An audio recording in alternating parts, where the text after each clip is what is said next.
Welcome again. Now, any housekeeping matters? No, nothing from me this morning. Right. Any update on the traffic? I've just been talking to Mr. Rossiter. There's a draft, but the aim is to get that finalised hopefully this morning so that the room can talk to it. Thank you. Thank you.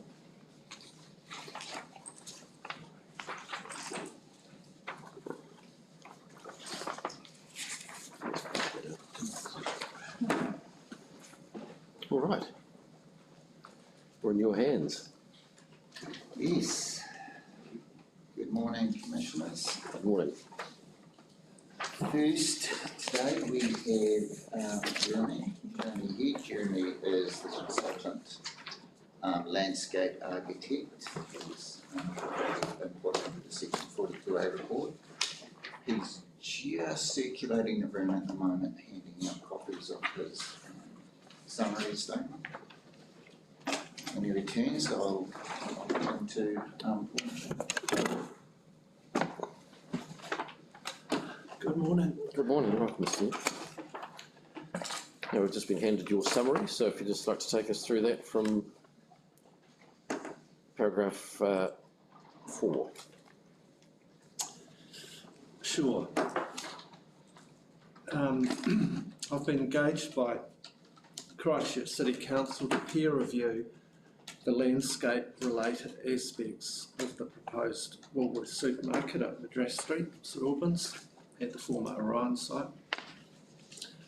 I've carefully read the statement of evidence, which includes the landscape design report prepared by Mark Brown and Mr Brown's summary statement, and I've also read the landscape relevant parts of the statement of evidence from Jonathan Cleese.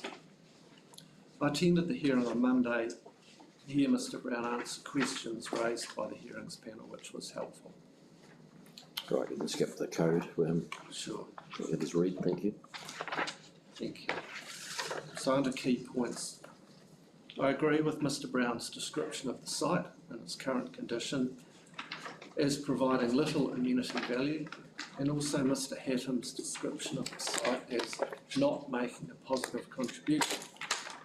Both accord with my own observations of the site. I agree with the landscape design strategy Mr Brown sets out in his evidence and the various plant species proposed.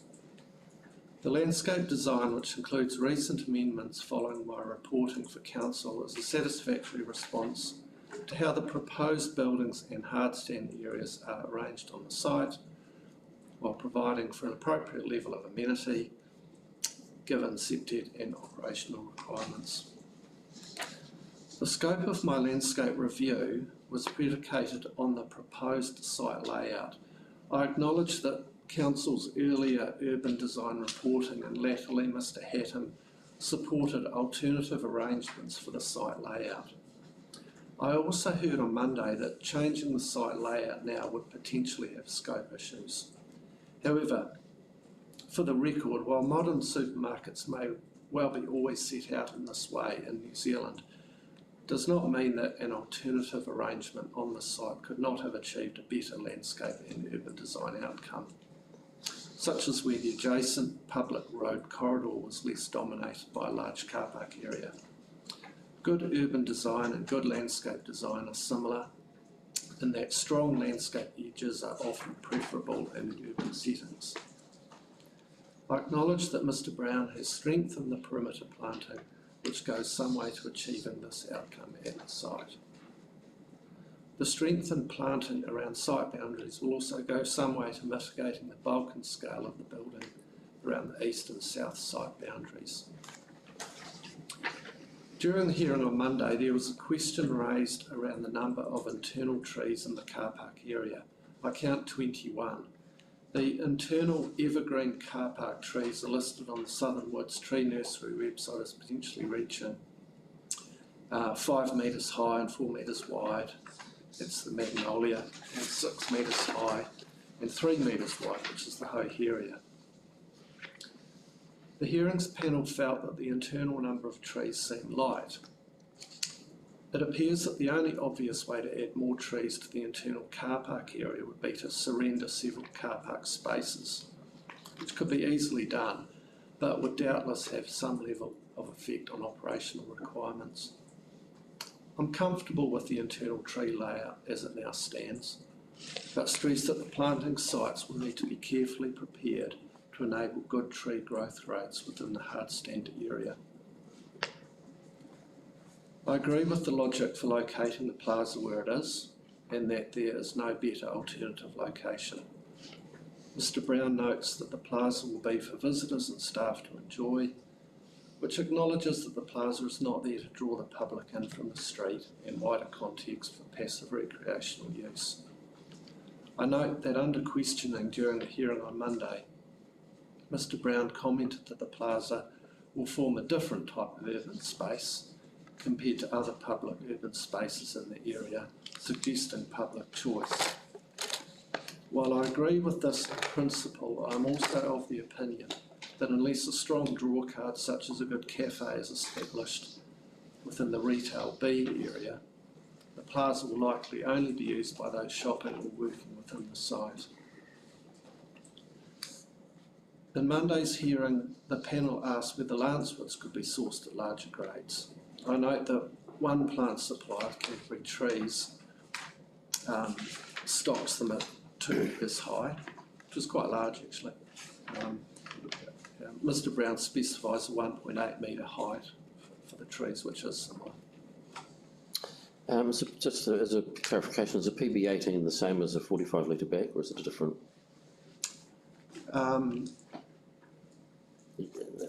Yeah, no, it's not, it's smaller. So PB18 is smaller than that?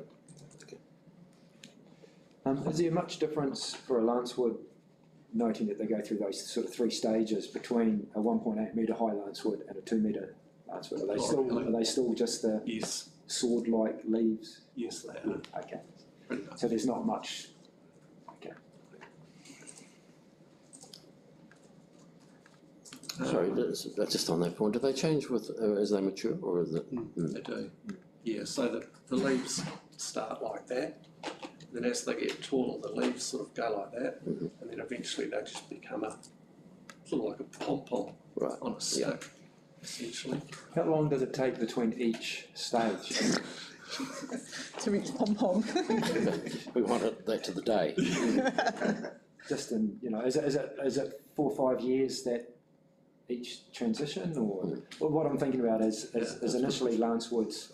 I know what what they look like, and and they give a certain level of amenity when they're first planted, Yes. compared to when they are established. It's quite a different Yeah, tree. really So I'm wondering, how long till we get that sort of full height and get the full benefit of the mature lancewood? Yeah, well, it's an interesting question because almost when they're younger, the leaves are down lower and sticking out more. Yeah. As they get taller, it ends up just being quite a slim stem, which is quite good for around buildings and things like that because it doesn't have much sort of width that's down low. So they're quite a good choice. In terms of the time frames, it really depends on the ground conditions. Like I've seen them get to that kind of pom-pom stage after 6 or 7 years when they're growing in really nice, loose ground.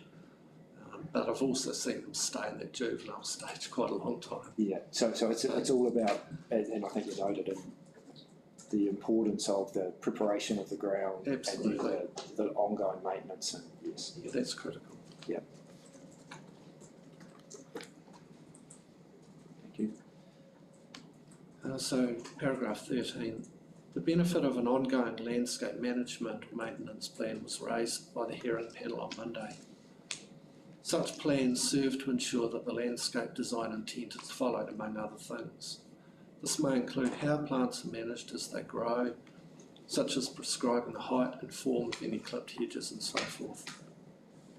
In my opinion, it would be helpful to have some sort of landscape management document on site for Woolworths ground staff to refer to.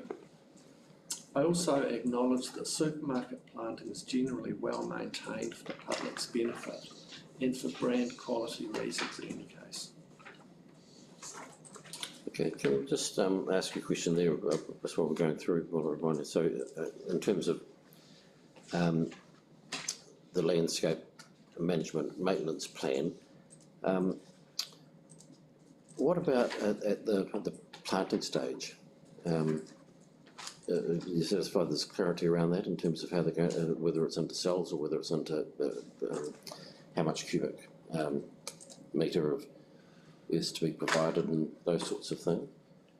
Yes, I think when I was here on Monday, Mr Brown sort of indicated that that would be covered in the specifications. So one thing I've noticed, you've got the landscape design report, and then we've got these proposed conditions here, and one of them is the landscape maintenance plan. But there's a little bit of a gap in between, in that there's no detailed planting plan yet. And normally you would have a detailed planting plan which would take the landscape design report, planting intent, and turn it into a plan that clearly shows what plant goes where and how big they are at time of planting. And so that would provide a bit more certainty than what we've currently got. What we've currently got is very good, but it isn't an implementation plan, shall we say, that a contractor would be able to pick up and use. And what sort of information would that planting plan, implementation plan include? Well, it would be, drawn to scale.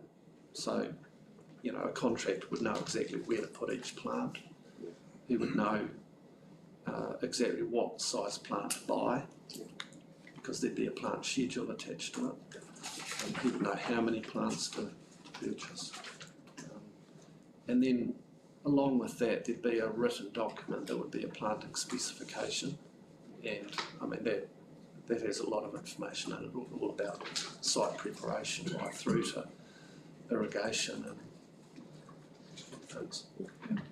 And in your experience, when we're dealing with, there's a lot of landscape proposed, the detailed planting plan, but also the planting specification plan, would they, in your experience, are they commonly required through consent? Yes, yeah, definitely.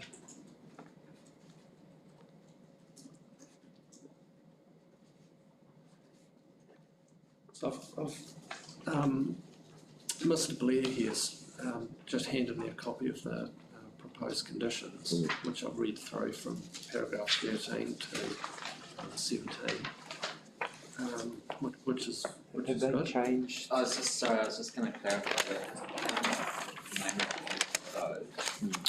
but I'm wondering if we could get Laura to run over and get some copies, if that help, just so that everyone's got them in front. Yeah, that'd be very helpful. Yeah.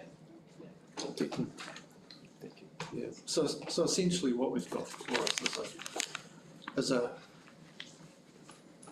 probably more than enough detail for resource consent purposes in terms of planting. It's really thorough, and I can look at it and understand exactly what the intent is and what the outcome would be. But there's a slight disconnect between handing that to a contractor and for them to be able to put it all into place. So there's another document that needs to come. So if we had that other document or was consented, if we had conditions of consent for it, then you'd be satisfied that package, as you said, it bridges that gap between, yes, this is, in your opinion, more than enough for the resource consent, but just making sure that it does get established, gets planted correctly. Yes. So I'd suggest that there's a clause added into the conditions that says something along the lines of, a detailed planting plan needs to be submitted for certification before works get underway or something like that. Yeah. And has that been addressed? As far as I can tell, the plants that have been proposed will be fine. I know the water table in Christchurch is within about a metre of the surface when you're talking about the inner city, and it's particularly high in St Albans as well.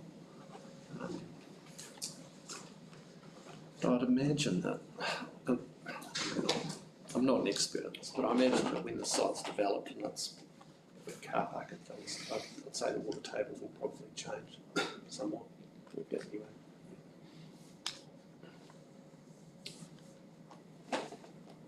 All right, so I think it was 14, you're at 14, I think? 14. Yeah. Yes. Mr. Brown's revised landscape design report incorporates most points raised in my memorandum to Council, which highlighted some areas that could be further improved. I've carefully reviewed the proposed amendments to the landscape package and illustrated in the relevant pages of the landscape design report. Other than the points commented on by Mr. Brown at 52K, L and M, and discussed below, the other suggested improvements have been faithfully incorporated by Mr. Brown. So just turning to those sort of outstanding points, I suppose you could call them.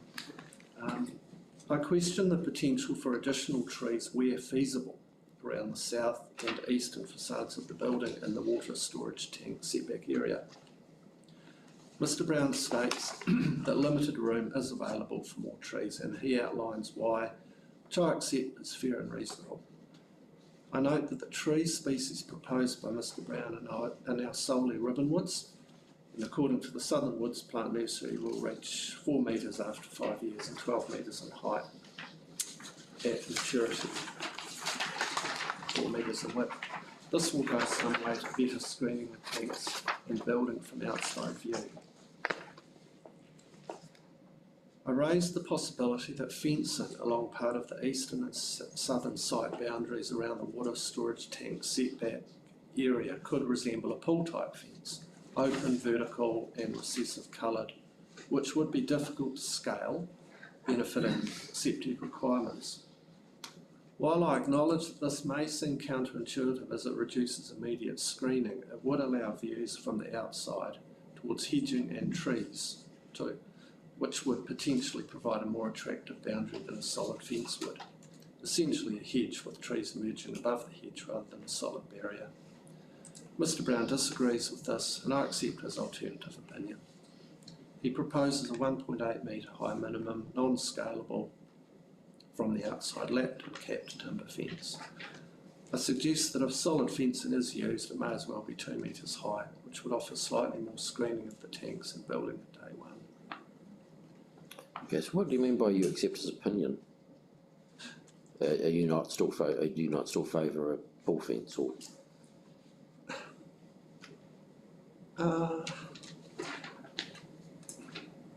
No, I see his point.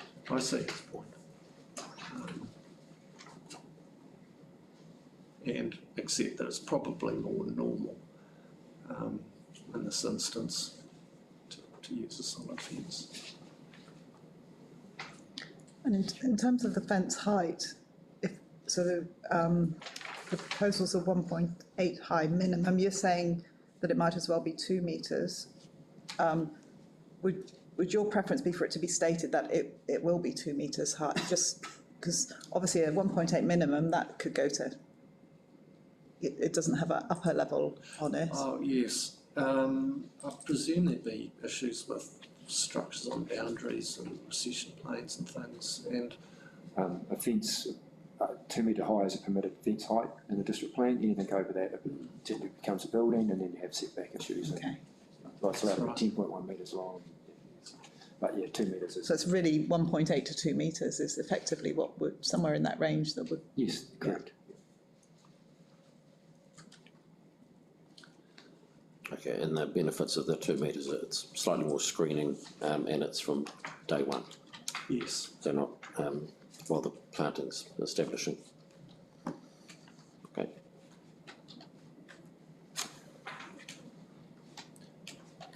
So last paragraph here. I suggested that the 3 metre high acoustic fence located around the loading bay should be finished in a recessive colour, which would reduce its visual presence where seen from Peck Street and to a lesser degree from McGrath Street and from within the site. Mr Brown prefers to keep it natural, where over time he asserts it will become more recessive as it weathers to a pale grey. While I agree that the newness of the fence and its original presence at day one will diminish over time as the timber naturally weathers, I remain of the opinion that given the relative ease in which the fence could be finished in a recessive colour, such as being sprayed, it would be preferable if the fence was more recessive. Thank you. Okay, and the benefit of that is, again, it's from day one. Yes.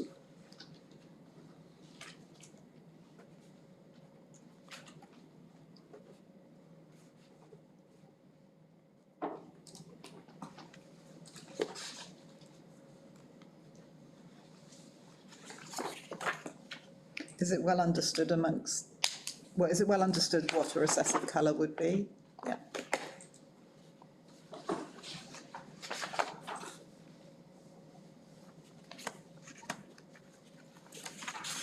Good question. Well, yeah, yeah, as a layperson in that regard, yeah, I mean, I can guess, but Yes, I mean, if you wanted to put a figure on it, it would be something probably below 30% light reflectance value. So dark grey, sort of all the way down to black. Kind of thing. That's not defined in the plan, Mr. B.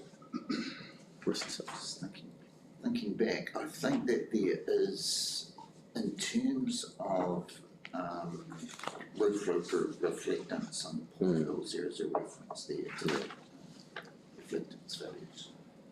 Yeah, it's often around 30 to 40. Yeah. Mm.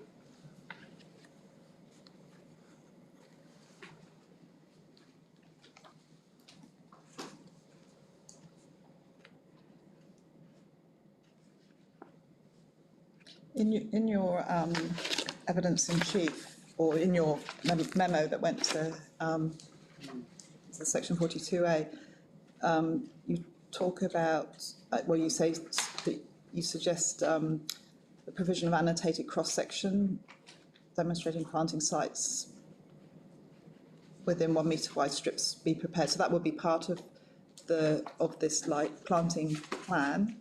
Would you be? Yes, yes, it would. But it has been done. So Okay. Mr. Brown's included that Okay. on one of the sheets of his landscape Okay. plan. But yeah, that would need to be carried through to other documentation, because sometimes the earlier documentation can sort of get left a bit behind. Yes. Yeah. You know, for reasons consent, such like so. Okay. In terms of the massing of the buildings in one corner of the site that you addressed in your original memo, setting aside scope issues, does your view remain as it was in your memorandum in terms of the benefits of that? In terms of the massing of the buildings, the concerns you had in terms of the massing of the buildings in one corner, closeness to the internal boundaries, monotonous facades, but then you talked about the potential moving forward, like the Ferrymead, give an example of Ferrymead, yeah. So if we set aside the scope issues, does your opinion remain as it was in your memorandum? yes, it would do.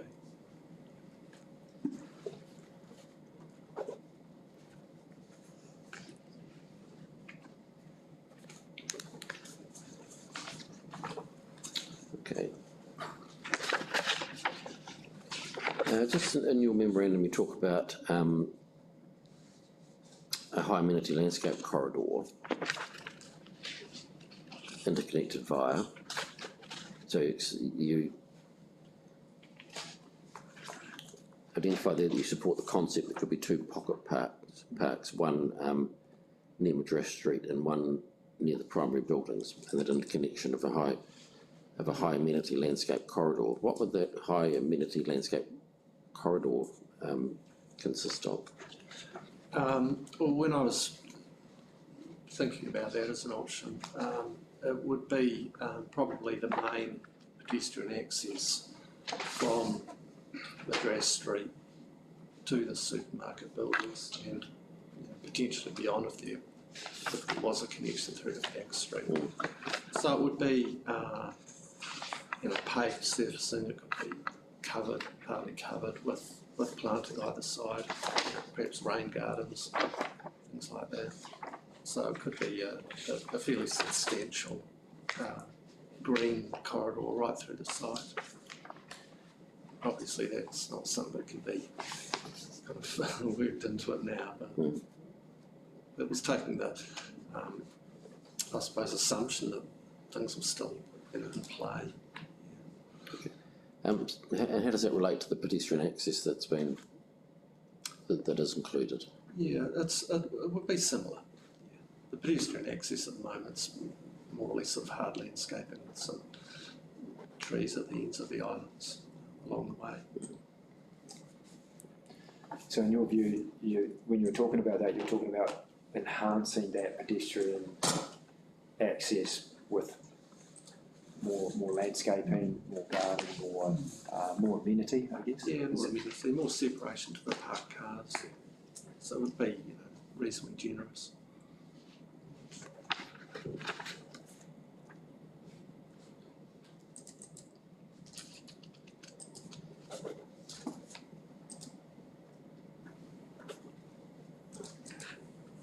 And paving, you were talking about as well. That's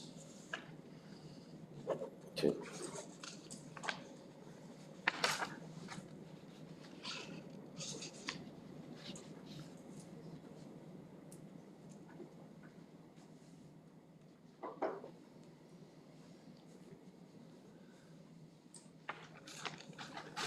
The planting,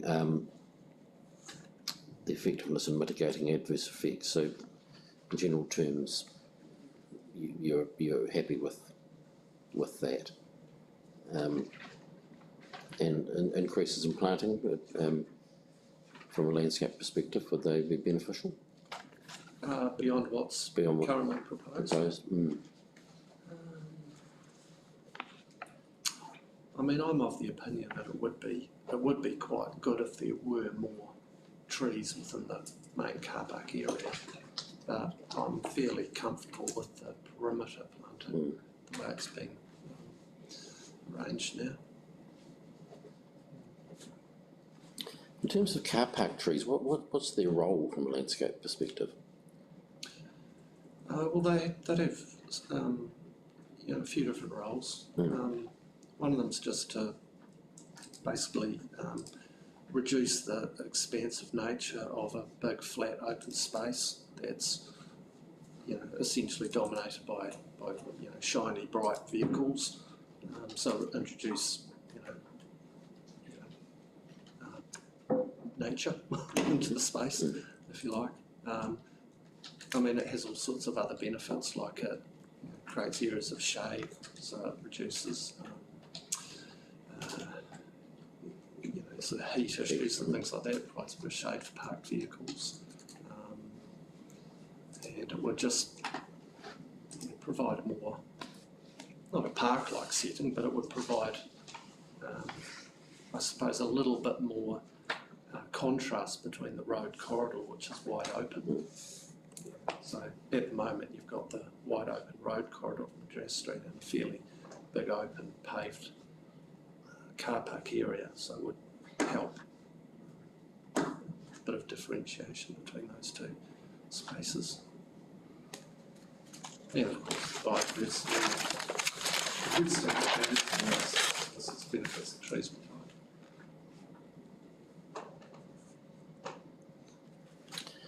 Some of the civilians have described a car park as a sort of a dead area, and from recollection, that was also in terms of biodiversity. It wasn't simply just just from a wider sense. So plants, in your opinion, the car parking planting does that play an important role in the overall mitigation or The internal inside the perimeter. Yeah. Yeah, I think it does. From your experience, in terms of the density proposed, or number proposed, is that standard, or is it good practice, or? The current number Yeah. of trees in London.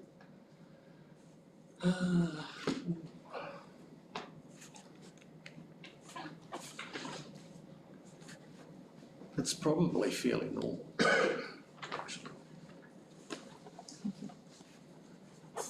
I don't know if you remember the old Canterbury University car park off Island Road. Was it? It had a lot of pin oak trees, and they essentially all knitted together and provided a canopy. I mean, that was, in my view, in terms of car park, that was probably as good as they get. But that's a very unusual situation these days. But, you know, something along those lines would be good.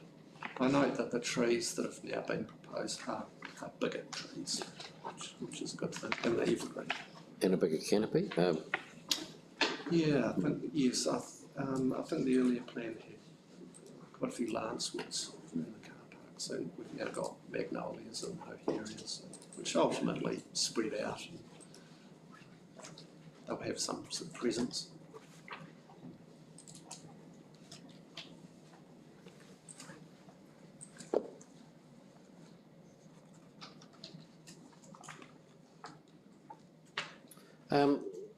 You stated in your memo that you don't provide a specific comment on how well or not the proposal fits with the ODP because it's been traversed by others.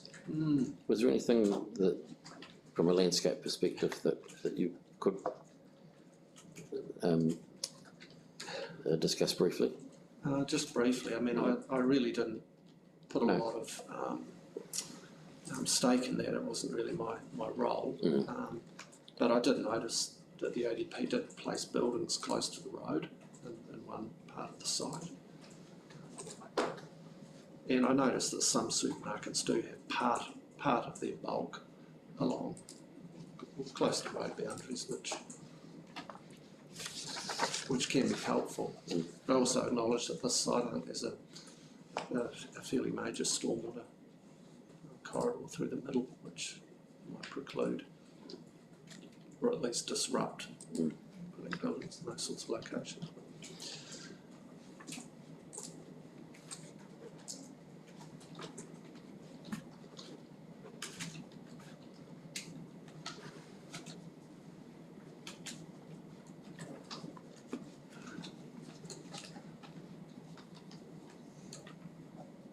What would be the role of the, if it was within scope, etc., what would be the role of the park near it, or on the Madras Street boundary, if you like? And I say role not in a technical sense, but what would it be used for, I guess? Well, it sort of depends. If it was just a park, and then it was a whole lot of car parking beyond that, and then the buildings. I don't know what it could be. It depends how big it was, and was there equipment in there for children to play, or was it just a seating area, just a bit of a pull off the footpath. One particular example I can think of is the little park that used to be opposite the council on Churm Street. Yes, you referred to that in your memorandum. Oh yes, I Yes, did. yes. I did. So, I mean, in my opinion, that was a really successful little urban pocket park, but it was beside a cafe as well, so people could come out with their coffee and sit there, and it was sunny, face north. You could watch people walking past. Yeah, I'm not suggesting that same thing could happen here, because it's a different part of the city. It's not as busy.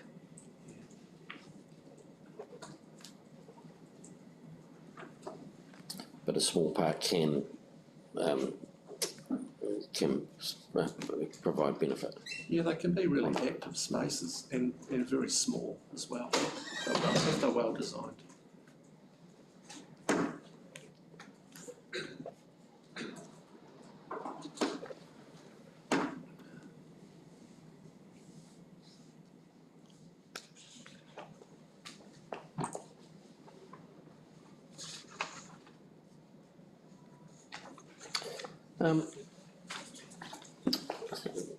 I just can't recall whether you addressed it in your memo, but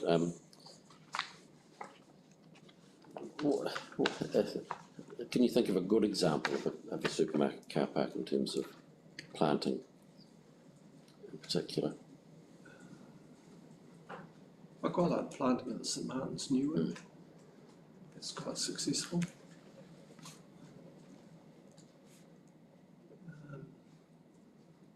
That's one I'm a wee bit familiar with, I suppose.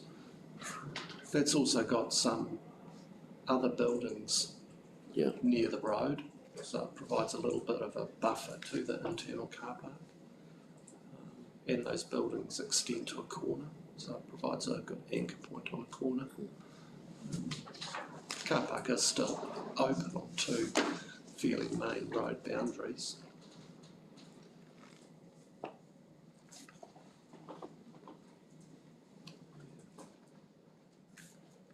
I'll keep my eyes open in future. I'm going into other car parks now.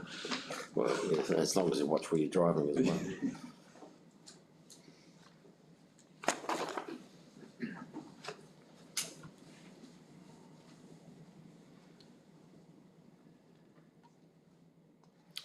Okay, just the phrase you used in terms of the Madras Street frontage, just so I understand it, you described it as visually bleeding out into the similarly open space landscape. Can you just explain what you mean by that? I think I understand, but just... Yeah, well that's, I think in the earlier iteration of the landscape plan, the planting could have potentially been quite low level and sort of higher up, Right. which would have meant clear views into the majority of parked vehicles. You see a lot of the cars and you probably see a lot of the hard stand. So there was sort of little edge effect between the car park and the road. And Mr Brown's clarified that the planting now will get up to about 1 metre high, and then you'd have the trees above that, which I think is good, because it's really the bottom parts of the cars that are the most sort of visually busy and cluttery. It's the wheels and bumpers and all the shiny bits and the, sort of the busy part of the vehicle. So if you can screen out the lower part of the parked cars, it's helpful.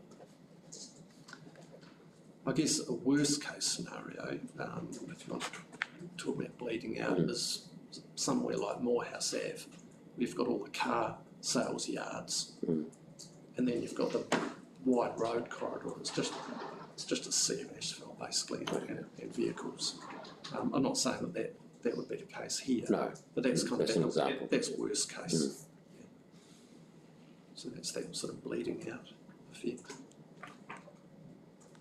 And it's particularly bad on corners. Yeah. If that happens. Okay.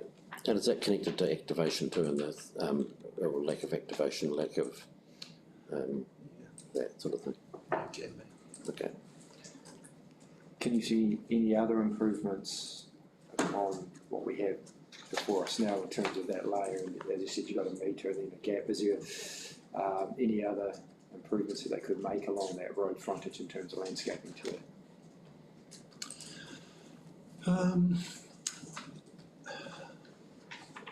So you have to be sort of careful with height. There could be ways, I know at the pedestrian access there are some low walls, which is a good thing, because that's an immediate kind of edge that can be built, and we're not waiting for the planting. So things like that can be helpful. I'm not sure if there's the same thing happening at where the vehicle entry points are. So those little walls can be quite effective if they're sort of within the planting, either sides of them. things like that. I can't really, if we look at the landscape design as it is in terms of where the planting is and where the hard stand is. So the question is basically, can you put more into those planting beds? They're probably pretty right. This is the perimeter, or is this the? Yes, sorry, yes, the perimeter.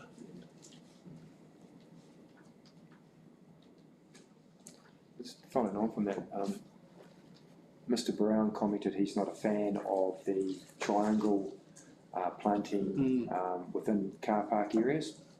You see them all over the place. I'd just like your view on whether you think they're successful or they have value, have merit. Yeah, well, I mean, they're at the Ferry Mead, Mitre 10, and I go there a lot, and I don't see too many of them getting, in fact, I don't think I've ever noticed one getting knocked over. So the raised diamond curbs do seem to work quite well there. Yeah. I acknowledge though that the diamond shapes are quite small. Yeah. And I don't know quite what size tree ultimately you end up having in them. I think the trees in the car park are quite small. They're like lancewoods and things. Yes. So they're probably the bare minimum.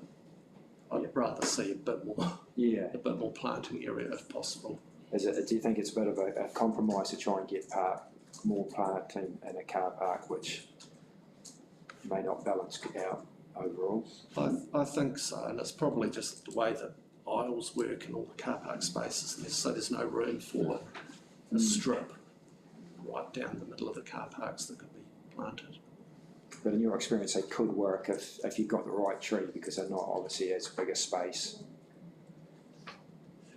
Yes, that's right. So with this, they could be, potentially retrofitted in. Yeah. And maybe with a smaller tree species than what's currently proposed inside the car park in those spaces. You have to make sure what's under the surface is, adequate too. So what are the methods for dealing with that issue? There's a discussion about cells and how do you, because it's obviously important that for relying on trees for landscaping, that they at the very least survive, but hopefully thrive. Yes, it is tricky because, obviously you've got to have Compact. you've got to have a solid base to put vehicles on and hard surfacing.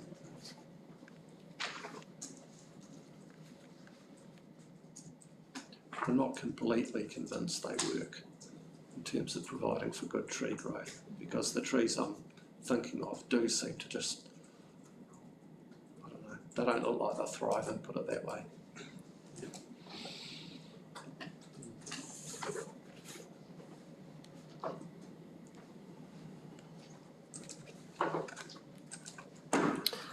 Just when you were answering the question initially, you identified you've got to be careful with height.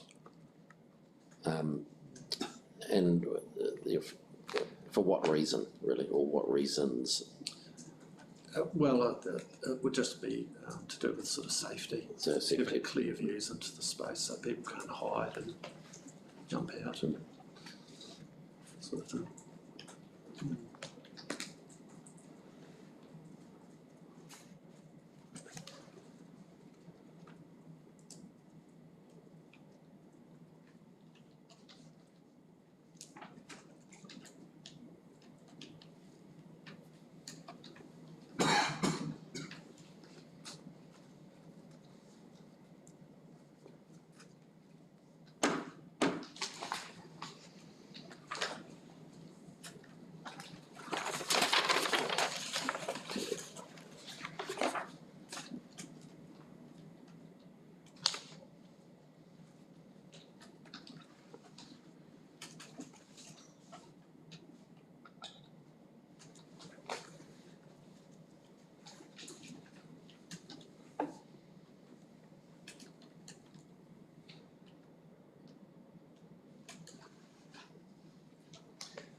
In terms of septet, just jump in here. A couple of discussions, and we've had evidence before us around some areas of concern.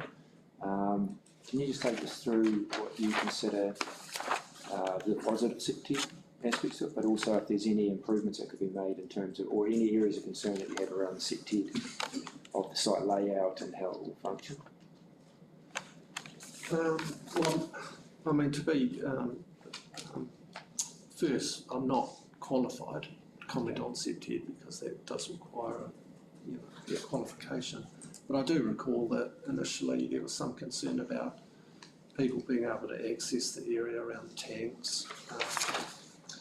And so I think the proposal now includes secure gates that stop people getting in there. The fences are non-climbable. From my experience, it seems adequate. The planting is, like I say, it's a mixture of ground covers and low shrubs, and then the tree layer. So it provides for views under. There's no, there's no 1.5 metre high hedges or anything like that that could enable somebody to conceal themselves, a wrongdoer. But I understand that there's facilities that can be audited. We have a septic audit, which might be something that's worth thinking about. But in your area of expertise around landscape, you consider just make sure I understand that the planting proposed has, they've obviously probably given some thought to make sure there's no entrapment areas, and as you said, there's gaps in between and stuff. Yes. Yeah. So you're comfortable from that aspect. Yep. There's no red flags that I can see. Yeah. Cool.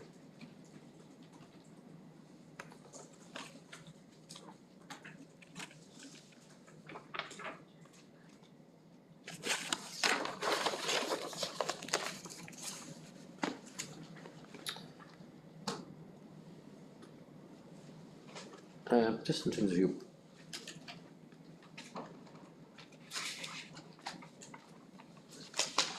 policy assessment from the landscape perspective,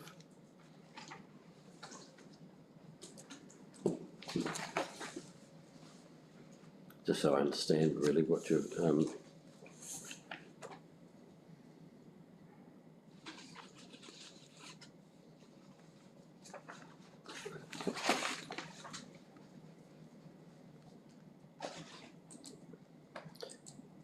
have you got that in front of you, your policy? I don't, sorry. Oh, sorry, so attached to your memo, your memorandum at the page 81 of the report.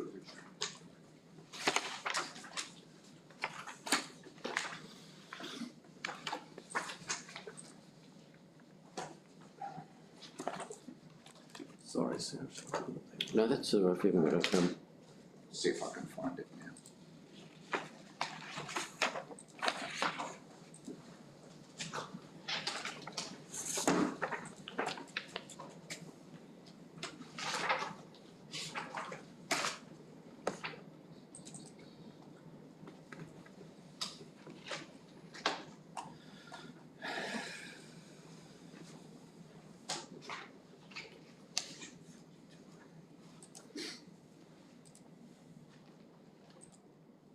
I can give it to the witness. Excellent. Thank you.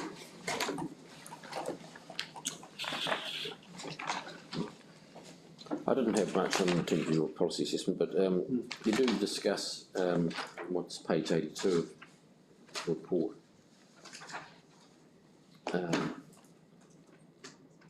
You discuss that part of the site has a residential zoning, so that's why you refer to that policy.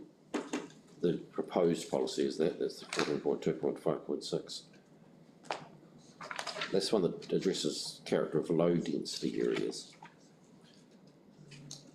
Sorry, what was that? Sorry, this is Page 81, you start to talk about the policies there. You Yes. talk about policy 14.2.4.4, character of low and medium density areas. Yep.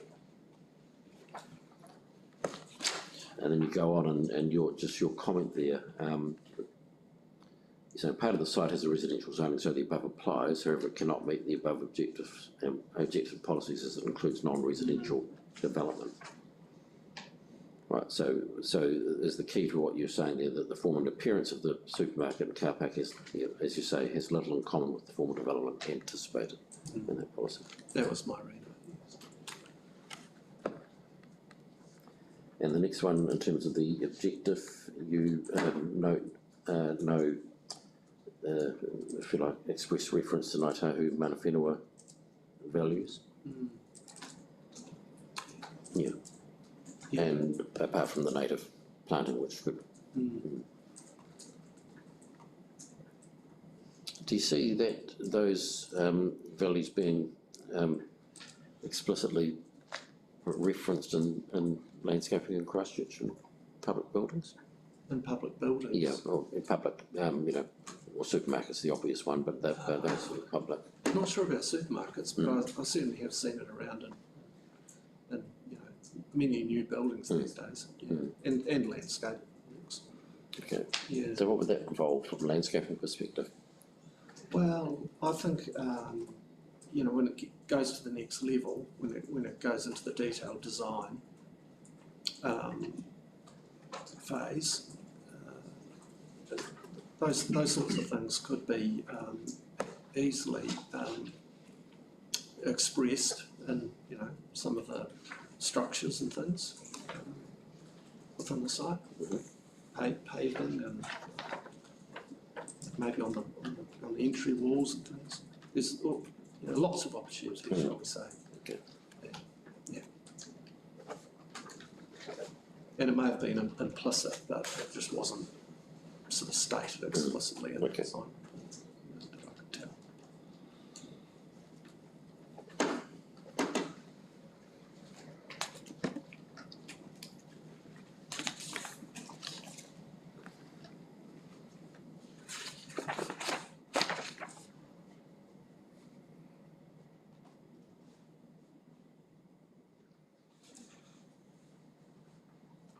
Okay, and if we move on, policy 15.2.4.2, A, you say it's addressed by urban designers. B, partly anticipates or signals an anticipated landscape outcome, and then you describe that there. Right, so is the point you're making there that this is different than the surrounding anticipated context. Is that a correct understanding? Yes, that's right.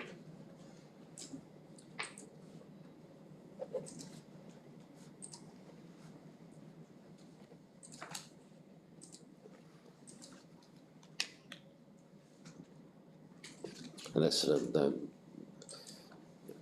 fine-grained, it doesn't reference the fine-grained. Is that in any way assisted by the sleeving of the buildings in particular? Yes, it is. It is assisted by that.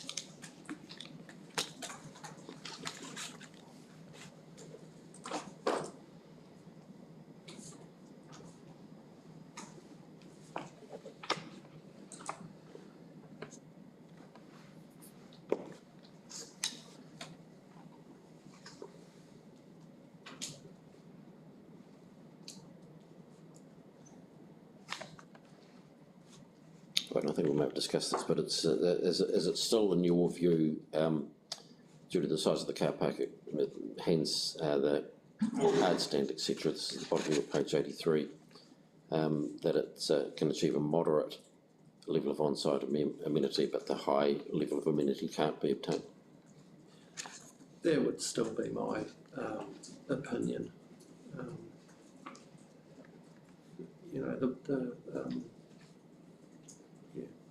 Talking about low, moderate, high. It wouldn't have moved it to high. Yeah.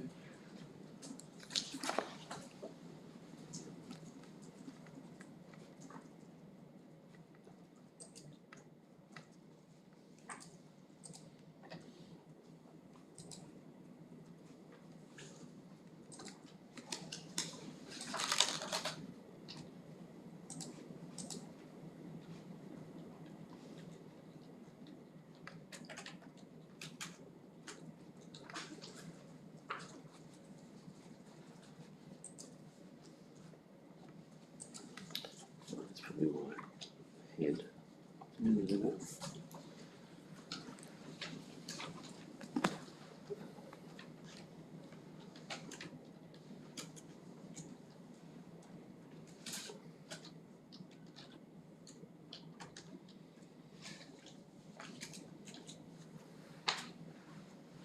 No, Mr. Head answered most of his questions, my questions through his summary. Okay.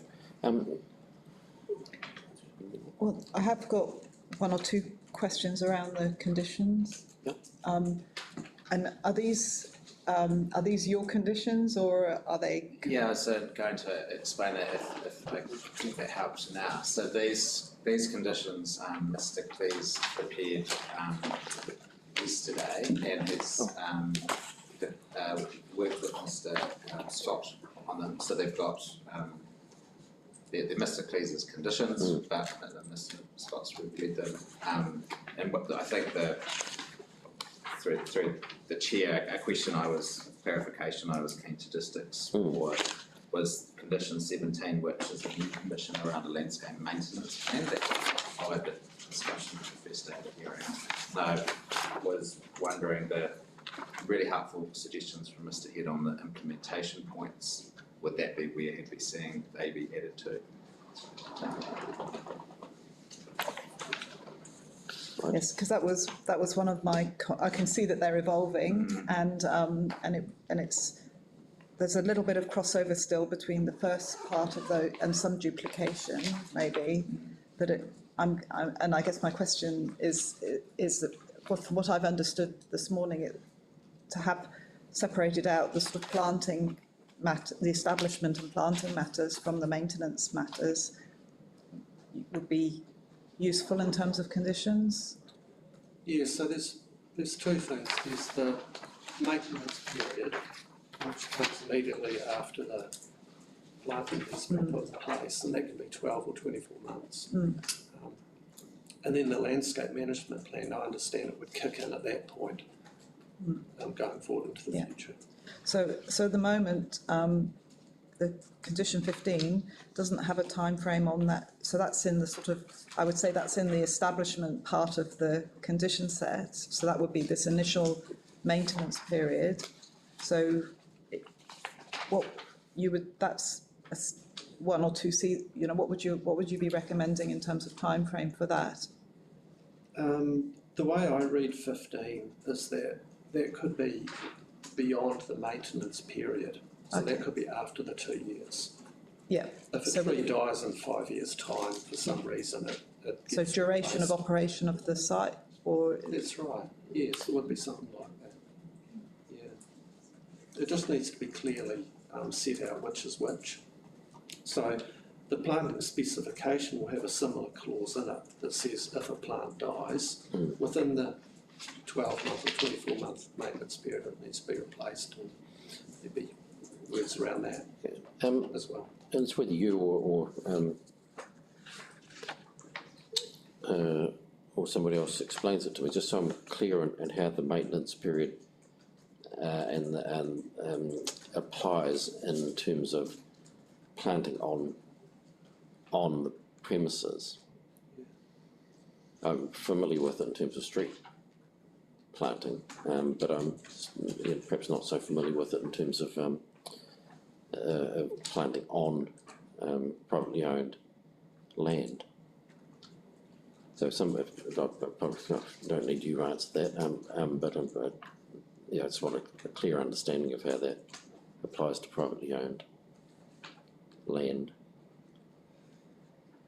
Well, the way it works is that, say, Mark Brown would be involved in the implementation side of it in terms of the documentation, and there would be regular site visits, sign-offs, hold points, all that sort of thing, to make sure that essentially the landscape works were implemented accordingly, and after the 24 months were left in a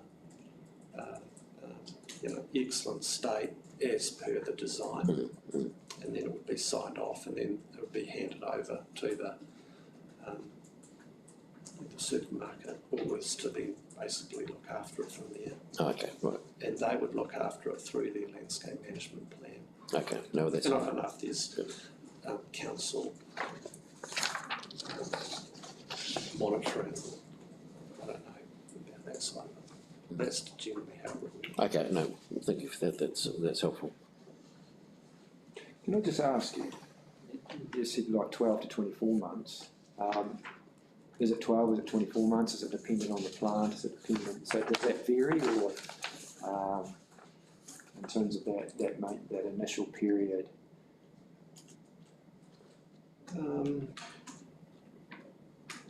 Yeah, I'm not sure why it would necessarily be one or the other. It would just be something that the designer would determine, I guess. Yeah.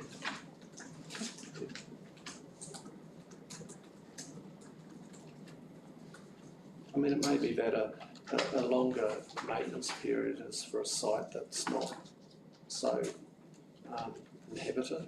It might be more away from where people are monitoring it and keeping an eye on it. Whereas a supermarket, they'll have ground staff that can move in fairly quickly, I would imagine, to keep looking after it. So maybe a shorter maintenance period could be appropriate in this case.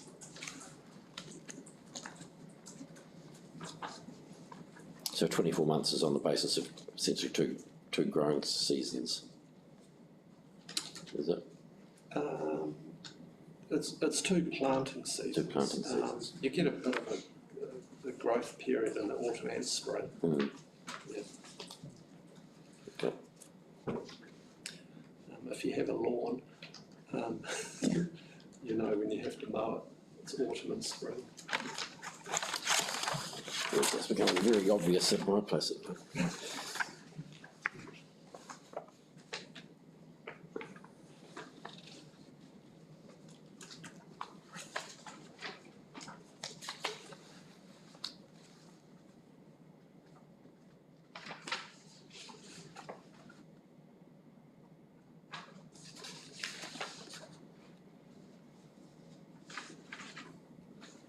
Okay, in terms of the conditions on, you've got them now, haven't you? So in terms of the condition 17,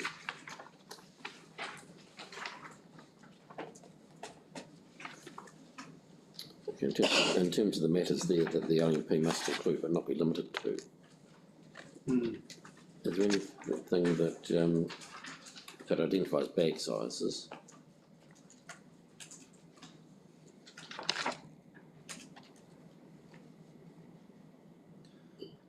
Irrigation, etc., weeding and pruning and maintenance of any landscaping within the visibility space to that 1 metre height. Anything else that should be included in that in your view? Probably the only thing I could see would be that,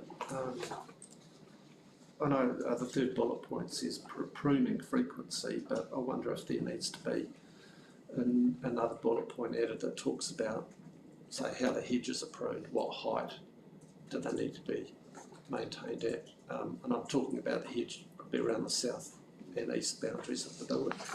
I know Mr Brown talked about it extending above the hedge, above the fence a certain amount, and then clipped down the, leaning over and clipping down the face of it, so it probably needs to be made clear that it's a squared hedge with a flat top and things like that. Okay.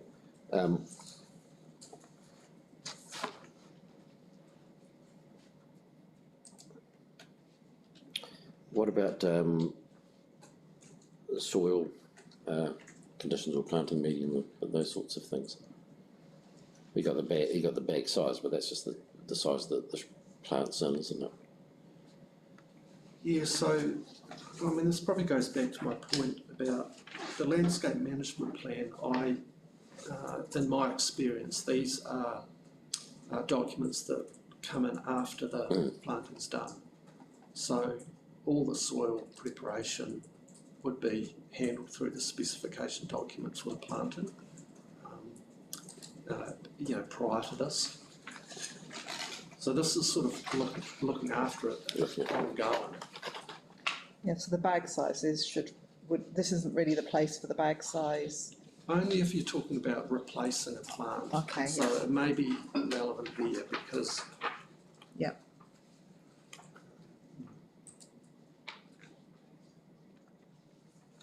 So that would be, in that case, you might say the bag size needs to be the same as what was originally provided, or some such thing.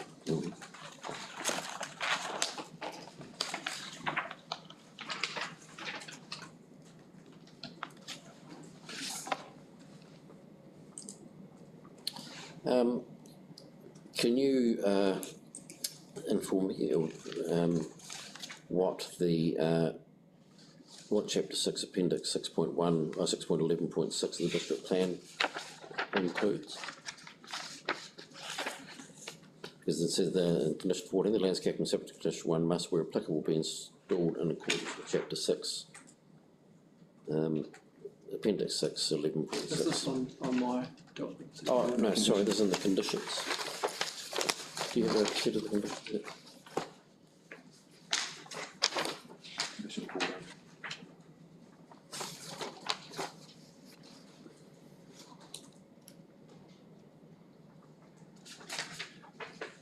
These are the conditions in my. These are the ones These are the ones that have been provided. handed to I us. just think Condition provided, 14. Condition Condition 14. 14. That's drawn from your condition. Yes, that's right. I've sorry, if I can just, I've made a note here in terms of, I've been listening to potential amendments as we've been going through them. And that is a standard condition, but I have added a clause for your consideration later on that refers to except as amended by the conditions that follow.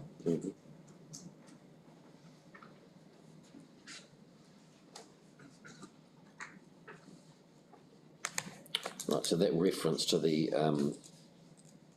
appendix is a standard. Yes.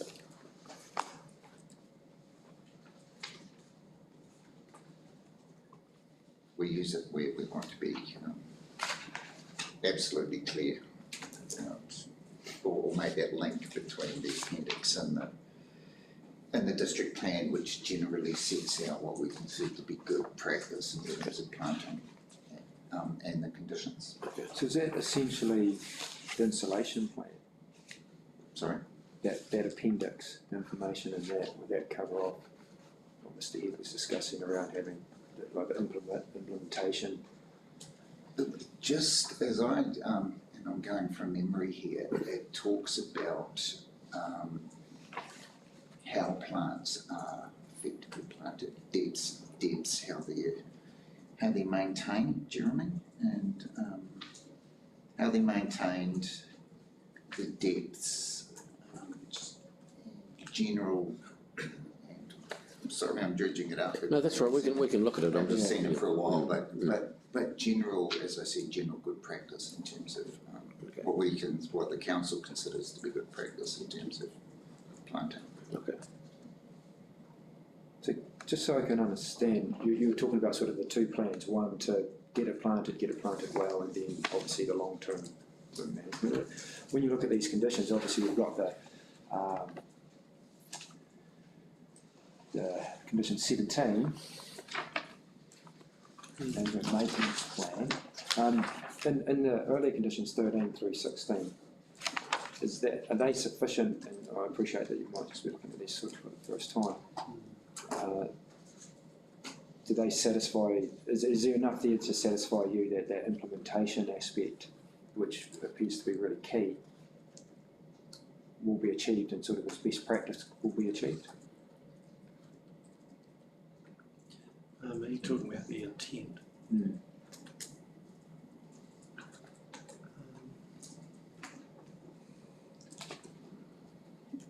Yeah, I mean, the intent of it is right. I think, work's needed to turn it into a pretty robust document. But like I say, whoever does the planting design and specification, whether it's Mark Brown's firm or not. Yeah. I think that needs to be approved,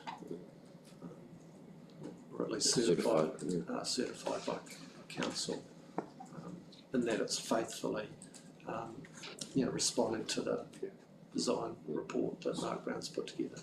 So we need to get that in there. Yeah. And also condition 16, all landscaping for visibility display is shown on landscape plans and located on the southern exit side of the site. Vehicle entrances. What's the difference between the visibility display and the southern exit side? Because in my mind, that's just making sure that the planting doesn't get over a metre high in the visibility display. But I'm just not sure. And located on the southern exit side of the site vehicle entrances. It may be a question for my team, because we wrote that.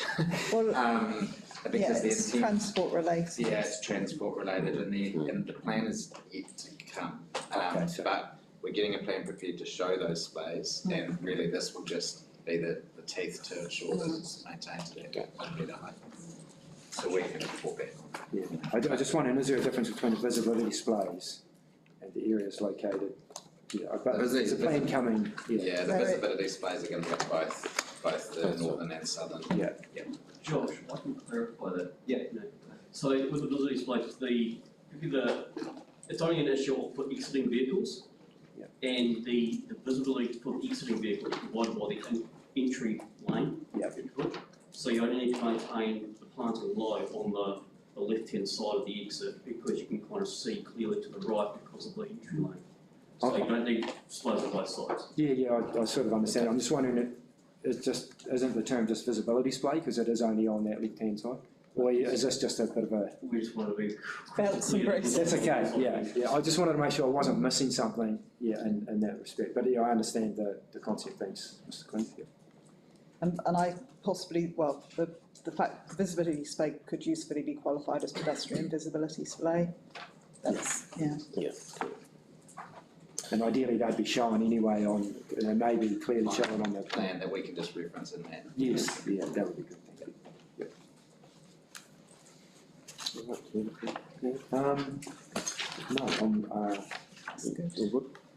yes, yeah. Okay, no, that's been very helpful, so appreciate your assistance. Thank you. Mr. Mataro's there. Victor's here. Yeah. Good.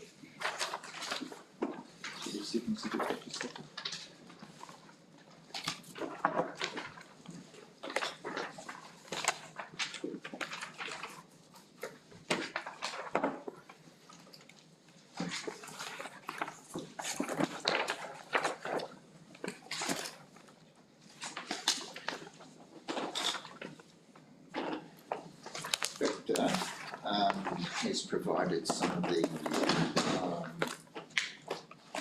for my 42A report and a little bit of background to the form and function and acceptability of the proposed stormwater system.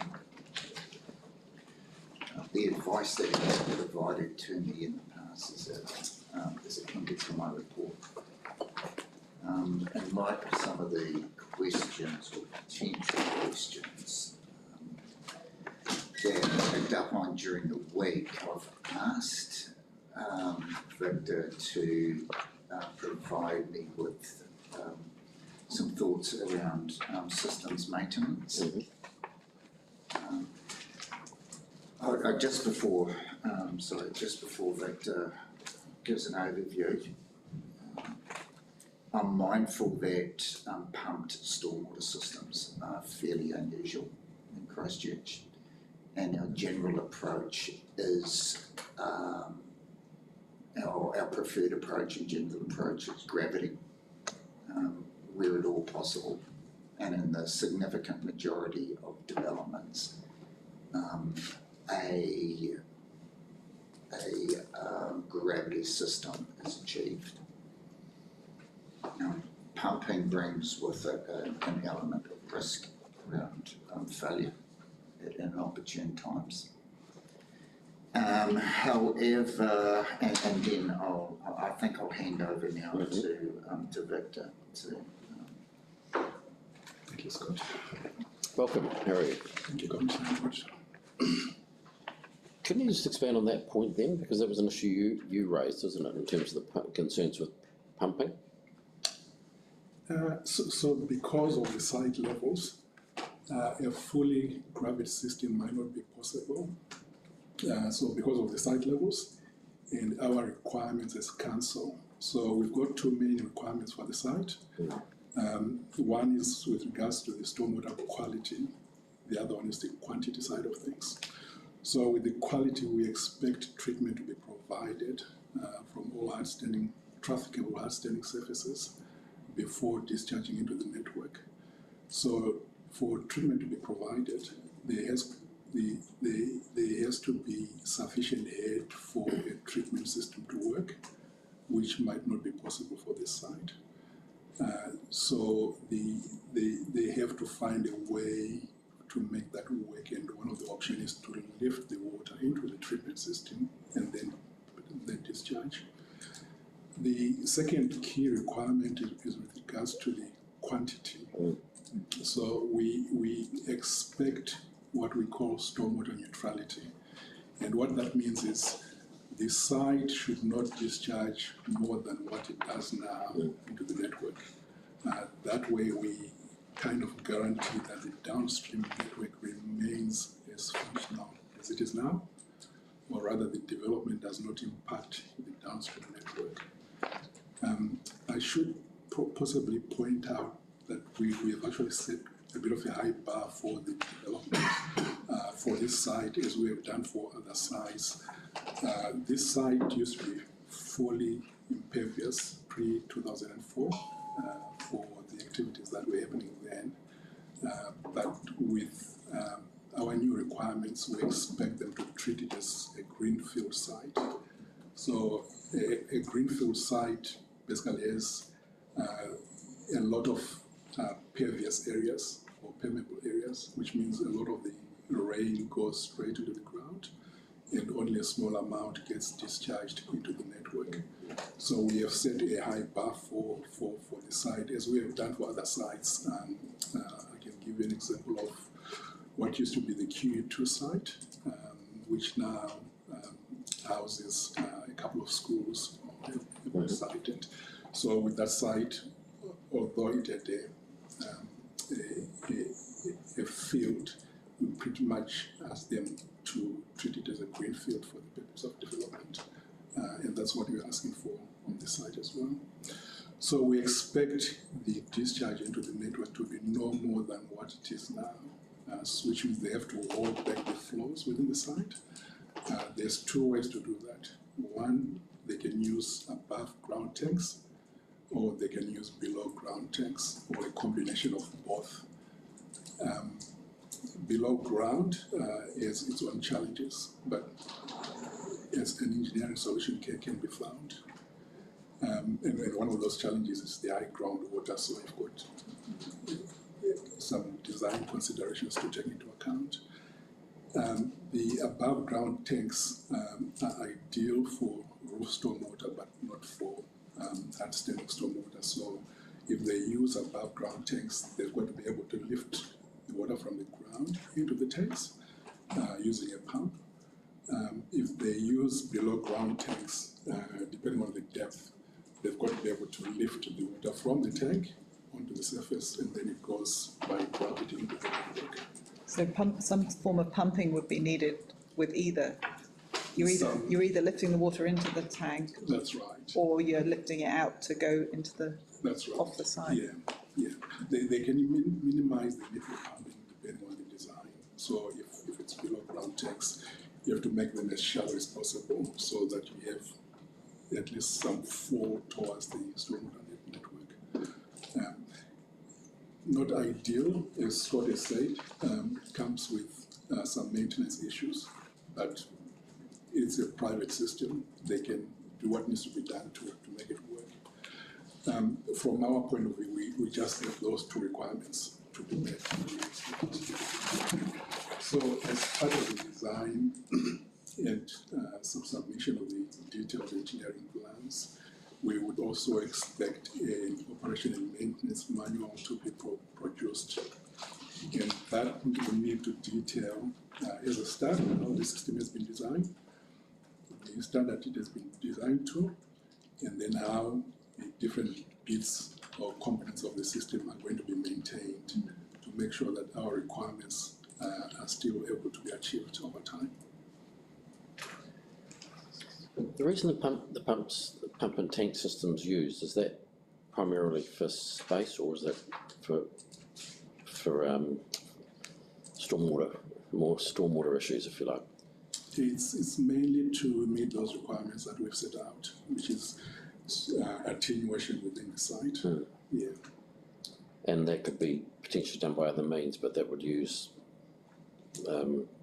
much more at the side. That's swales right. And you make it real shallow and then use more of the site. Because the groundwater can be very high at the site. That limits what other options are. So things like basins wouldn't work. Mr. Blair mentioned that using pumping systems isn't common in the city, but is it because of the high water level here that's driving the need for pumping here? Yeah, that's right. Yeah. So elsewhere in the city, the water table is sufficiently below that there are options for gravity. That's correct. Yeah. That's correct. What are some of the other sites in Christchurch where pumping has been accepted?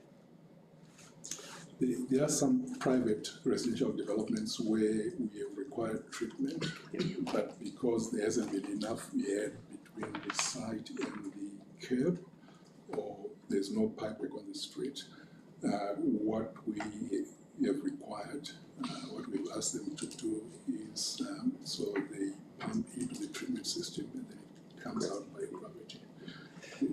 Are you aware of any sites and developments of this scale in Christchurch where pumping is currently being used? I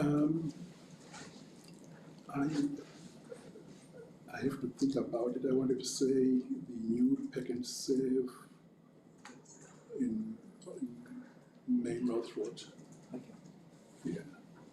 I know they had some attenuation to do as well. Yeah. But I'll have to go back into the details.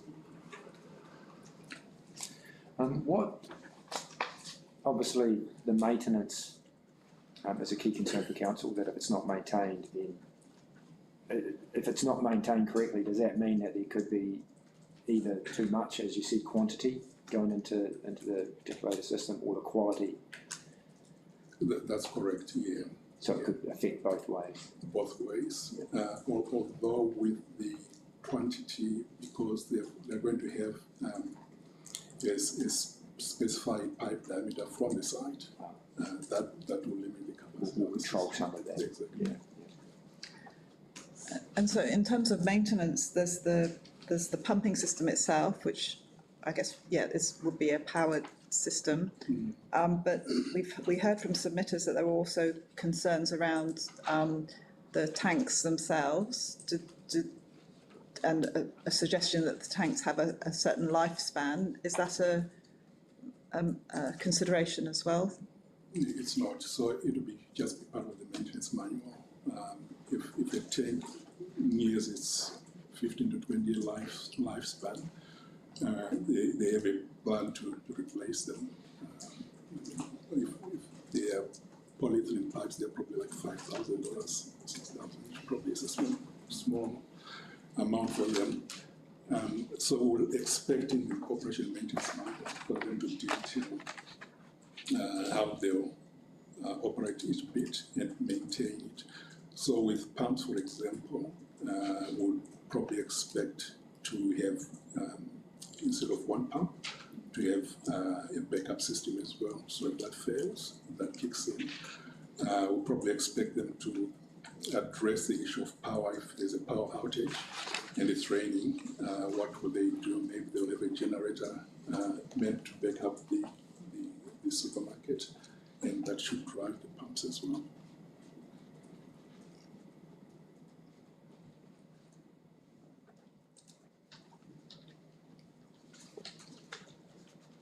And those requirements, are they in any sort of management plan? Would an applicant or consent holder need to report back to council to demonstrate that they've done the checks and they've done their maintenance or anything like that, or is it pretty much just?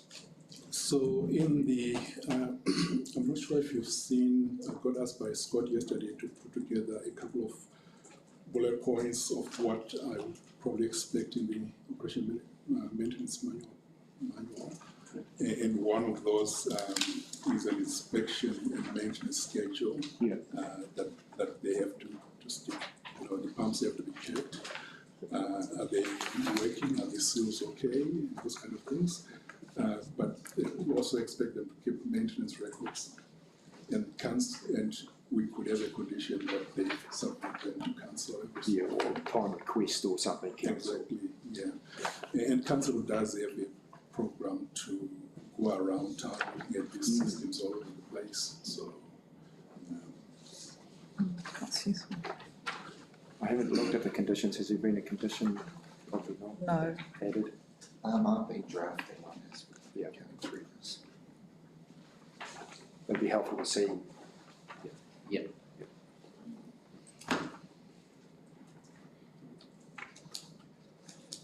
So I understand the process. Obviously, the stormwater stuff usually, and correct me if I'm wrong, gets sort of signed off through the building consent engineering at that stage of the process. The final design that they come to you with. that's correct. Yeah. And your experience and your knowledge of the system here in the council, is what they are proposing feasible? I can speak to the broad system, which is what I've just. I appreciate you haven't seen the detail, but yeah, just in terms of the concept of board. I'll have to see the detail. Quite often these plans come in, we look at them and we express some concerns here and there, and we send them back and they get updated, they come again, and if we are still not happy, we send them back until we get to a point where we are happy. If I can say, I think that this is, if you require a management plan, it is something that is, can be subject to certification. Yes. Yep. Yes.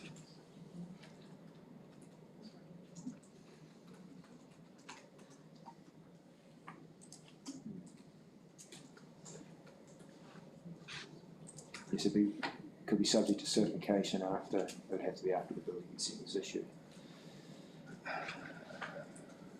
Some detail that. I think it would probably need to be concurrent with the building consent. At least concurrent with the building consent, so that we don't end up with a disconnection. Yeah.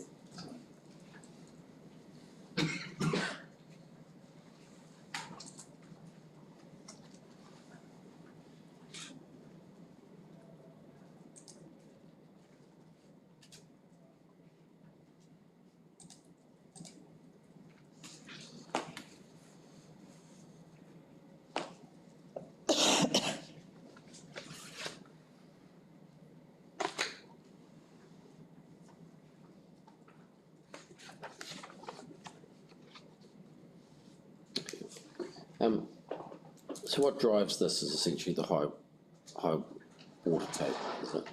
What drives this method of addressing stormwater, is that primarily driven by the high water table? From your perspective? The two requirements are, no, we apply them across the city. It's driven by the quantity side of things is driven by the network constraints. As you can imagine, there's been a lot of intensification across the city, but the pipes have not been upsized to accommodate that. So the only way to make that intensification work is to get size to constrain or restrain the discharges into the network.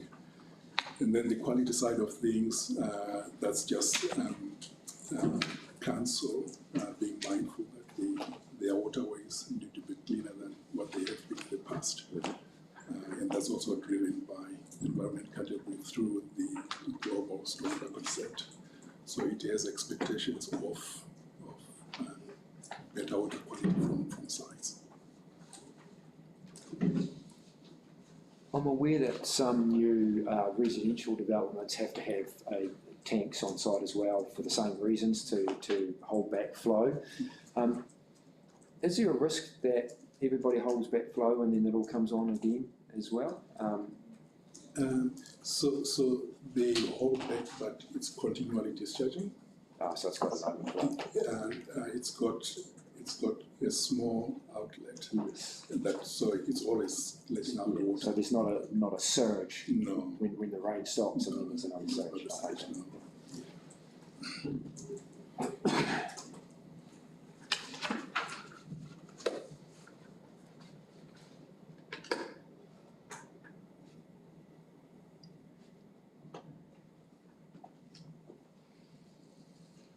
Okay, and yours is stormwater, not flooding, addressing flooding. No, I'm not addressing No. flooding. Yeah, that's a different issue.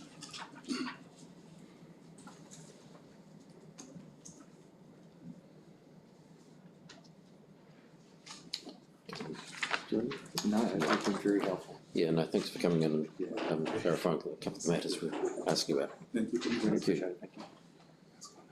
All right, we'll take the morning adjournment. 10:02. 10:02, back at 10:02.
Right, we'll get underway again, thank you. Just before we start, just a reminder really, because you're working in quite close quarters here, and just a reminder to everybody that if there's something that needs to be raised, it needs to be raised through the hearing. We can't have, I'm not suggesting it's happening, but we can't have any sort of side conversations or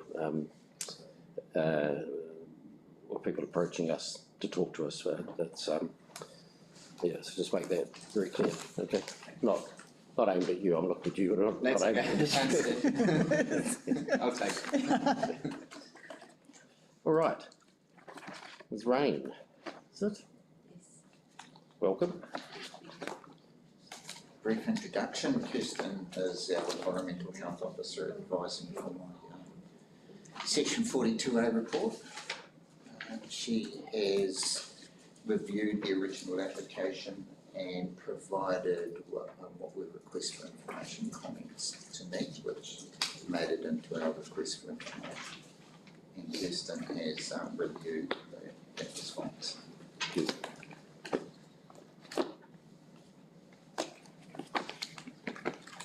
And now over to you. So as Scott has said, I'm an Environmental Health Officer here at the City Council, and I have reviewed the reporting provided in the application by NGO, which included the detailed site investigation, which was carried out based on the outcome of an earlier preliminary site investigation.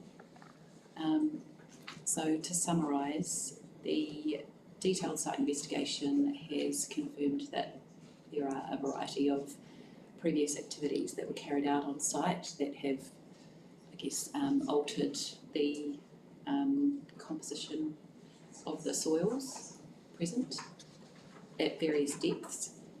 And the sampling undertaken across the site has confirmed that generally there's a shallow layer of either topsoil or silty gravel present throughout the top 0.2 metres, then with a layer of uncontrolled fill, and that's present at varying depths, but generally it can be observed anywhere between 0.2 of a metre below ground level down to 1 metre below ground level. I would say that the soil sampling has revealed that most contaminants on site are below the commercial industrial soil contaminant standards, except for one result at sample number 30, and that was at a depth of between 1.1 and 1.2 metres deep, and there was quite a significant exceedance there reported of 5,700 milligrams per kilogram of lead. When comparing that to the commercial industrial guideline, that is 3,300 milligrams per kilogram. So,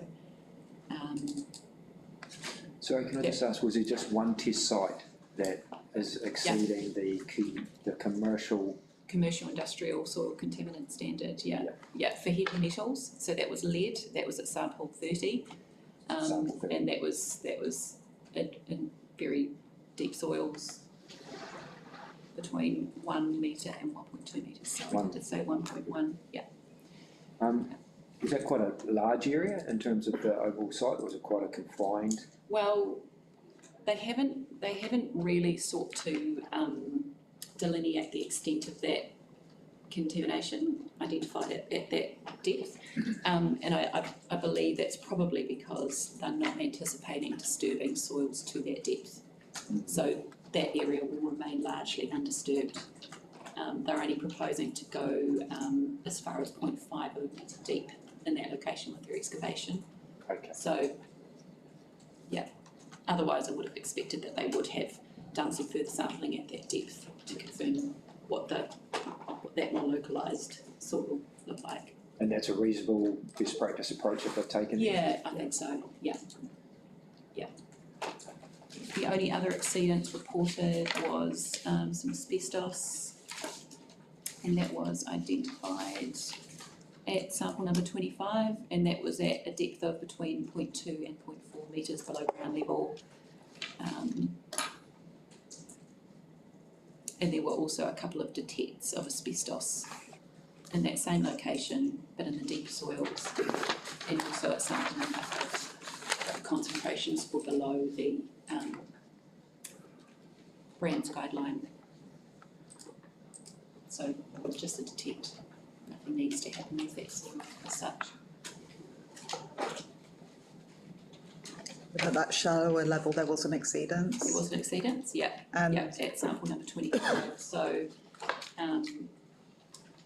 as a way of dealing with that, NGO have delineated an area in the remedial action plan that will be remediated, so dug out effectively.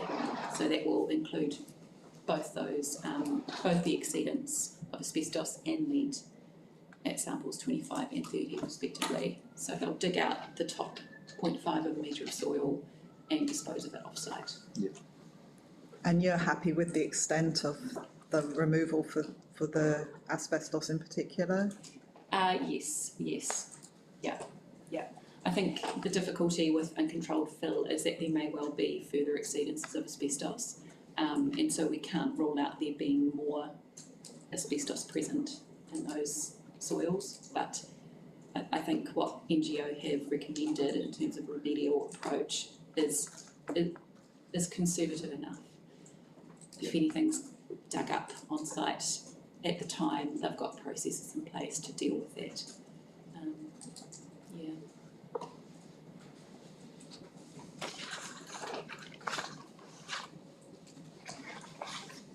Does we've had evidence that there's quite a high water table, the water's quite close to the surface here. Does that have an impact on how NES contaminants are managed? And I'm thinking, is it potential if you disturb it, then it could leach, or is there different processes required?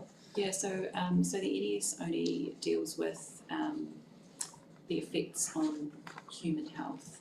Okay. So when it comes to environmental or ecological effects, that assessment process is different and would fall under ECAN's remit, I believe. Yeah, and saying that NGO have compared the sample results to the eco SGVs, and that's in their detailed site investigation. And, I'm not an expert, but there did appear to be some exceedances of the guideline reviews reported for some of the heavy metals.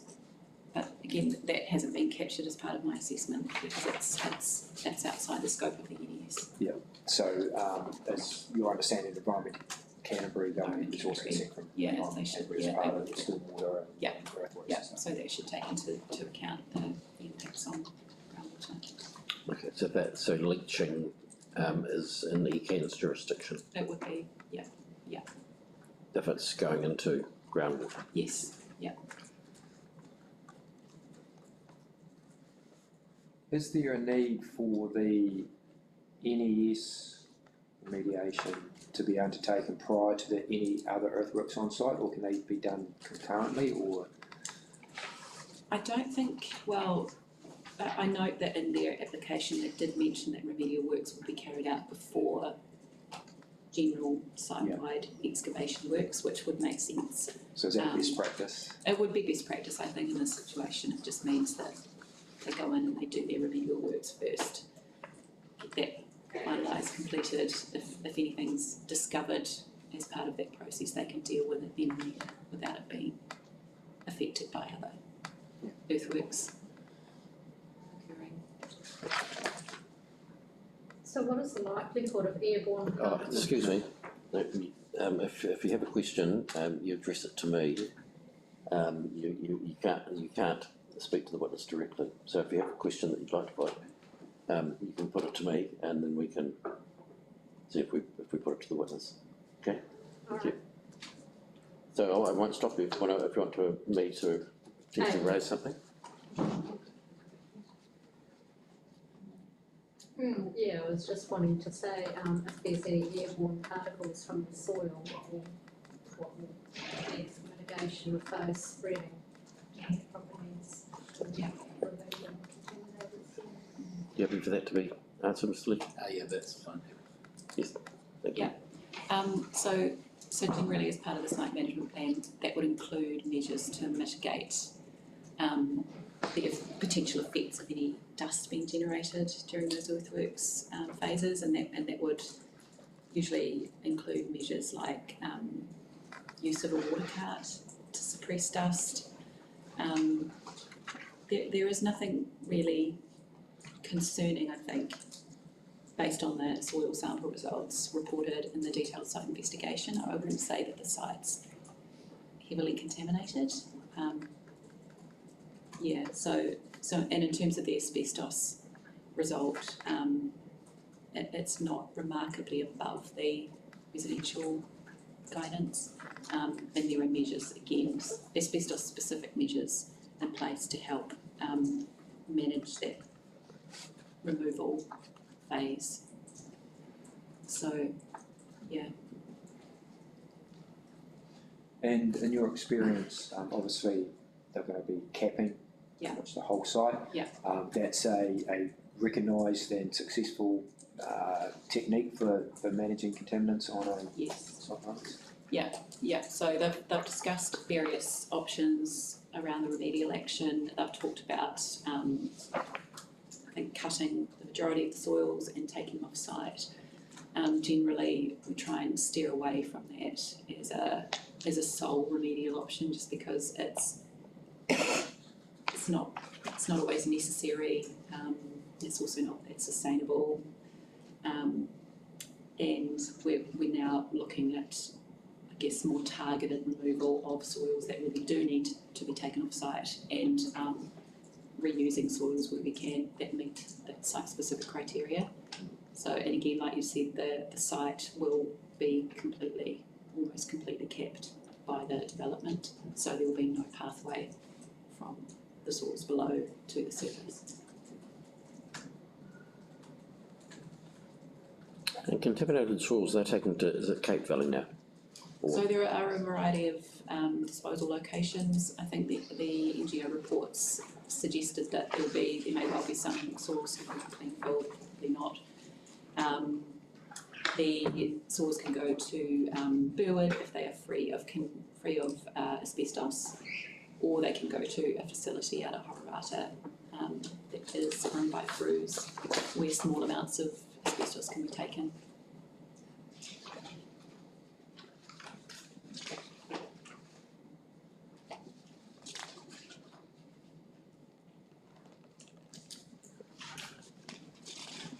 Okay. So they're the only two sites around Christchurch that you can, for disposal of contaminated soil? Predominantly, yeah. So we've got the clean fills, then we've got the managed fills, and then we will have Cape Valley for more contaminated soils, with higher volumes of asbestos concentrations. Yeah. I'm not sure if you've seen the conditions of consent. They all seem fairly standard. Yeah. The latest version that we've got, condition 40, but it's your first condition, talks about that the works on site must be carried out in accordance with site management plan review action plan prepared by and dated 16th of August 2024. Yeah. I just want to confirm that that is the information that you have based your assessment on, Yes. and that there's been no updates or No, not to my knowledge, no. The most recent version of the RMA SMP that I've seen is dated the 16th of August 2024. Cool. Yeah. I've got to encourage having conditions that specific as well, but just want to make sure that it is what Yes, yeah. And of course, if anything changed, say, during that initial earthworks phase and they needed to update the SMP RAP, they should be sending council a copy of the updated plan.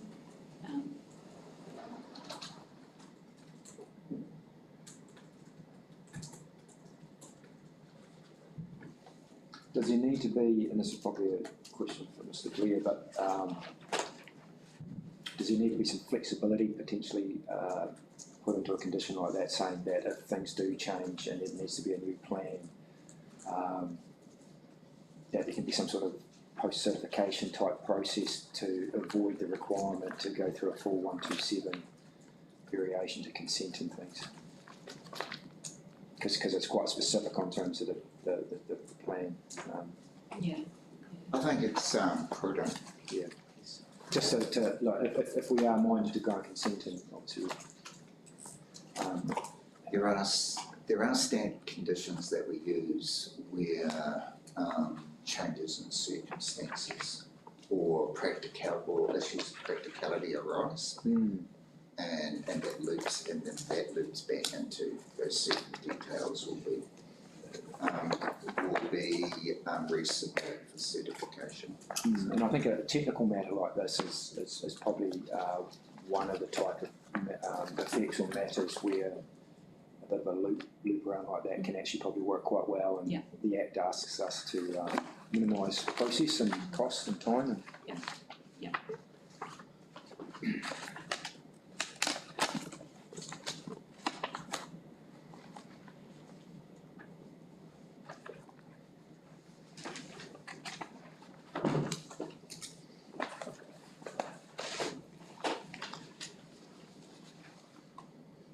Okay, so you've addressed other matters apart from contamination as well. You addressed the lighting, that would just be dealt with in terms of the district plan requirements for light spill. I addressed noise and lighting. Yes. Yeah.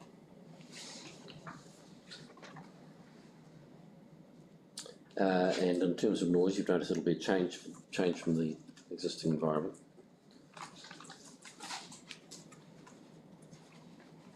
And the 1 dB difference at those 3 locations, you've described that as having a minimal adverse effect. Do you agree with Dr. Trefathan that it's not likely to be noticeable? Yeah, I do, yeah.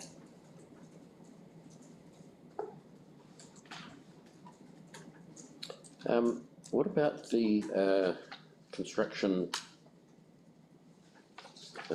process with the compliance with the standard in terms of construction noise? And the reference there to particularly noisy works should not commence until 07:30. Yeah. And one of the submitters raised whether there should be no works at all, construction works at all until 7:30.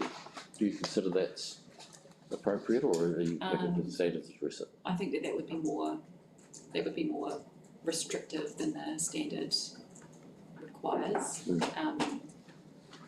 So, yeah, I think generally construction works on a site can commence, any time as long as they're complying with the limits stipulated in that standard.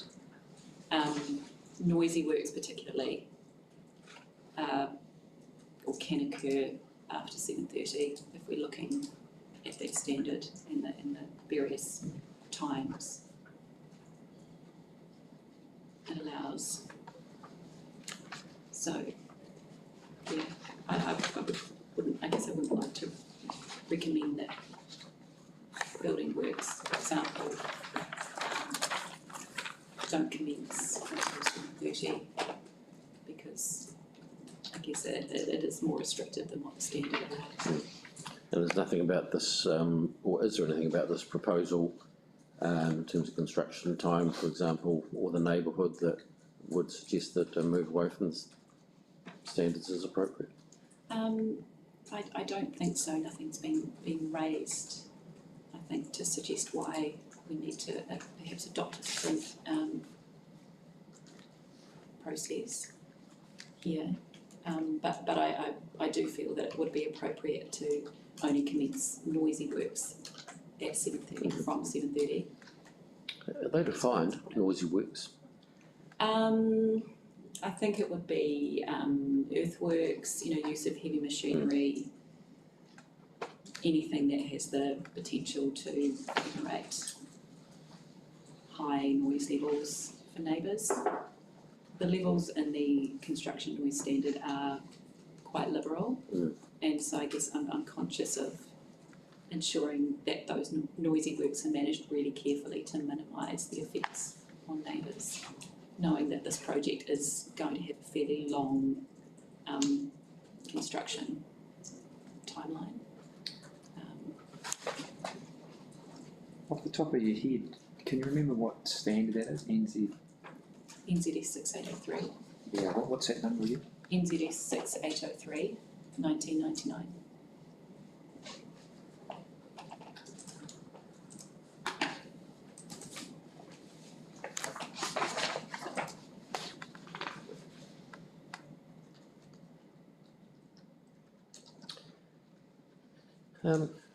Just interested in the recommendation in terms of electric forklifts, non-tonal reversing alarms, which have been adopted. Have you ever had any complaints about the non-tonal ones, the white noise ones at all, to your knowledge? We've had complaints about, larger retail stores, like Bunnings, for example, where they are quite close to residential activities, or they actually back onto one another. So I know that has been a source of complaints in the past.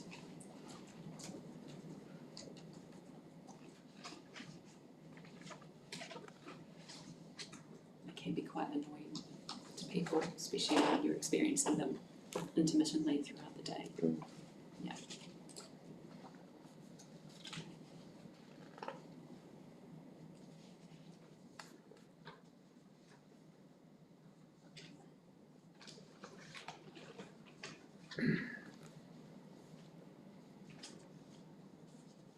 So even the non-tonal can have effects at times, depending on frequency. Oh, potentially. Yeah. Yeah.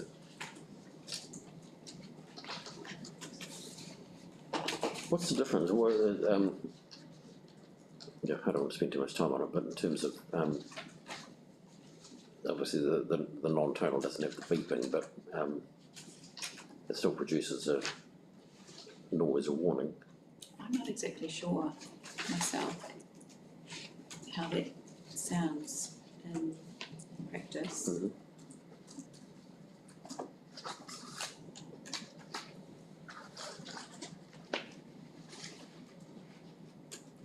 Yeah, I've generally adopted the recommendations set out in AES's report.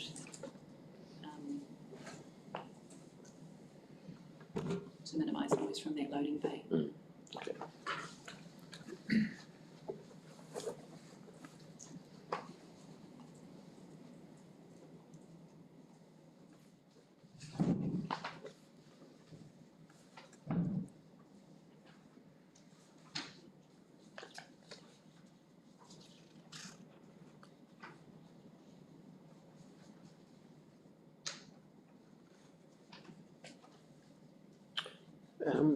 I don't know whether you've dealt with them, but in terms of supermarkets,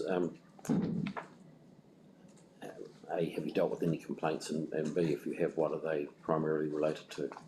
I have not dealt with many complaints about supermarkets, because generally I think we try to ensure that the planning phase almost ensures that complaints don't arise once these have been built. But I think, like Jeremy said earlier in the week, the main source of noise can often be the loading bay, where we've got large truck and trailer units coming in, stopping. Their engines might stay running for some time while they're doing the unloading phase. Again, the various other machinery needed to do the unloading, and then the departure of those big units.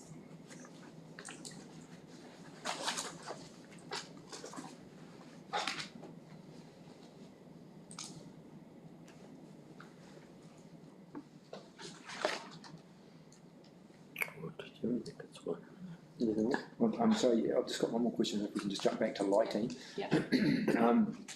In your evidence, you say that lighting is expected to comply with the control, glare and light spill required by the district plan. I see there's some more sort of robust condition being presented to the panel. In your experience, is there generally any concerns with the lighting plans for these sorts of large developments? Not usually, I think, because they can be designed to comply Yeah. with the glare and light spill standards in the district plan. And sometimes we might include a condition around submitting a post-installation assessment, but I have not recommended that in this instance. Sometimes that can depend on the level of detail provided at the application stage, and if it's considered to be sufficient, then that post-installation report isn't needed. I think there's a condition along that line that I just No, can't find it at the moment. So. no, I don't believe, I haven't recommended that. Sometimes we do, but in the case where we've got enough information to assess the potential effects at the application stage, we would not necessarily require a further report be completed, but But you're comfortable, like a development of this nature is not unusual, it's not, there's probably not a bespoke type lighting plan required? I don't believe so, no. Normally, it comes to, it's a balance between minimising spill and glare on the surrounding environment and also providing the minimum level of lighting required in car parks, for example, for safety reasons, and also traffic safety and also safety of those individuals using the car park at night. So generally that balance can be achieved. The lighting of the village green area, the condition we've got in front of us, there's a requirement that you have security lighting. Right, so that's motion activated, it's not on all of the time. I'm not sure if I've... I'm just looking at condition 12, says provides lighting coverage of the village green area between the hours of 2200 to 0700.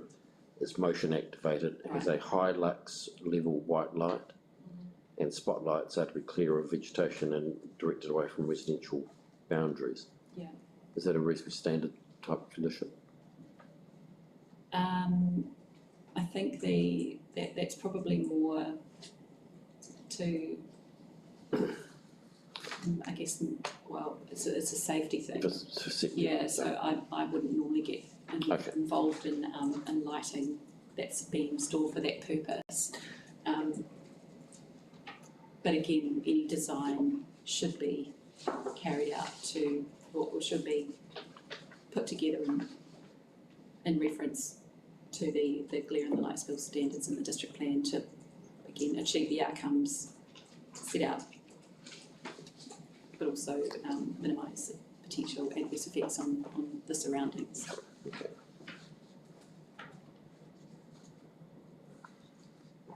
All right. Okay, thank you very much for your assistance. The only other point I wanted to make was, jumping back to site contamination, was that the hotspot, the lead hotspot at sample number 30 will be retained on site, because we're not proposing to dig down that deep. And I don't have any concerns about that, because it will be covered and capped with hard stand, with a concrete slab of the supermarket, and there will be drawings put together as built remediation level drawings, and they'll be included as part of the final site reporting. Just on this map, can you, well, if you've got a map there, just in general, where was that hotspot? I know it's in the evidence somewhere. I'll show you if you like. So that's at location number 30. So that's the area that will be dug out, about a metre deep. Is it just this area here? Oh, So that's it's the just a lead test. and that's the sample, that's the asbestos. Yep, so this is a loading bay and that's all. Yeah. Just a note, so thank you. Before Kirsten goes, is a point that I clarified with her yesterday that I think she should probably relay to the committee, to the panel. There was a question about potential mixed-use residential given to Mr. Cleese earlier in the week. So I just, in passing, I asked Kirsten to provide me with an opinion on whether, if there were to be, and I'll touch on this in my reply, some residential component, whether the current state of information about contaminated land is suitable. You gave me a comment, but I had to Yeah, refer that yeah. back to the. yeah. So I think if there was to be a change to the proposal that involved incorporating some additional residential development in any part of the site, that remedial action plan, site management plan would just need to be updated to reflect that change in land use. I certainly have no concerns about that, the potential for that to occur, but it's just we would need to see that documentation updated to reflect that change in risk level, if you like. I've just got one more. I'm sorry, that just triggered a thought. Noise standards between various zones, do they change? Are they different? And if so, because part of the site's zoned residential, and this could be in the evidence, was a residential zone noise standards applied to the voting day?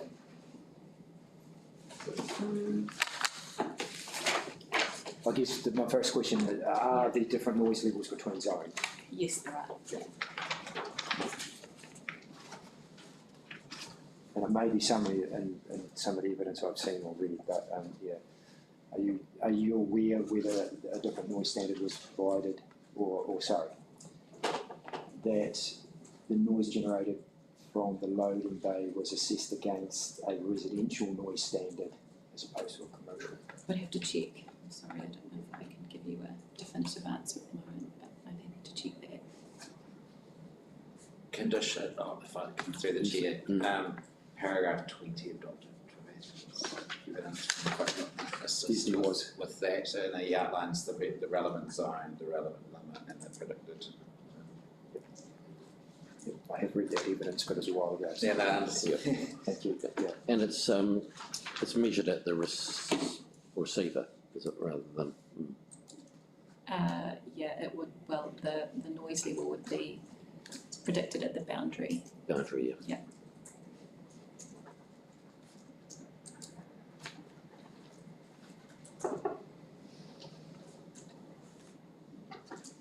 Boundary of the residential zone, or the boundary of the nearest? That would be just at the boundary between the application Yeah. site and the receiver. Yeah, okay. Yeah. Okay.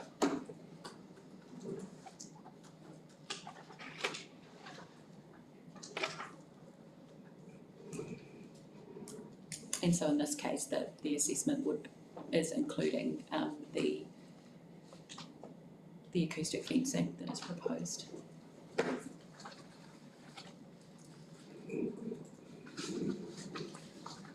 All right. Yeah, that's fine. Thank you. Okay, thank you very much for your help. Thank you.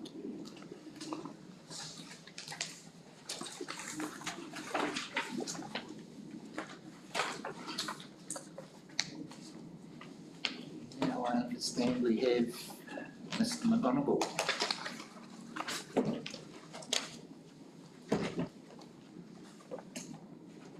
Who is not in the room.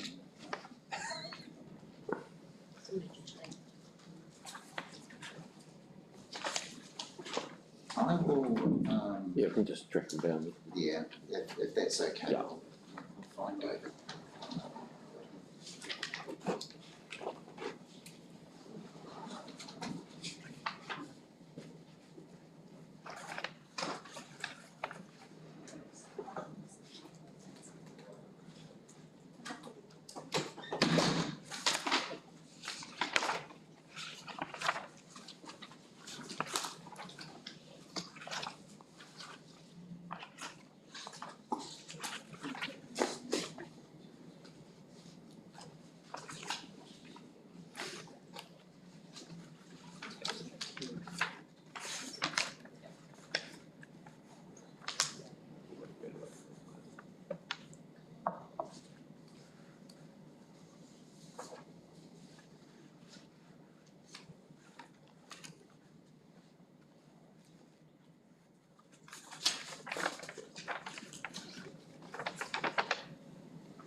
David, obviously, is here now.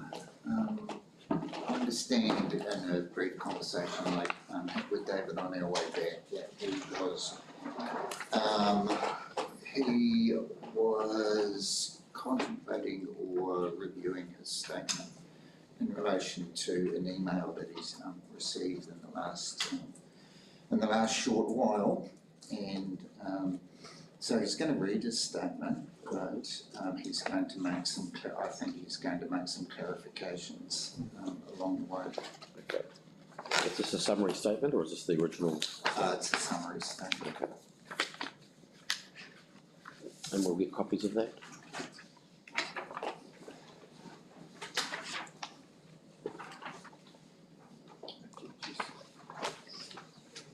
Thank you.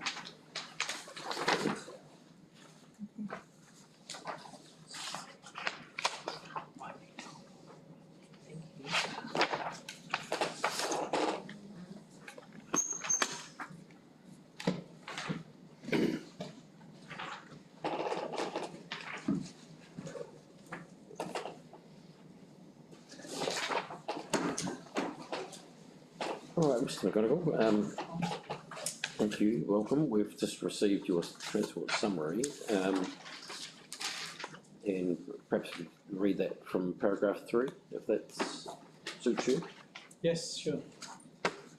So the area of contention between Mr. Rossiter and myself was around the width of the right turning bay at the start of the hearing. However, following recent discussion, Mr. Rossiter, although still believing 2 metres is adequate, has indicated agreement that a 2.5 metre wide right turn bay is required. So I'll just amend what I've just said in terms of Mr. Rossiter has subsequently given me feedback that he doesn't agree that a 2.5 metre right turn bay is required.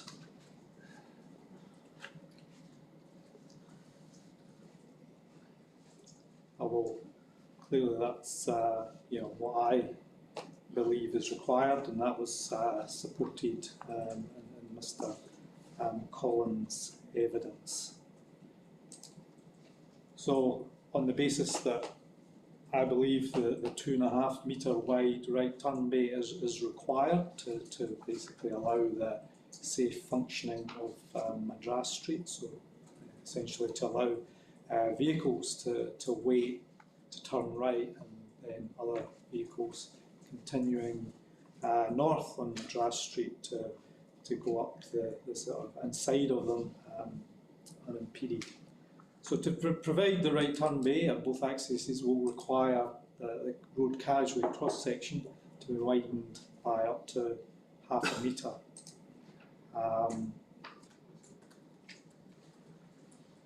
This, I believe, was agreed between Mr. Rossiter and me. Mr. Rossiter has prepared a layout that shows a 2.5 metre right turn bay, and to achieve this had chosen the west side, so opposite side to the site, for the widening. I've indicated to Mr. Rossiter that council staff would not support widening on the west, as this reduces the amenity of the residents on Madras Street by moving the road closer to their properties, narrowing the footpath and berm space, which can actually be quite an issue in the city in terms of when you put your bins out. We have an ongoing issue in developments with bins, and especially when you have intensification, where you have to end up with a high number of bins stored on the footway, and that affects amenity. So it's obviously just reducing that overall space. That does have an impact on that. But the other, amenity impact is just losing the grass berm along the frontage of the properties. Just in terms of, there was discussion earlier in the hearing about the approvals of changes to the road environment. So I'll just clarify the position. The delegated authority for approving changes such as this sits with the community boards who endorse or reject the proposals based on council officer recommendations. As the asset planning team that would be preparing any recommendation to the community board, and in this instance the recommendation would be to reject the changes to Madras Street on the west side. Do we want to explore this a bit now? Yeah. If you don't, yeah. My understanding is that there's a 3 metre width of footpath and berm on pretty much on both sides of the road. Is that right, or is That's what I understand, Yeah. yes. so if there was widening on essentially on either side, it would reduce it from 3 metres to 2.5 metres. That's correct. And your view is that on the case of if it's on the side with the existing residential properties, that reduction is significant in terms of the amenity for those residents. Yes, and losing the grass berm.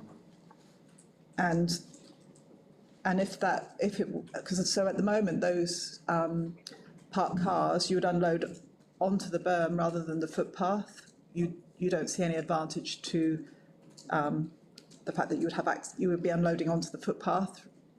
That's an advantage, yeah, loading onto the footpath.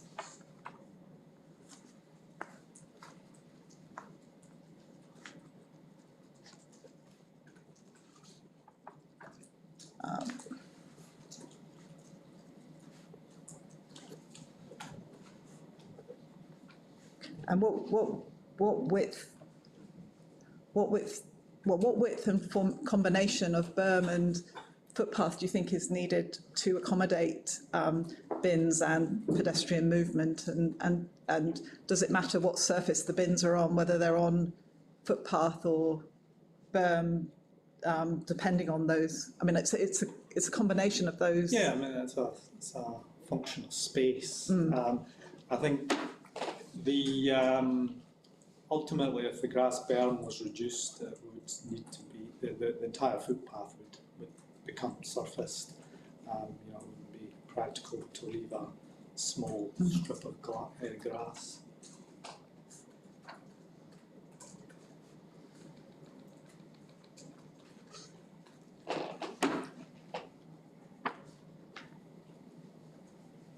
So I'm just trying to if at the moment. You correct me if I'm wrong, but I think we've got we've probably got around a 1.5 metre berm and then a 1.5 metre footpath. That's correct. Yeah, it's probably, yeah. I don't know whether there's a property berm or not. Yeah, I think it'll be around 1.2, because what happens is the grass, is if you look on the side of the road, the grass has actually grown over the footpath. I think the standard berm is 1.2 metres. So potentially you'd end up with a 2.5 metre wide footpath along that section. Which should be occurring also on the side of the development.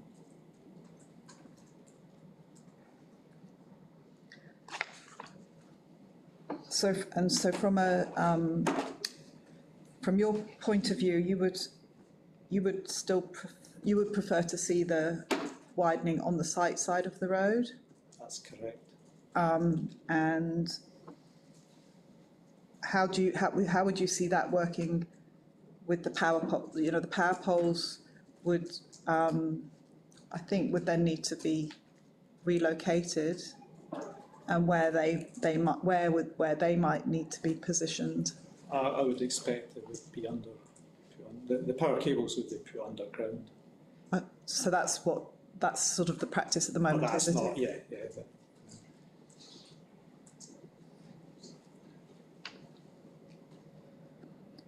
But I'm not also the expert in terms of.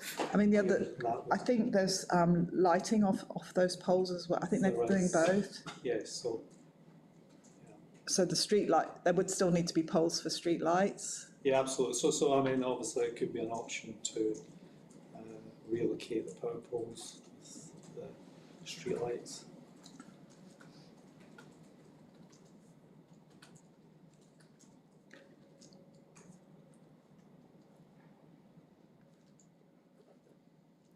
And in terms of these, the delegated authorities, that would be required just for the removal of the parking spaces on the site frontage.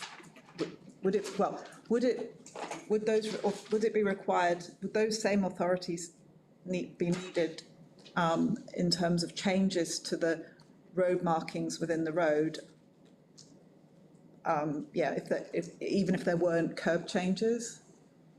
Usually we consult with, certainly the moving the curb line, so making a physically widening the carriageway, that would definitely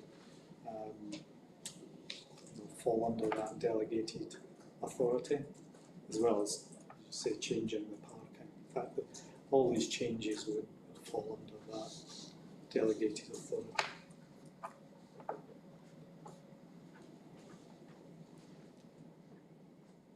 And in your experience, have community boards ever endorsed a proposal which council officers have not supported? I'm relatively new to the team, so I probably don't have enough history to, in the time that I've been council, I haven't sort of come across that. It's been just over a year. Okay. So, and so on that, were you in Christchurch prior to that, or? Yeah. Yeah. Okay. Yeah. So I know Christchurch. You know Christchurch better than me.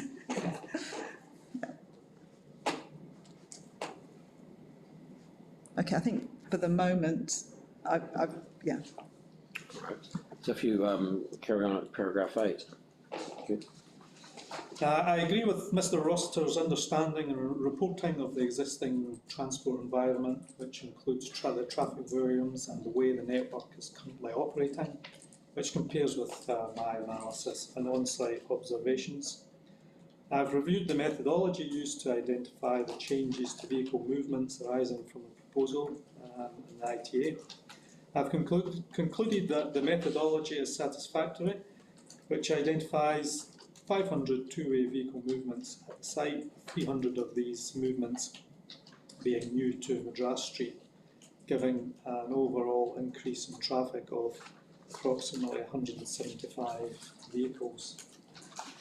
Furthermore, I agree with the assessment of the wider network effects that show that there will be minimal impact on the safety and operation of the surrounding transport network for all users resulting from the proposed development.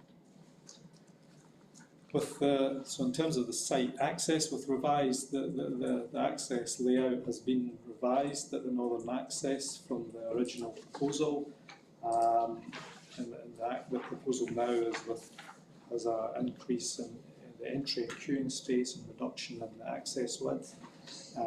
Both of those changes, I consider the operation of the two accesses will be satisfactory. Parking, with no parking requirements in the district plan, the key consideration regarding parking is from a road network operational perspective. I do not consider that any further on-street parking will affect the operation of the road network, especially for the movement of service and emergency vehicles. I agree with the concerns that the development does not comply with the access requirements of the ODP by omitting access from Purchase and Packet Street for pedestrians and cyclists. If the two accesses were provided, the convenient walkable catchment would increase by approximately 30%, which would assist in reducing the dependency on car-based travel by encouraging walking. There would also be a similar effect on accessibility for cyclists, but this would be a lesser extent given the ability to travel greater distances at much quicker speed. However, cyclists from the east would have an easier access to the development rather than having to enter the development via Madras Street if the access is well provided. To sum up, the outstanding issue remains the widening of Madras Street and the fact that I contend that it should be taken from the eastern side of the road.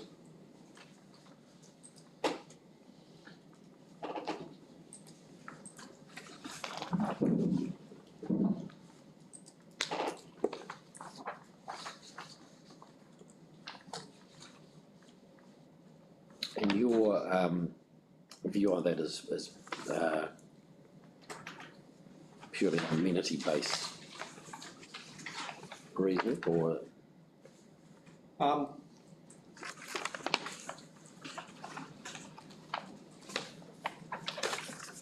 this is an overarching, I suppose, practical, moving the curb line, we would end up with this sort of kink in the curb line. I mean, I haven't sort of analysed the drawing, but intuitively it just feels it's the incorrect location to do your widening.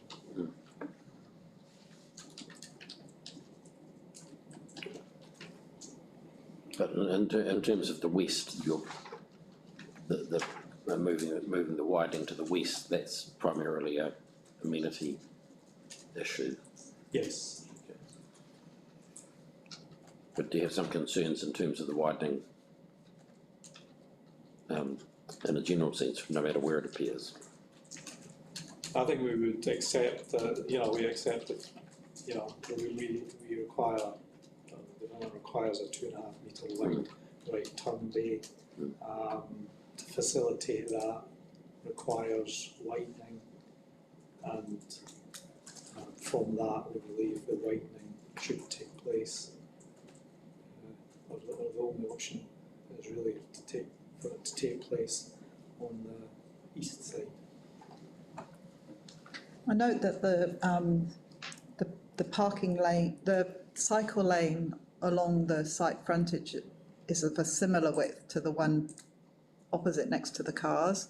With the parking removed, is there any potential to narrow the cycle lane along the site frontage? I mean, is there a minimum that is sort of an absolute minimum that's used in Christchurch for cycle lane widths where there isn't the risk of the dooring? It's about 1.6 metres, it's currently around 1.7. Yeah. I mean, on that side of the road, the traffic volume is much less, the southbound.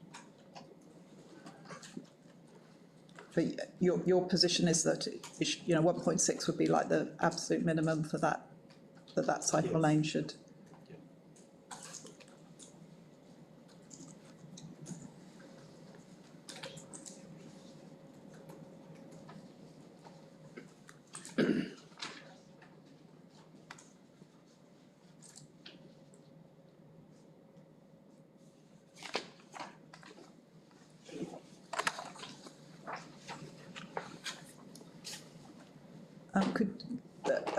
It's come from the submitters who have properties opposite or either own or live opposite the northern driveway, particular have concerns about moving to and from their driveways.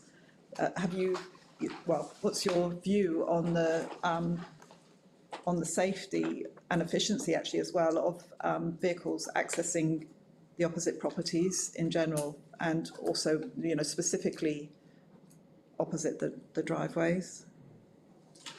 Most of the properties you can basically drive in. I believe a lot of them, and basically drive in a forward gear, turn around and drive out in a forward gear.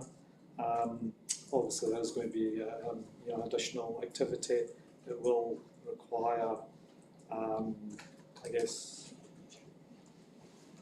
more care and observation whilst entering and exiting the driveways. it's quite a common sort of scenario, I guess, throughout the city to have driveways such as this, opposite busy commercial developments. I mean, I get the unusual, well, what I can see, the unusual thing here is this platooning of traffic. Yeah.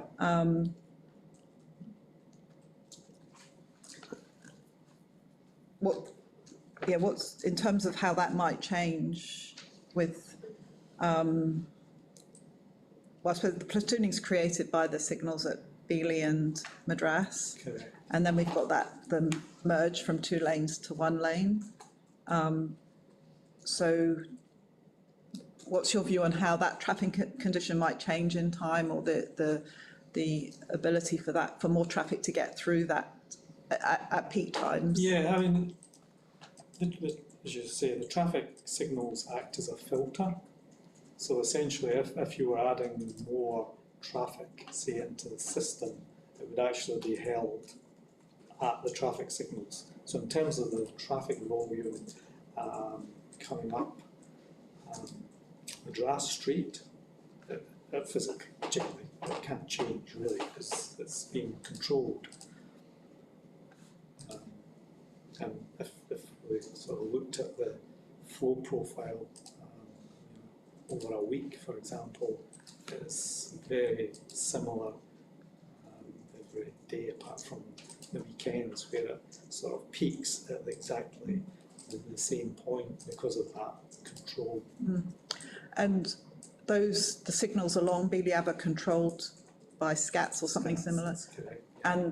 And what's the scope? I mean, sometimes I think, it is, I'm guessing the cycle time's just under 2 minutes at the moment because looking at the platooning and the gaps, but is there much scope for creep in or change in those? No. Generally, you'll find in a congested road network, it's congested every day of the week, the traffic signals will optimise themselves and their optimisation will be the same day in, day out, even though they're dynamic. Everything gets to a point where it will be operating as optimally as it can. And you think that situation has been reached for that busiest sort of hour and a half? Yes, yeah. Absolutely.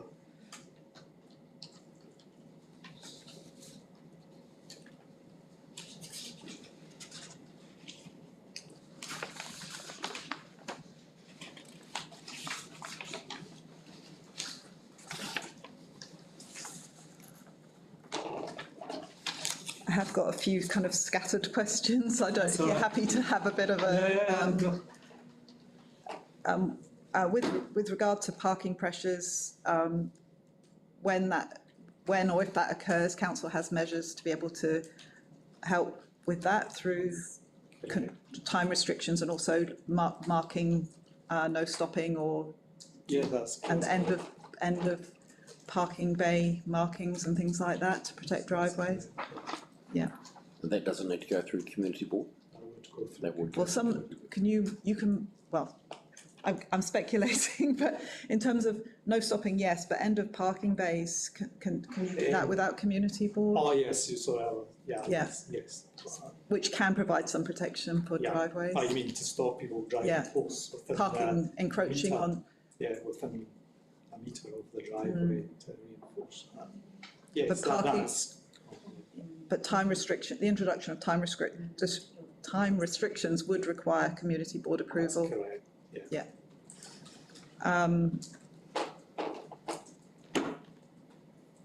Okay, yeah, so here we go with the jumping around. You're comfortable with the design and the performance of these driveways, that the traffic flows to and from the site will be both safe and reasonably efficient? They'll be safe. The efficiency might vary. There might be some queuing at sort of peak times. I mean, as we've discussed, the platooning, it all depends on the arrival rate of the traffic leaving. If it coincides with a platoon, there may be short periods where there would be a queue within the development, but that, you know, I'm happy that that wouldn't affect the sort of operation of Madras Street. And I'm sort of picking up through your commentary that you have a preference towards keeping the driveways narrow for pedestrian amenity rather than, for instance, adding extra width to allow for a separate left and right turnout. I'm interested in your view on that balance between facilitating vehicle movement on and off the site and pedestrian amenity across the vehicle crossings.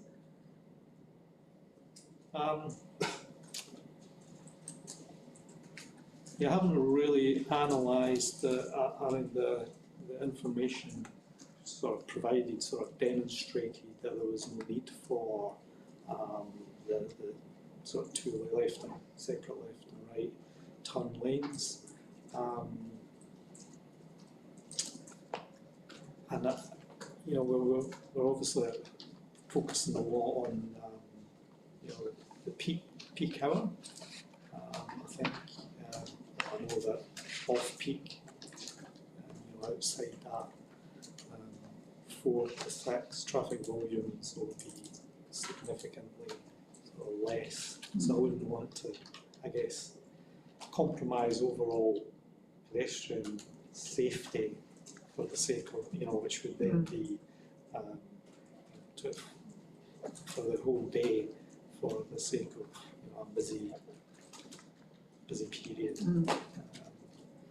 for traffic. And you're comfortable in terms of the assessment that the queuing wouldn't go back as far as the pedestrian refuge, and that so there wouldn't be. Yeah, I think both. You know, the unique characteristics of the traffic flow on Madras Street. There's only 50 vehicles an hour coming south, so in the actual fact, right turn vehicles will generally be unimpeded. That's consistent throughout the day, is it? Consistent, And in terms of the refuges, there's been some sort of coming up through submissions around the possibility of whether one should be included more centrally as well, possibly in the vicinity of the path, and whether, yes, we're interested in your views on that, both in terms of whether that's something that would usefully help with pedestrian and separately cyclist access into the site, or whether you think, yeah. Yeah, I mean, I believe the two existing crossing facilities will accommodate most of the pedestrians accessing the development. A centrally located one would have a very small catchment, so the residents directly opposite that would benefit them. I think in this situation we would, you know, something that could be considered in the future. But I believe the existing ones will meet the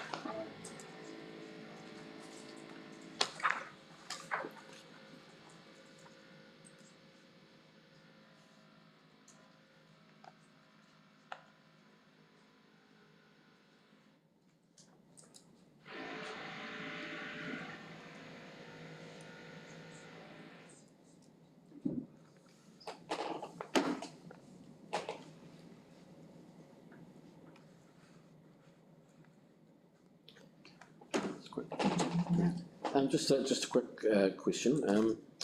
In terms of your 14, you've talked about the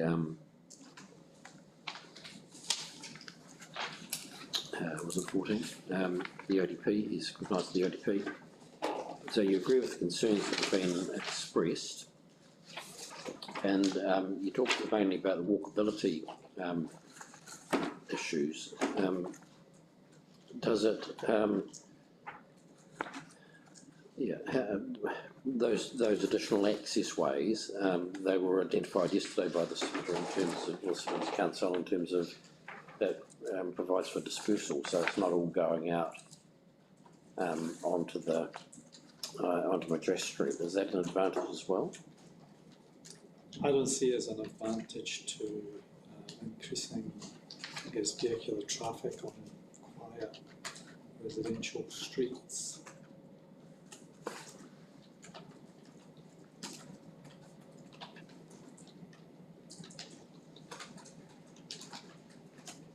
Is that from a traffic safety and efficiency perspective or an amenity perspective? There would be safety issues because, you know, the quieter the street, the sort of faster people travel. Yeah. I guess that ultimately the volume of traffic that would then move to there would be almost, it would not provide any change to what's actually, or detectable change to what's actually happening on the Madras Street.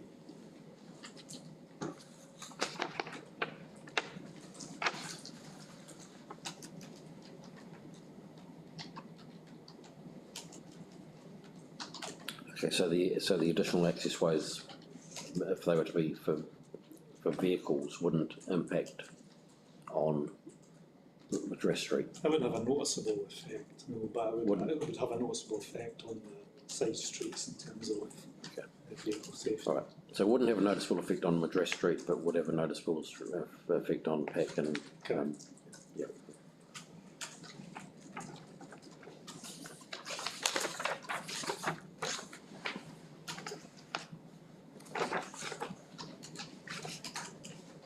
I think it was yesterday the downstream environment management plan came up, which was to do, it's to do with managing traffic effects associated with the Northern Arterial.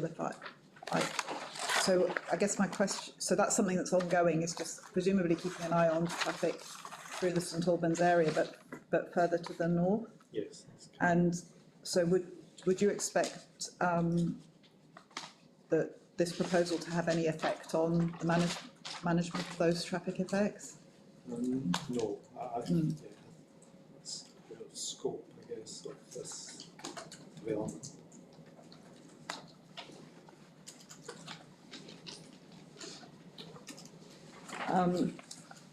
In terms of the road pavement on this section of Madras Street, obviously council will have ongoing obligations in terms of maintenance, but with the turning of trucks to and from the driveway, are you comfortable that the road pavement can accommodate?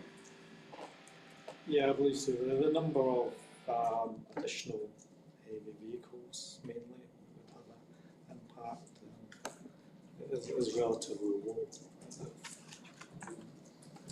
Sort of flag a concern at this stage.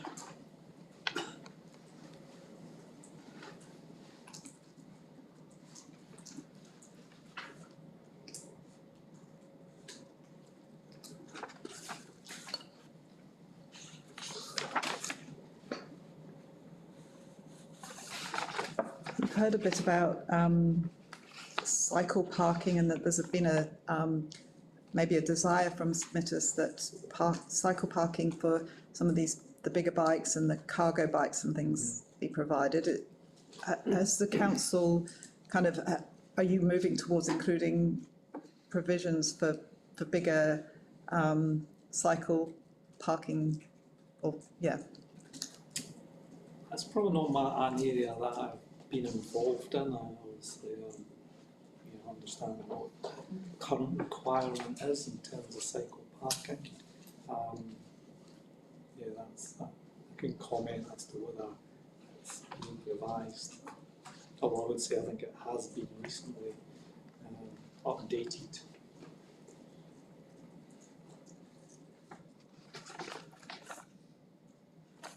And in terms of, this is sort of still cycle related, I think, if I'm right, that the width of the covered walkway is about 2.6 metres wide. So this is the connection from Madras Street to the store entry, more or less. Do you think that could function in some sort of shared space way between cyclists and pedestrians? Yeah, our typical shared space or sort of minimum space for a shared path is 2.5 metres.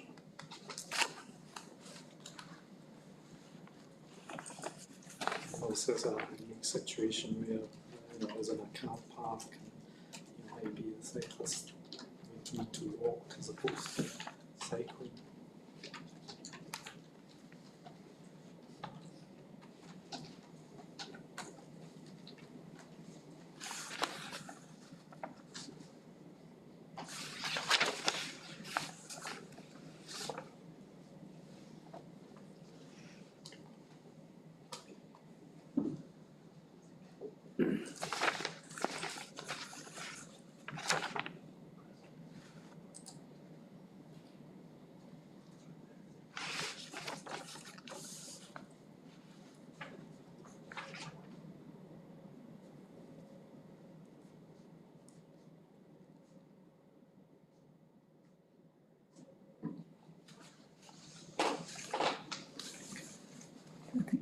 Probably then it would be looking at the conditions a bit.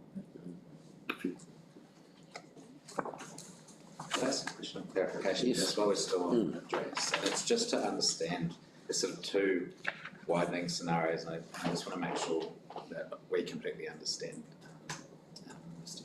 McGonagall's recommendations. So one is just around for the length of Madras that needs to be widened 0.5.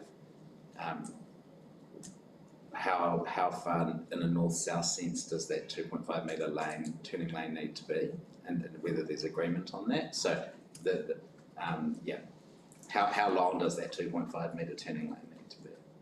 Yeah, I mean, we would need to go through a sort of detailed design phase just to understand. Yeah. How far it needs. It's more about how far does it need to go to sort of comply with having the appropriate tapers, etc. I wouldn't expect, but my expectation is that it wouldn't be significantly beyond the extent of the site, if that was. That's useful. My second question, and it may sound like we're splitting hairs, but it could be quite important, is just around this 0.5 widening. So I understand that 0.5 metres was based on the current east cycle lane being 1.7 metres wide, but as I understand it, you support that being reduced to 1.6, which then gets us down to a 0.4 metre widening. And I haven't been out there with the measuring tape, so this is a sort of a scenario, but given we're at 0.4 metres and say there was 30 centimetres available to widen, not 40 without moving the power poles, is there any room to move in your recommendations around efficiency of these lane widths, or is what's in your position, or what's in your report, is that sort of an absolute minimum? If we were talking, say, 5 centimetres for each lane. Yes. I mean, what might be useful for us to understand is what the clearance to the power pole should be from a safety point of view. Yeah, I think it would be unlikely that you would be able to widen and move closer. I mean, off the top of my head, I don't know where the power pole is in relation to the edge of the curb. I mean, if it was set back, yes, that could be an option if the clearances were still adequate.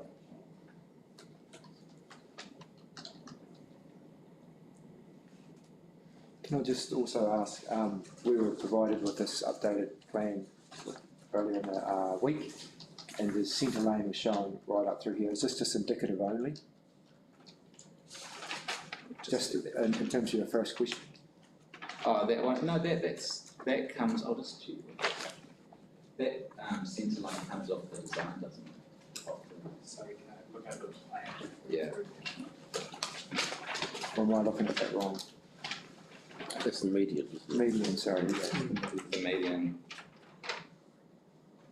That's the proposed median. It's a proposed 2 metre. So that is the, right, yeah. Okay, yeah.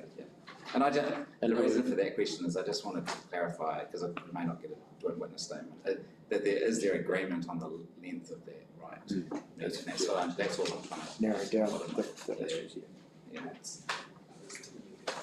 yeah, so that's the length of the median, but at 2 metres, not. Yeah.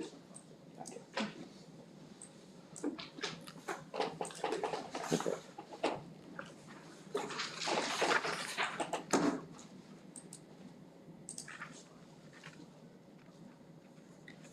So in terms of the conditions, we've got, there's a header of lighting, car park and loading bay, but there's also the matter presumably of lighting of the actual access connections onto the road, and if there are, there's a potential for changes to pole locations, would you want to be ensuring through a condition that there's the lighting of the access connections? Yes, that would be correct, yeah.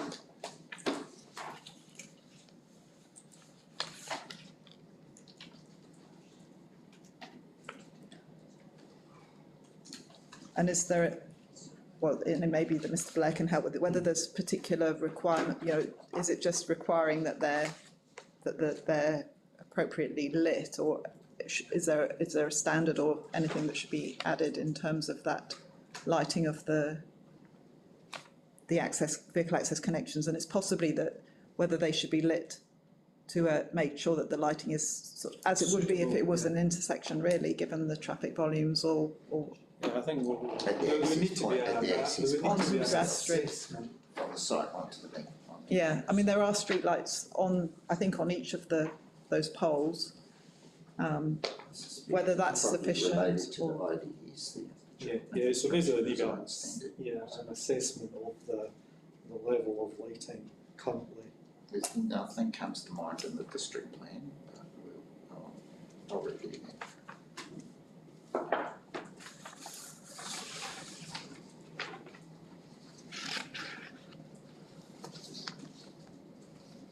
And we've got, there are post conditions around protecting the visibility split, keeping the landscaping low around, and it look, I'm suggesting that if that were the case, it's specifically the pedestrian visibility displays, but do you have concerns, or does anything need to be included in your mind around the vehicle displays?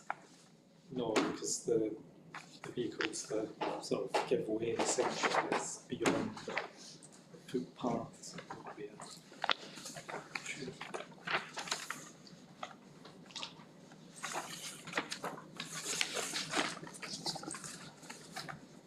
And then in terms of we've got a heading of traffic management plan and then separately construction management plan. And are you comfortable with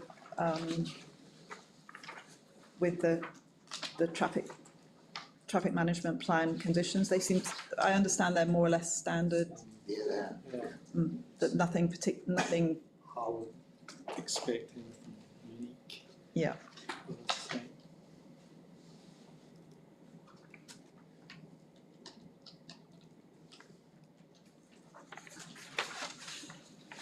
And are you comfortable with sort of construction traffic management matters being dealt with through the construction management plan, and that there's nothing here that would trigger the need for a separate construction traffic management plan? No, that would be all part of that one construction management plan. Yeah.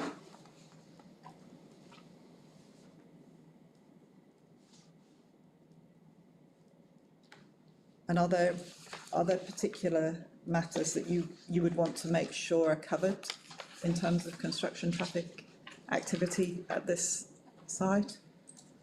Not from my perspective, it's not an area that I would normally deal with.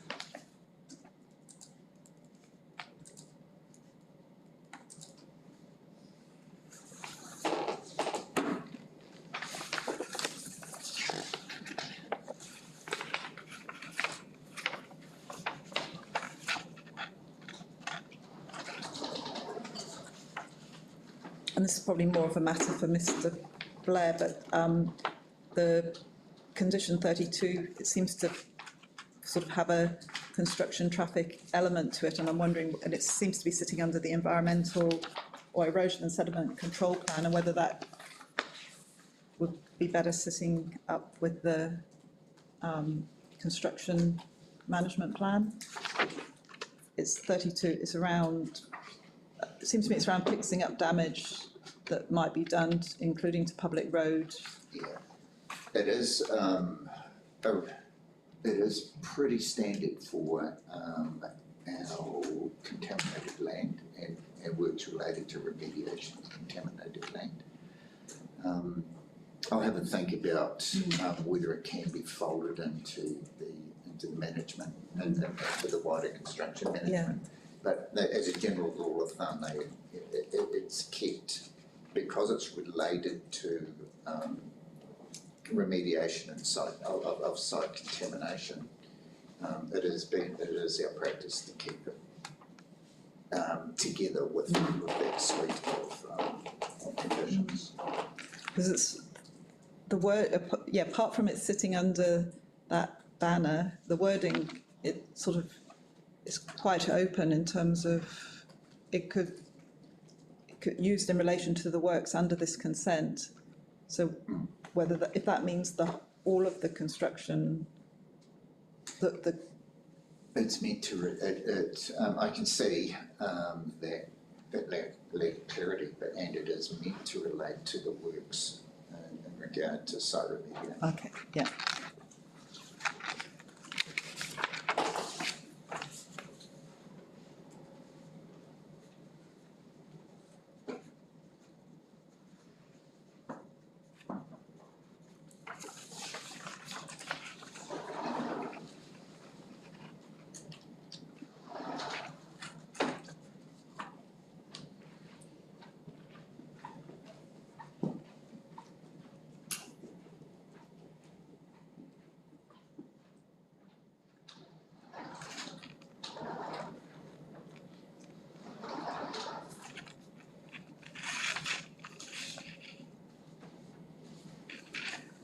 And then there are at 47, actually I think it's, we've got some numbering that's going a bit all over the place actually on, but under this traffic safety audit, and so there's conditions to do with that.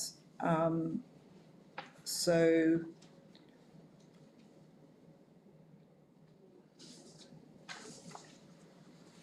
is it for, have you been involved with traffic safety audit requirements for developments?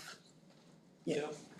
And what's your expectation around the safety audit, what safety audits might be done for where there are works within the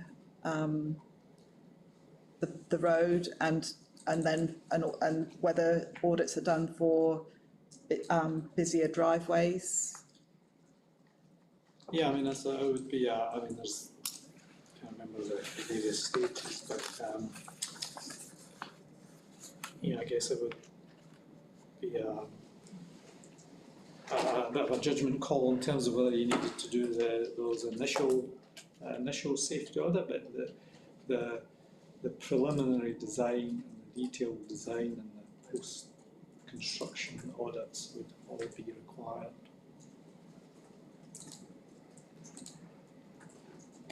And that would be both for works, if there were to be widening, they would be, well, yeah, they would be for that, but and even without the widening works, you would have an expectation that there would be safety audits undertaken of to do with the driveway designs, or is it just, which, Yeah, because there is obviously the other off-site changes to the road markings, for example. If there was no lightning being done, there is still changes being.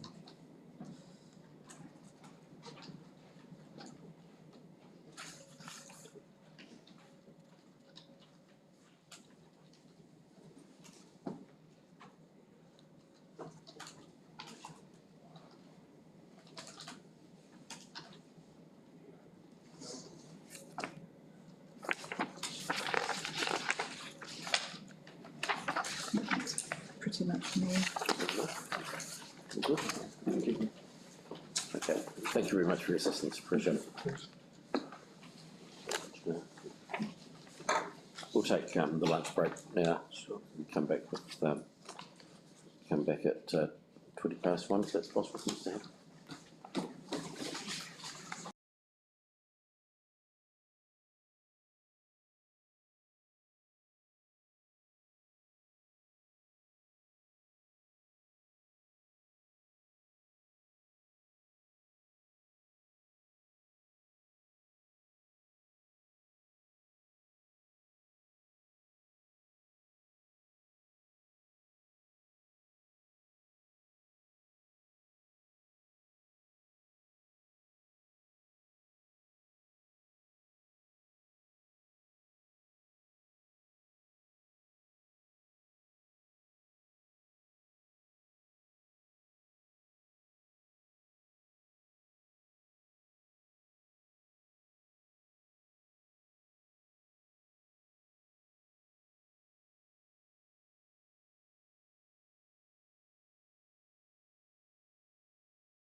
All right, we'll get underway again. Thank you. Welcome, Mr. Hatton. Now you've provided a summary or a response, and if you just want to take us through that, actually start at the summary of your original evidence, just briefly. Thank you. So, in my original evidence, which was primarily a peer review of Mr. Church's statement, and in it I noticed some key points. So the building is well designed when seen from Madras Street, principally because of the modulation of the facade. However, the impacts of the car park are quite substantial. I thought the ODP still has ongoing relevance, and the proposed plaza doesn't correspond with the publicly accessible open space that's shown in the ODP. I was concerned that the area behind the supermarket risks creating opportunities for crime and antisocial behaviour. And I noted that the back of the building was reliant on mitigation from landscaping, but I think the landscape architects have covered that subject. I also thought that the proposed signage was excessive in size. And the issues primarily result from site layout decisions, and the proposed architectural resolution and landscaping are not sufficient to mitigate the issues. Since then, some minor changes have been made and further information has been provided, which I can comment on below. Should I carry on? Mm-hmm. Carry on, thank you. So just in response to Mr. Church's subsequent memo, the areas of agreement that he outlines, so he lists 8 areas of agreement, but in my view we don't fully agree on all of those. So where I think we do agree is that the site is generally well located for a centre of this type. I think the scale of development is appropriate for the site. I agree the building is interesting when seen from the street. The building location is similar to the ODP in terms of the effects it has on neighbours to the south, although I've still got my concerns about safety. And the street environment on Madras Street, the quality is not high. But we still have some disagreement on the following points. I disagree about the ODP, that it's out of date and not practical. I think it's still relevant, but that it needs to be applied flexibly.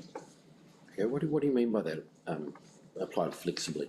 So we just shouldn't take too literal interpretation of it, that we should try and achieve the aims that are apparent in the ODP, which is the permeability it shows and the provision of a public space, but it might be that we move some of the connections around to achieve them based on as much as what the applicant wants to achieve as what's sensible now. Okay, yeah. So I disagree that the proposed location of the plaza fulfills the ODP, and in my original evidence I listed 3 benefits it has: that it integrates development with the public realm, that it would enhance the amenity around Madras Street, and it would provide an accessible de facto public space. And I think the proposal would only fulfil the last of these, and only partially. And I do think it's a good aspect of the development, but that its primary effect is that it will benefit people visiting the centre for commercial purposes.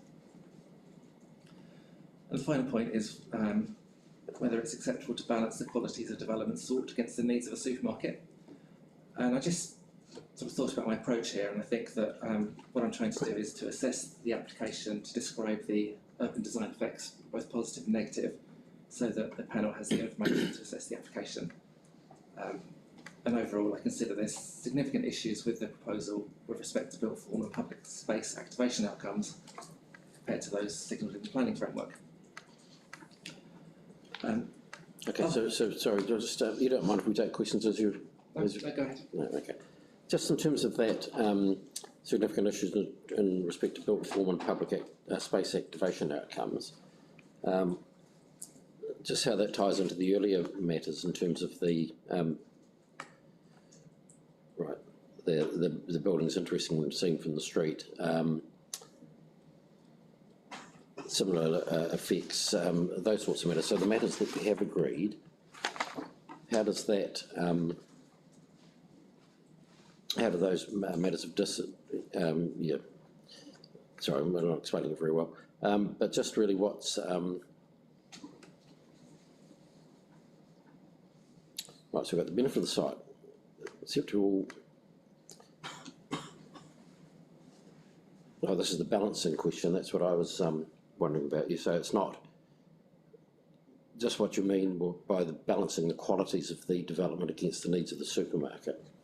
You say that is acceptable. So you agree that's an acceptable approach from a I think from a planning point of planning. view, but perhaps from a design point of view, it's not for me to perform that.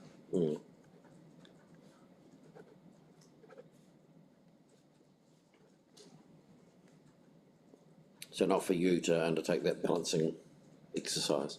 Yeah, because there's aspects of it that are just not in my expertise.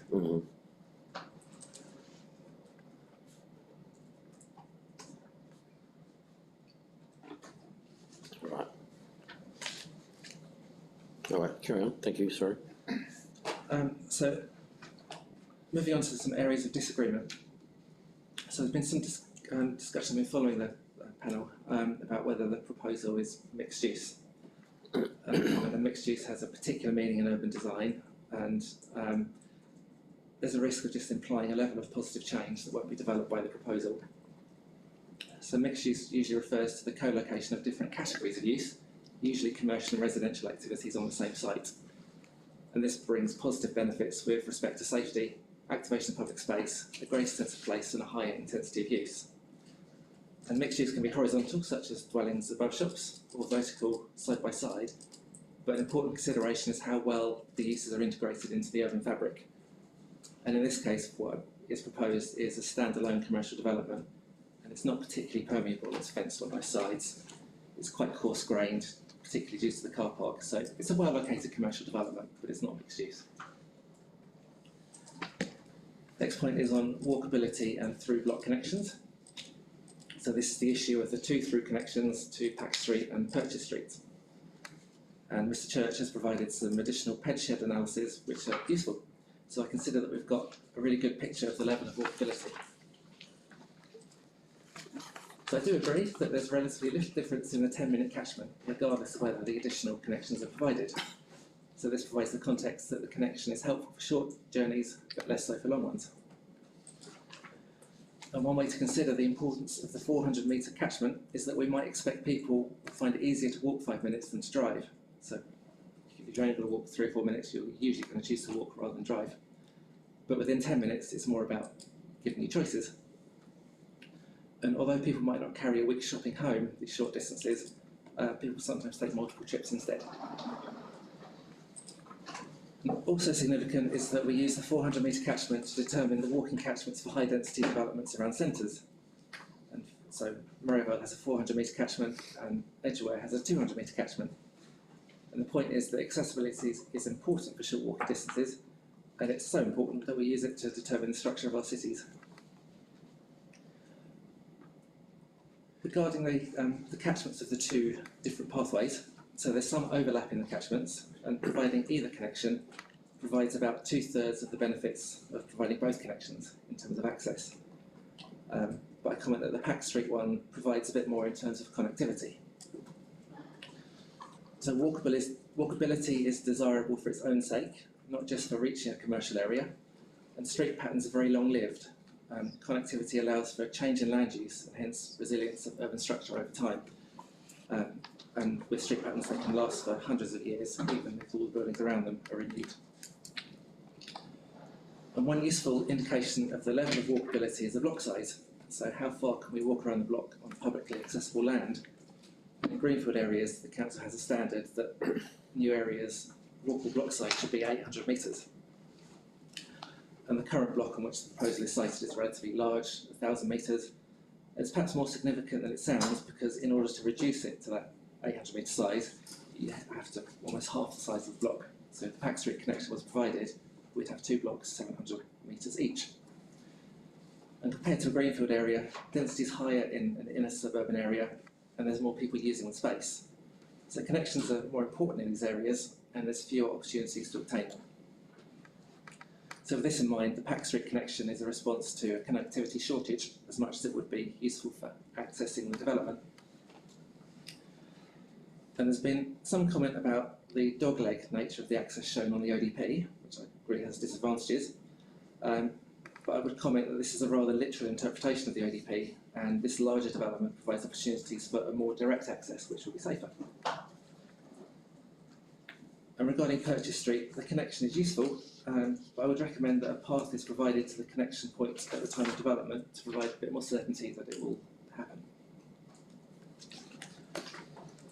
So Sorry, no, we go. So with that last point, that's from, is it that a connection would be formed from the street to the site now, or is it, because the plans show a sort of the connection coming down within the site to that?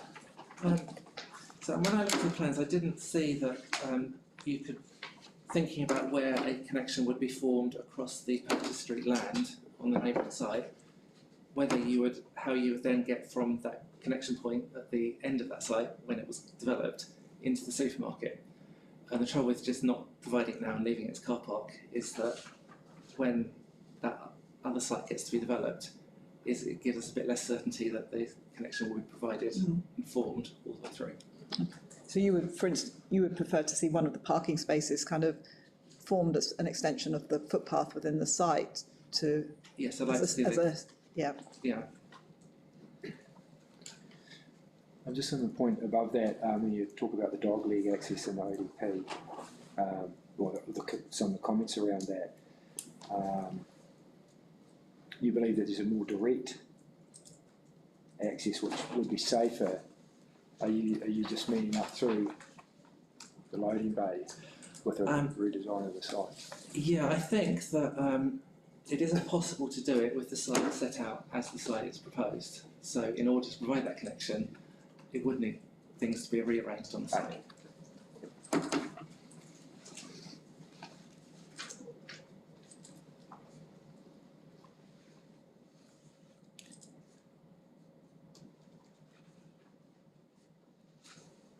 Right, that's 4. Shared surface. So regarding cycling infrastructure, I'm a bit concerned about the use of the term shared surface. And similar to mixed use, it's a term which implies a particular set of benefits. It's a positive space in which pedestrians and cyclists have priority, amenities high, and cars are guests. And I'd comment that these principles don't translate to a car park. I expect cyclists will use the space as they do other car parks, but it's not a positive level of provision. So in my evidence, I cited the example of Wigram, which has a 5-metre wide shared path going through the car park. And I also comment there are better ways of providing car parks which have better integration with their surroundings, and these can include these wider multi-use paths, or perhaps more paths to reduce the need to circulate with vehicles. And a good example that we've been talking about is New World in St Martin's, which has basically a path in each direction.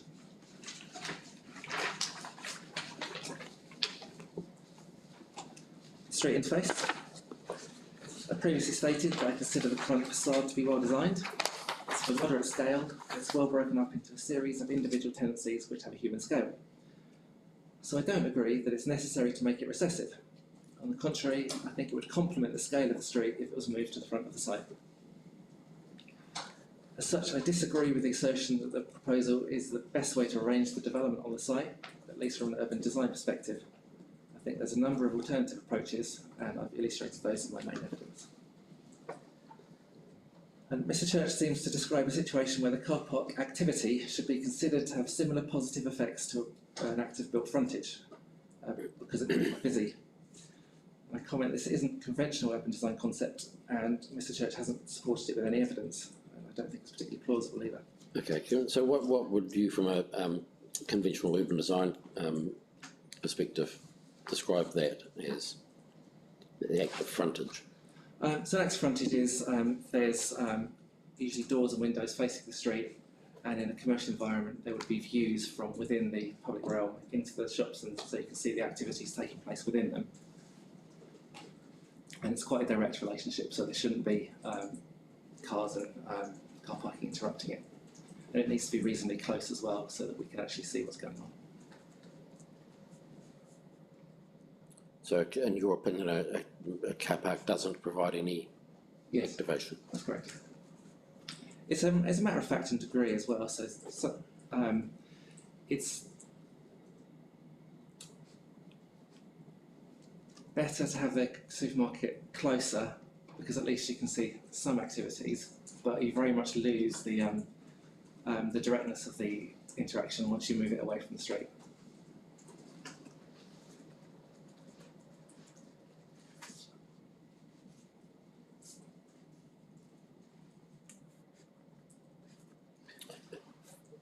Just picking up on the points there that you noted about Mr. Church, as part of his evidence, he emphasised that this is a mid-block development in more of a suburban, or in a suburban setting as opposed to more central city where active frontages are maybe more important. So he was, in his evidence, saying that this is actually a good response to a suburban setting.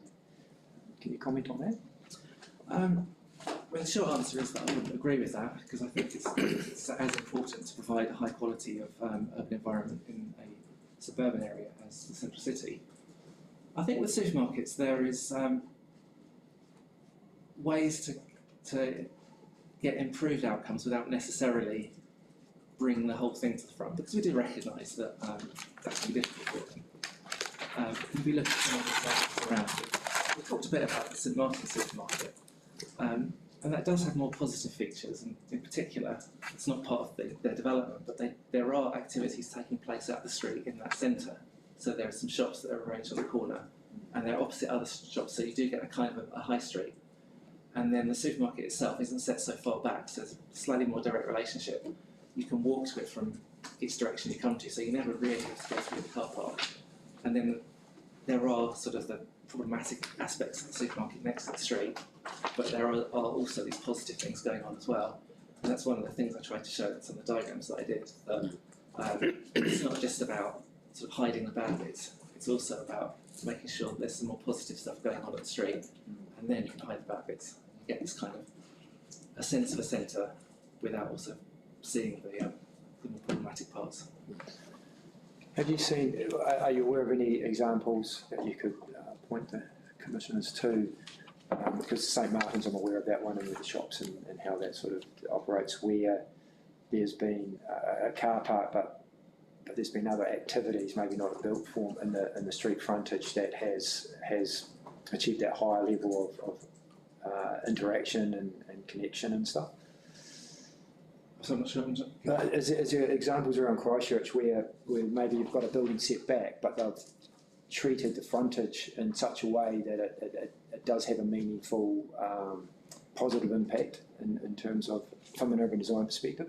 I think unless you put some activities on the street, then it doesn't really have a positive impact. You can landscape it, and that will help to reduce the negative impacts.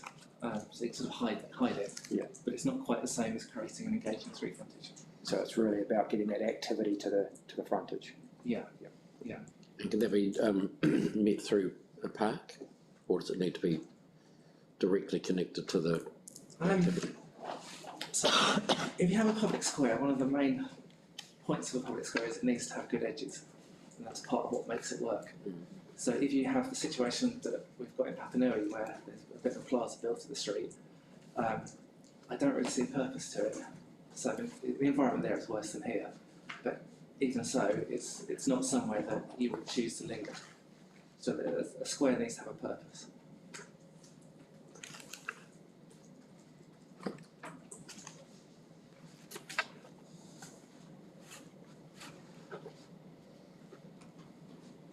Can you identify any where that sort of use of a park or similar at the road boundary has been used successfully in either in a supermarket context or a similar sort of a context? I have got an example, but it's not a local example, and it is successful. And it is, so the example I'm thinking of is the Orion Plaza in Springfield in Australia, and there they have a kind of a new urbanist type shopping mall. They've got a street that they've got through the middle, and there's a kind of plaza that's surrounded by eateries, and that's not that uncommon. There's also something they tried similar, I think, in Papanui on the back entrance, where and I don't think it's been quite so successful there. But in that example, the reason I think it does work is because there's a purpose to it. So you can go there and you can eat at the square, and the public isn't precluded from visiting it. So there's a purpose to it, and the fact you've got people eating there and a use, it brings liveliness, and that then attracts people. But it is next to the street. It's not remote from it. Okay. So just doubling back, so I make sure I've got your position clear, that the public open space needs to have a purpose, Yeah. and that in your opinion, having public open space on the frontage here may not have a purpose, or? It does have a purpose, but it's not well connected to the public realm. Yeah, okay, yeah, that's what I want, yeah. So it doesn't fulfil that dual role. And when you're saying that, you're talking about the one that's proposed, or are you talking about, so that's the one backed by the buildings? Yes, it'll be successful in its own terms, I think, but it's not quite what was envisaged. Yep.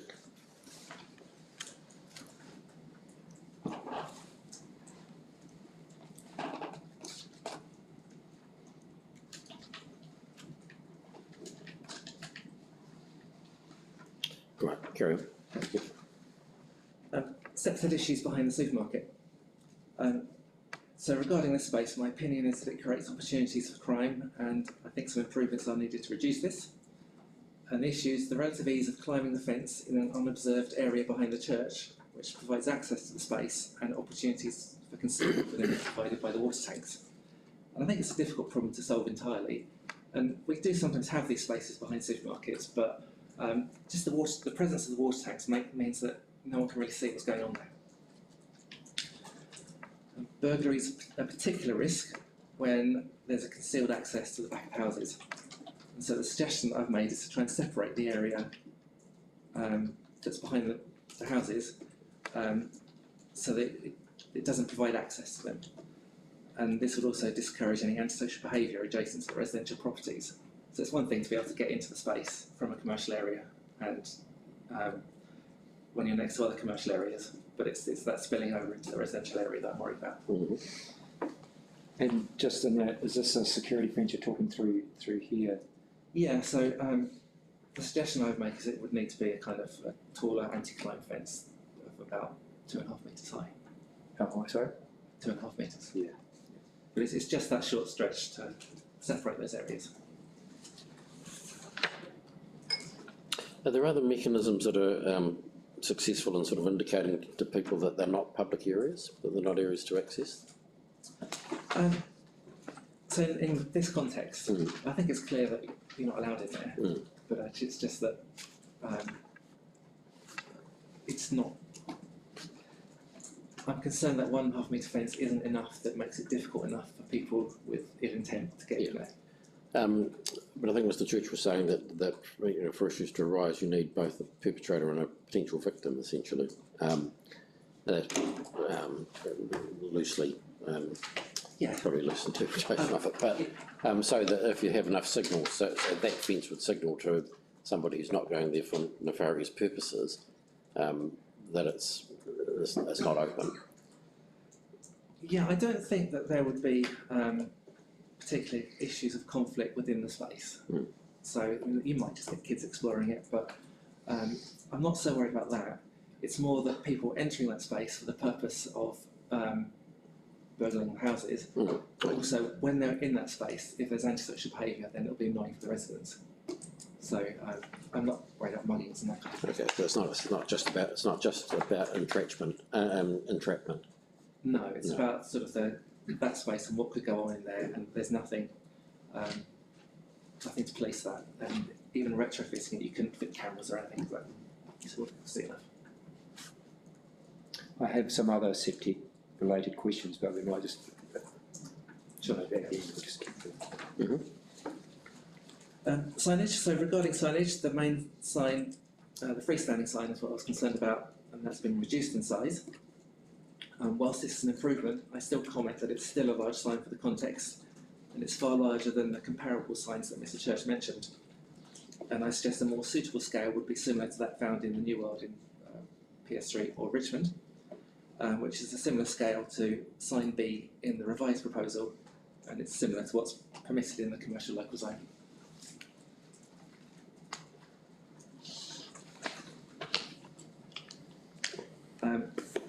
carry on, just a quick response to Mr. Singh.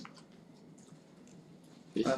So I agree with the comments he makes around permeability and connectivity, starting at paragraph 23. And in particular, I agree they'll promote walkability, accessibility and social interaction.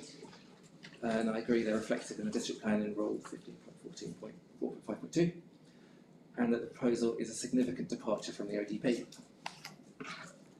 I also agree the proposal fails to provide for internal pedestrian and cycle circulation and does not maintain permeability within the block.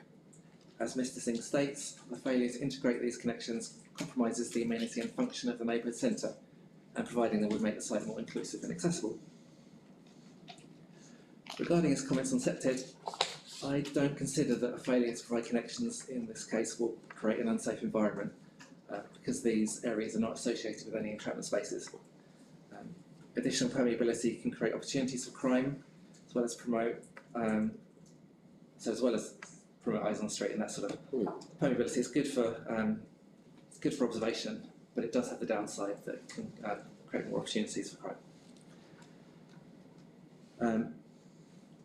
And the key is that routes should be designed to be safe. For instance, they should be direct with good sightlines. Finally, I've got some comments on widening Madras Street just from listening to Mr. McGonigal this morning. And I think there'd be two issues if this was to happen, and if we were to widen it on the west side. West side, yes. So the first is that it would reduce the space available for bins on bin day. We've only got a metre of grass veg. And this can result in blocked footpaths, especially in dense neighbourhoods like this one, usually after the truck goes through, because it's not precisely where it puts the bins. And it's quite interesting looking at Google Street View, because it does show the bins waiting to be collected. This is a particular problem elsewhere in St Albans, and it's possibly a more serious issue on a busy street like this than on a quiet street. And the second issue is that we agree that Madras Street is not a high amenity street now, but if we were to widen it in this way, it reduces the opportunities to upgrade it in future. And this is principally because the location of the power lines on the east side means it's only going to be possible to plant trees on the west side, and in order to do that we need 1.5 metres. And I've had a quick look, and it appears that the verge is wide enough. It isn't constrained by pipes, so there is the opportunity to plant if we chose. Conclusion, I've considered the revised evidence provided by Mr Church and Mr Singh, and in my view the proposal has not been cognizant of the ODP, and as a result it's not consistent with the expected environment. It's also not particularly consistent with the urban design matters of discussion, although it does have some positive aspects, notably good standard built form. So overall I consider the ODP is still valid and relevant, although it should be applied flexibly. I consider it describes an outcome with activity taking place at the street integrated with a pedestrian oriented space. And by contrast, the proposal is set back behind car parking, which would detract from the street and wouldn't activate it in a positive manner.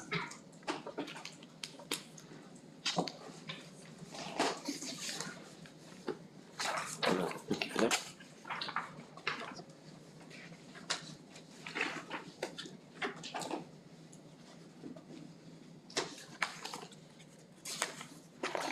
Are you aware, are there any instances where council are kind of actively adding street trees into street environments? Yes, we do have a programme where we improve streets. As far as I'm aware, this isn't on it. But it's the issue that it would foreclose future opportunities. In terms of street trees and the programme there is that both sides or one side of a street or a combination? So we have a programme where streets are upgraded as and when needed, and when that happens the project team will convene and will make a design appropriate to the street depending on what the opportunities are. But one of the issues is always where the power lines are, because you can't plant under them, and where the pipes are, because they also make it difficult. And so actually you often find that the opportunities to plant trees are actually quite constrained.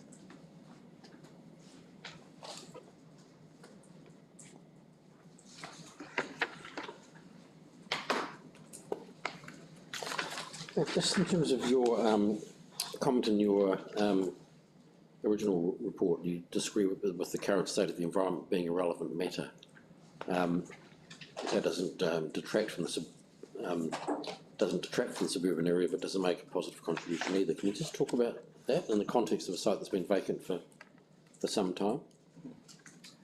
So I think that obviously it's a good thing if the site is to be developed, but in terms of where it is now, is it harmful to the current environment? It's just something that's there as it is. I think it's the condition of the site. It's not a contributing positive amenity, but equally the absence of development on it. It's an area that's a grassed area. There were some trees. I understand they're now removed. There used to be some cows grazing on it. As I was a former resident of that area, it's somewhere that you walk past and it's you didn't think if only that was developed. And this place is really bringing down the tone of the neighbourhood. It's just somewhere that you knew would be developed at some point.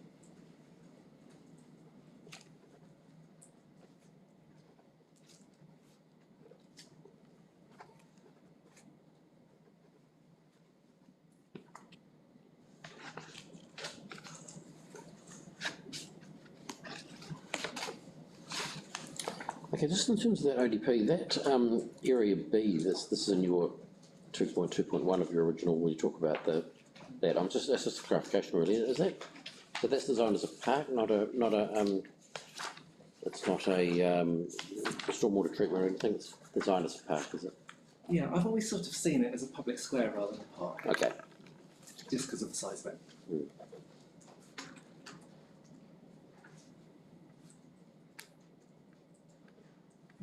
And what's the difference? A public square is just somewhere to congregate, is it, rather than to? Yeah. So a park, it's more a grass area. There might be some play equipment, maybe walk the dog there. It's just a different range of activities. Whereas this would be more, you go out and eat there, you meet your friends there. You might sit and wait there. And it's a nice place to linger.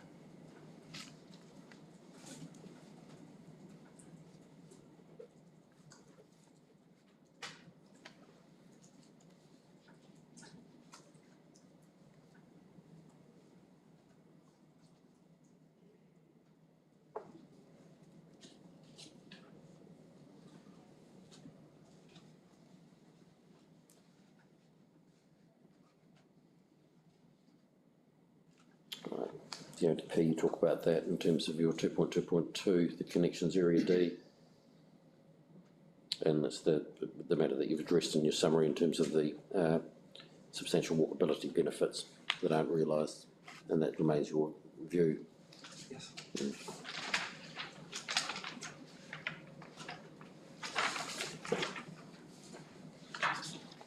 And again on that same issue, in response to Mr. Church's position in terms of that not being safe due to the loading bay, you're saying that's a design issue that can be. Yeah, so I do think it would obviously require some changes to be made to the site layout, and I do think it would be important there would be a direct link that you could see straight through from one end to the other, and that would be the accepted strategy to make that reasonably safe. I'm not too worried about the loading dog for the same reason I'm not worried about it as is by the public square that trucks don't come through very often.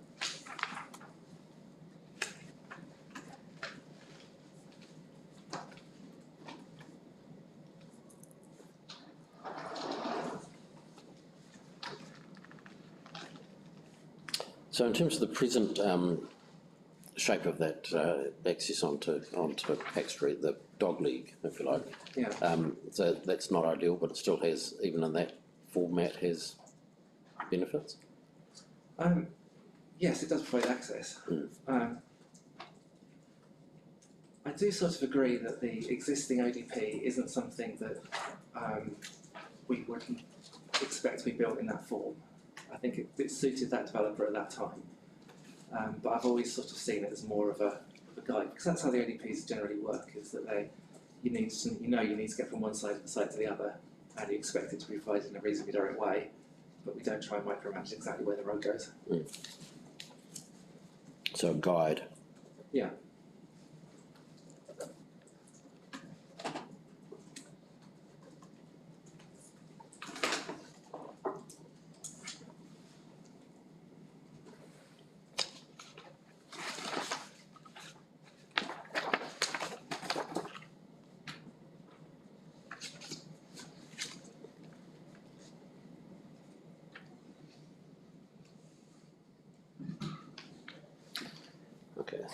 again, in 2.2.3, you talk about the open space, and you're just there talking about the role of it. It's not publicly, it's publicly accessible, but it's not designed to attract people in, basically, from who aren't there shopping. It's to serve the shoppers or the clientele of the other retail. Yeah, I think you would go there to have coffee. You'd feel comfortable waiting there if you were using the shops, but I don't think you would go there as the local recreation space.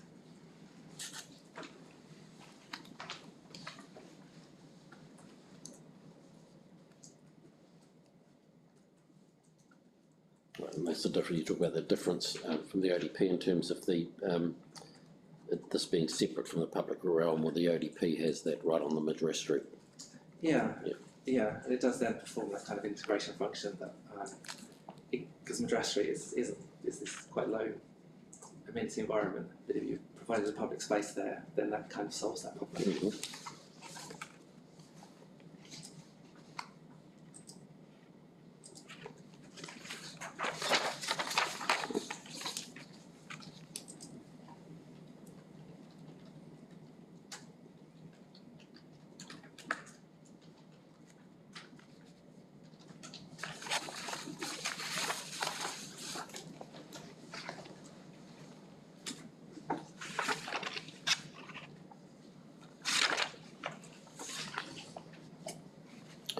And the street scene, in terms of the absence of the built form, we've commented on that in your summary, which is helpful. And you say there that it seems to imply that Mr. Church seems to imply that the residents will appreciate the open space provided by the car parks. And you're saying that's simply not, in your opinion, that's not. Yeah, no, Whether it actually is implied or not, it's a different issue. But you're saying it's not, and you're going to describe that as, generous traffic. It's inherently, I think you say inherently, visually half a monotonous environment. yeah, it's not a positive feature, and we can try and improve it with landscaping, but it's not something that people would find desirable to live opposite.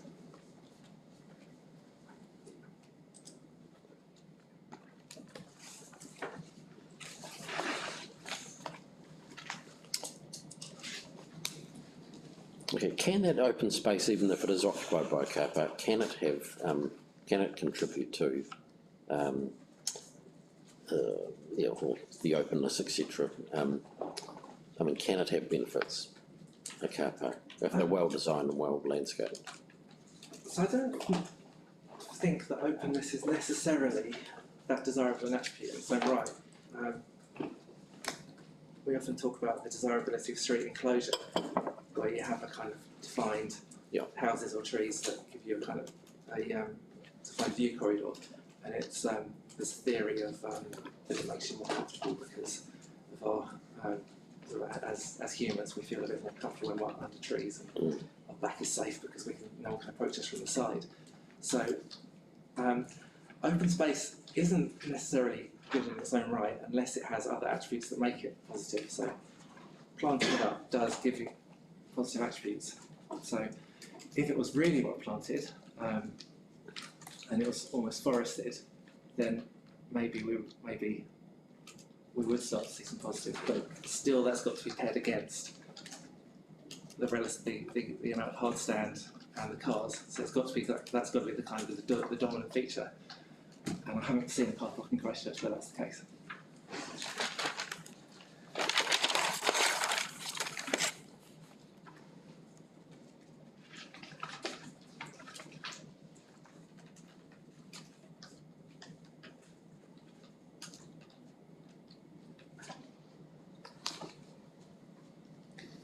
I'm curious about what your view might be. I mean, when we were out there and looking, there's the townhouses to the north, sort of next to the site, and they've got their fences right up to I think they're solid fences if I remember, up to the boundary, and then a kind of a little property berm with maybe some plants in there, but not grass. And there isn't much amenity in the street in terms of landscaping, because there aren't, as you say, there's not the trees.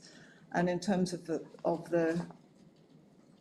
the values compared, you know, if you had more houses with fencing and the kind of continuation of that existing treatment compared with the landscaping. We've got built with not much landscaping and then landscaping with car park behind, and what your view on the quality, the comparable qualities of those? So do you mean there's some new houses that have been built by Mike Greer? Yeah. So, and they have fencing at the front. They're two-storey houses. Yeah. And they do have a degree of interaction with the street because they're two-storey houses and they have glazing facing the street. They do have separate front doors that you can see when you walk past. So those are an example of development that has some good attributes and some not so good attributes. Overall, they are making something of a contribution to the street. If we then have the landscape frontage, that again is something that is kind of some positive visual attributes, but it's not creating an active environment. Okay. Yeah. And then in order to get to the active parts of the site, you have to cross the car park. So it creates a bit of a barrier. So if we build this as it's proposed, it creates a kind of slightly disparate environment where the bits don't join together. I don't think that the condition of the Mike Greer houses is adverse either. I think they make some positive contribution.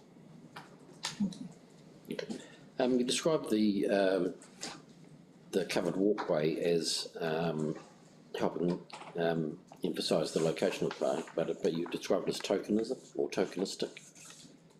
Yeah, in terms of so it is a marker that this is where you go to enter the site. But in terms of whether that's something that contributes to street engagement, I don't think it is.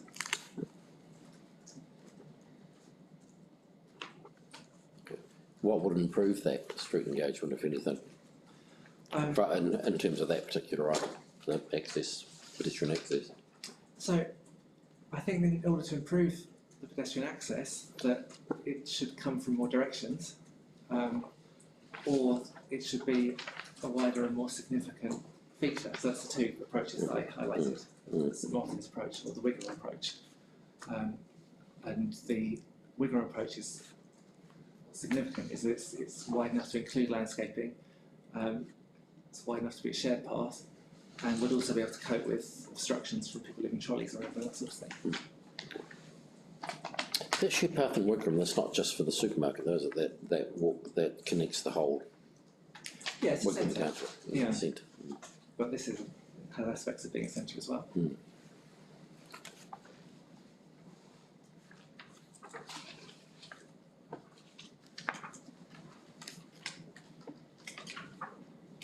Have you had a chance to review the revised landscape plan? I know it's slightly outside your remit. We've had Mr. Head here talking about qualities of landscaping, but just picking up a comment you said around the Mike Greer homes and combination of good and bad potentially outcomes they have for the street frontage and the visual aspect. How much of the visual aspect do you take into account through the landscaping at the front of the site from an urban design perspective? So the way I would look at it is that from an urban design point of view, we seek some sort of interaction with the public realm. Yeah. So whether that's from some other small shops that are there that kind of bridge the gap, or whether it's the interface of the shop itself. And I see the role of landscaping as more to dealing with the problems we can't solve. So we often talk in urban design about buildings having fronts and backs. And it's quite easy to design a building that has a front to the street and has your positive aspects there, and that's creating positive contribution.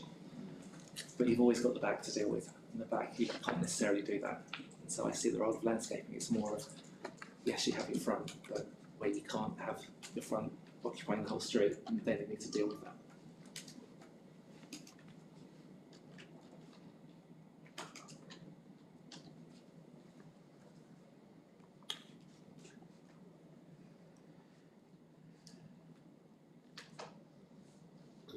I'm trying to think of a mid-block, if you can think of any mid-block examples in a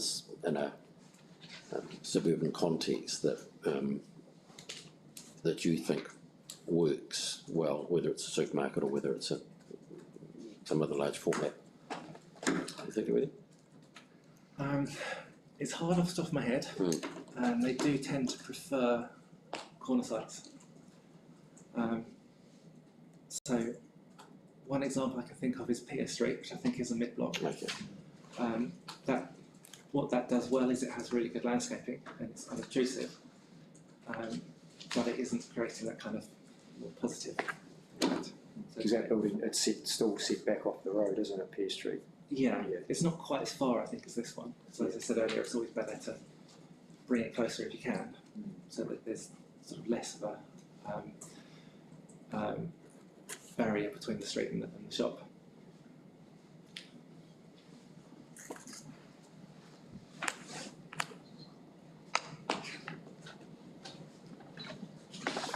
And I think one of the things that example does is the car park's more of an L shape going around the side of the supermarket. It reduces the amount of parking in the front and some of it down the side. It's a bit better in terms of its connection to the street, but I'm not saying it's a good example.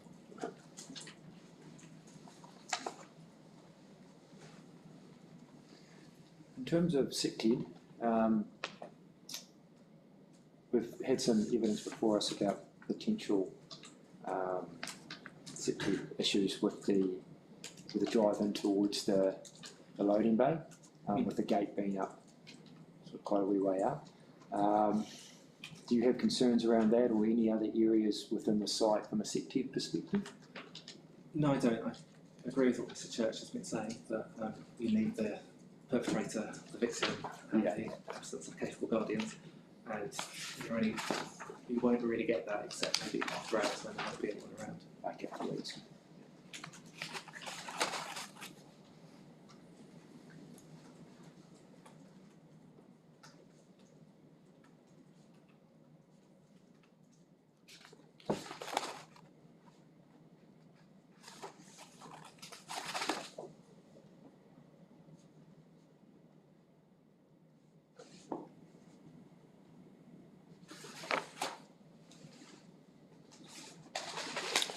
Right, just looking at you've addressed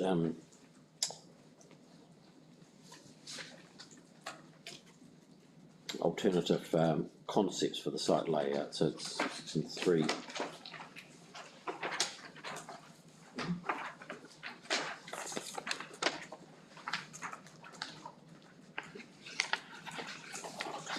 So if we set aside issues of scope and those sorts of things, just summarise that. With the pack and save in Papanui, for example, you say that doesn't work. In terms of the plaza? In terms of the plaza, yeah. Yeah. And that's because it doesn't have a purpose, essentially. It's just a... Yeah. Yeah, it's hard to think what you would do there. Okay, I don't know the location. Is the street that it's facing a busy... Yes, it is. It's a particularly busy road. Okay. It's Main North Road, is it? Is it? Yeah. All right, okay. Do you think a purpose can grow? Like you create the space, and then people, once they get to realise it's there, because I know there's a lot of two major schools around there and stuff, or again, is that sort of putting the horse before the cart? I think that with that, if we look at the idea of the space being divorced from the built form, then really it's hard to think what the purpose is, and it would be good for, you might wait for the bus there, and have a new one, and maybe skateboarders would use it. But it's really hard to think how that's a useful space, so I think it's really problematic.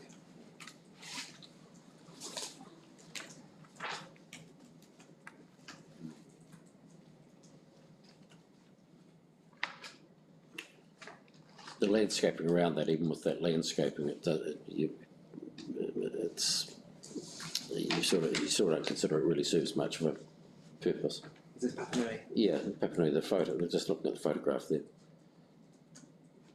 Yeah, it's sort of like, maybe it's a pleasant way to approach the supermarket.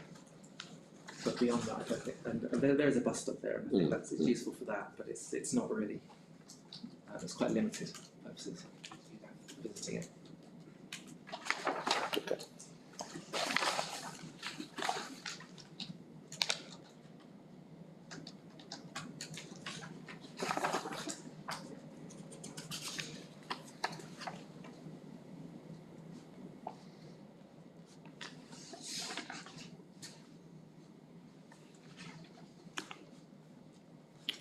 Now, you know, as I say, subject to scrap issues, just in terms of your concepts.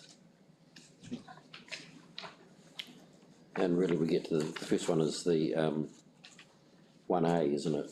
Which is your concept 1A. Yeah. Okay, and is that essentially removing the sheathing retailing to the front, or? It's relocating some of the retail to the front. And what I'm trying to show with these is that there are sort of alternatives. I recognise that it's not what's in front of us, but it's just trying to show some alternative ways that the site could work.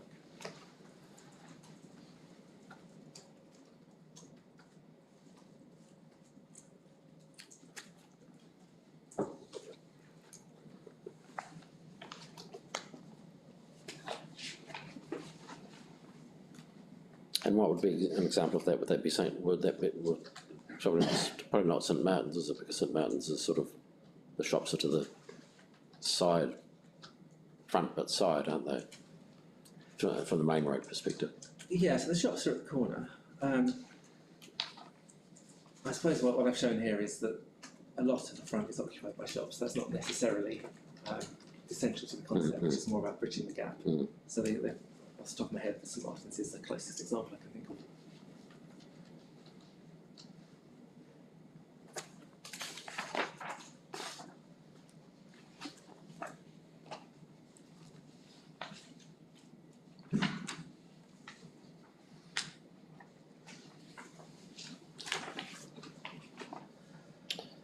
Right, and your 1B is a more significant change, the rotation of the supermarket. Yeah, and the significance of that is that it opens up space that would allow the access to go through. So unless we make some sort of fairly significant change, then that's probably not possible.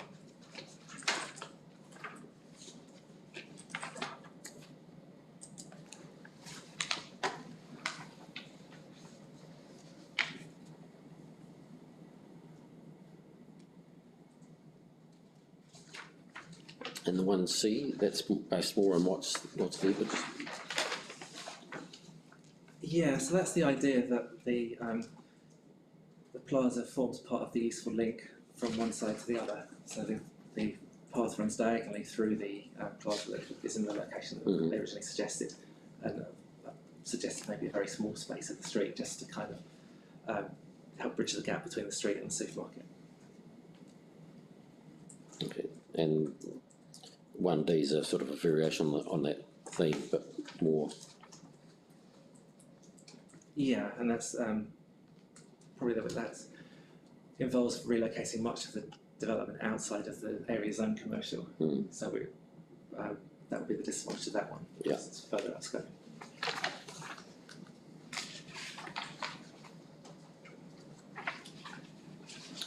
Yeah, in terms of the supermarket examples you've given, are any of those of a similar scale? I would say the Levin New World is probably a similar size. It's a 4-line supermarket. The others are a bit smaller.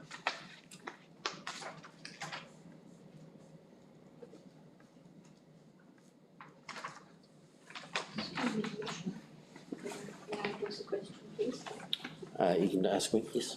Sorry? You can ask me, yes. I have a daughter in Horswell, and there's a big new world in Horswell that is part of probably the new development of Horswell. And it's very similar to what's proposed here, plus about 8 smaller commercial sections. I note that at the back of that, there's about 10 to 13 residential areas. To the front, there's nothing, and then there's roading before there's other residents.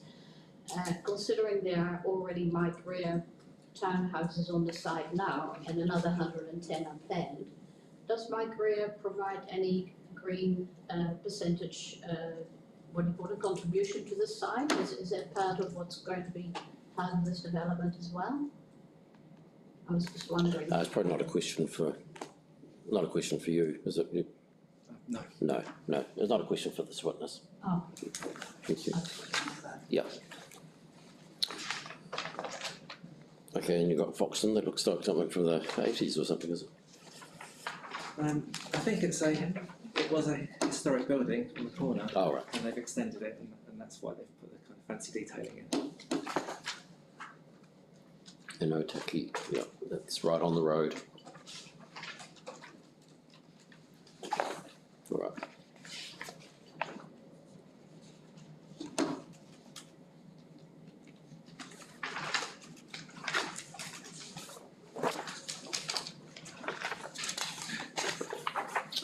Can I just ask a quick question about the walkability studies, and we've had a lot of evidence before us from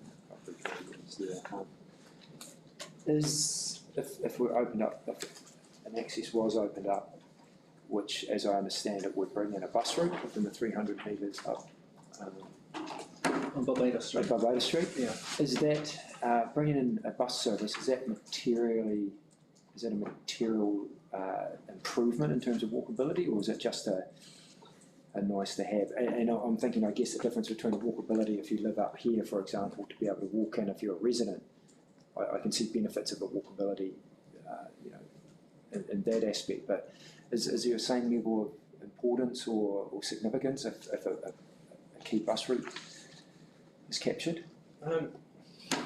So there's two things I think about with that. So one is that if the Purchase Street connection was provided, it's just as good as the Back Street one. Okay. And the other thing, bus. yeah, it's the same distance Yeah. stop as if you went by Pack Street to the north, you go by Purchase Street to the south. And the other thing I'd say is that whether people are arriving by bus, they may do. So it could provide some additional accessibility, but it would be provided by Purchase Street.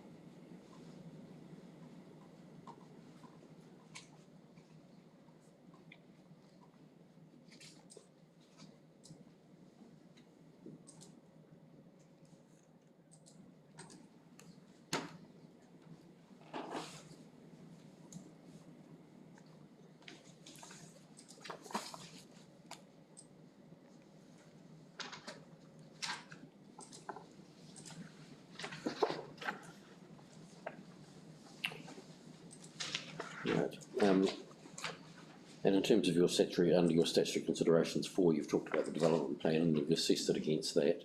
Yes. Yeah, and then you move on to the urban design assessment in your 4.2. 15.13.1. You say there for the commercial core zone for large buildings like supermarkets, but that provides a useful framework for the analysis. Yeah, so I think it's not a restricted discretionary activity, but it's always useful to use these matters that have been designed with that in mind. Okay, so they are the restricted discretionary matters for the commercial core zone. Yes, yes. So if it was zoned for supermarkets.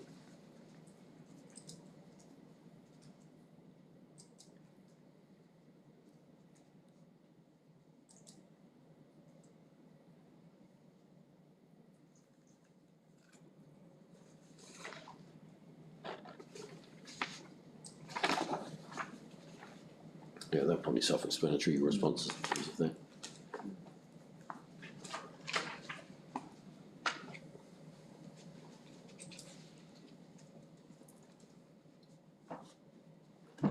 From an urban design perspective, would you define the site to impose general actually rates to the residential public? You concur with the evidence that it is a brownfield site? Yes. Yeah, so you've got no concerns with that? No, it's clearly a reuse of Yeah. the industrial site.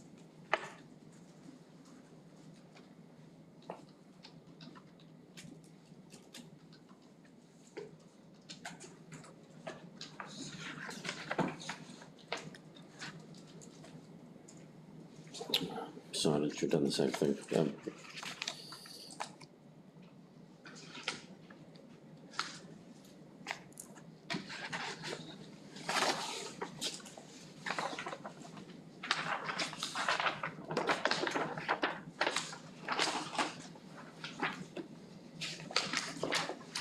Okay, just in terms of the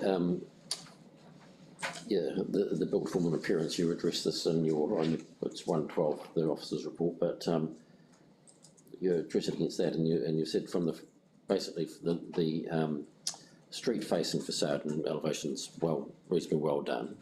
Yeah. You happy with that? Yeah. Apart from the fact that it's set back in the site. Yes, I think the architecture's good, it's just about the site layout.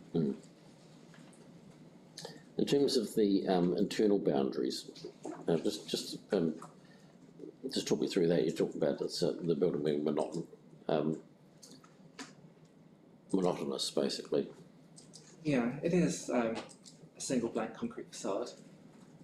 It's relatively expansive, but it is quite low. So it is a monotonous facade, but it is also something that might be expected in the zone. It's quite similar to what's shown in the ODP. So the point I made is just that it needs to be well landscaped.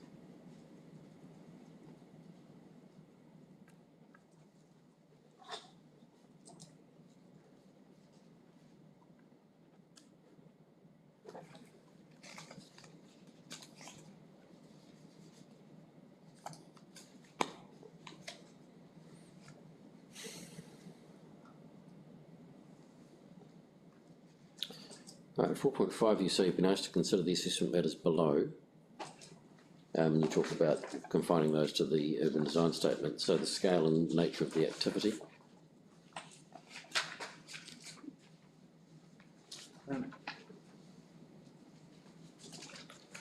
You agree? This is on 113 of the officers' report, but it's 4.5. Is this my report? In your original report, yeah. You got that with you? I have got it, I'm just trying to find 4.5. No, it's not. Oh yeah, on 4. Okay.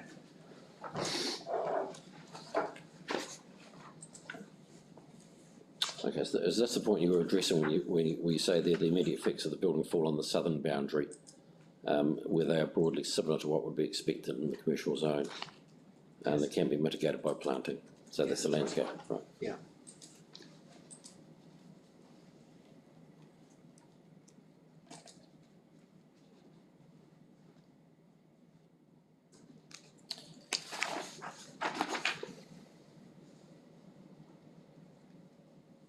And in terms of the effects of additional staff, pedestrian traffic movements, you know, there it's on a busy road, character would change, wouldn't provide residential character on that part of the site, I presume. Okay, and you say it would not result in a good quality area, commercial area, which would compensate for it, and that's for the reasons that we've already been discussing in terms of the overall layout of it. Yeah, I think so. Yeah.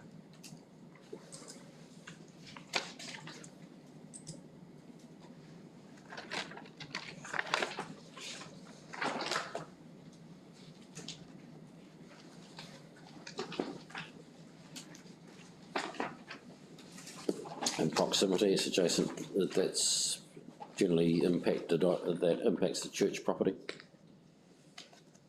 at the rear. This is in page 115 now, it's your 14.15.18, proposed new 14.15.19. So yeah. It's the dominant, again, it's the monotony. Yeah, so it affects two boundaries. Mostly it affects the commercial boundary of the church, and then a little bit the residential to the south.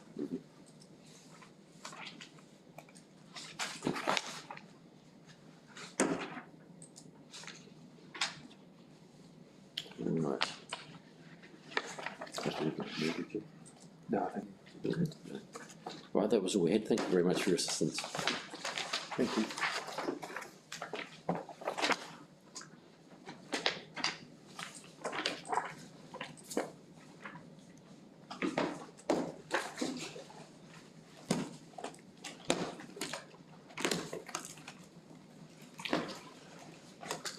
And that takes us to Mr. Heath.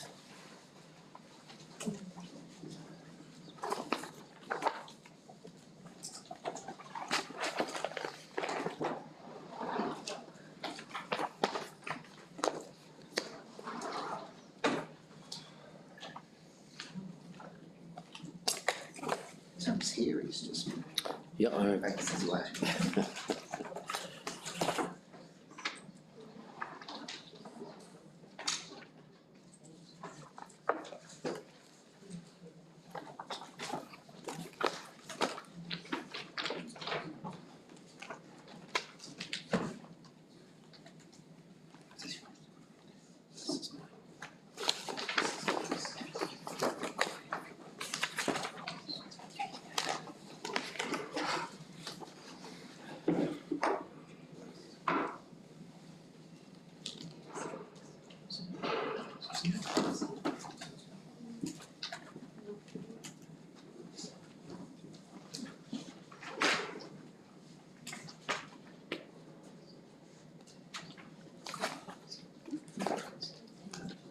That's from yesterday.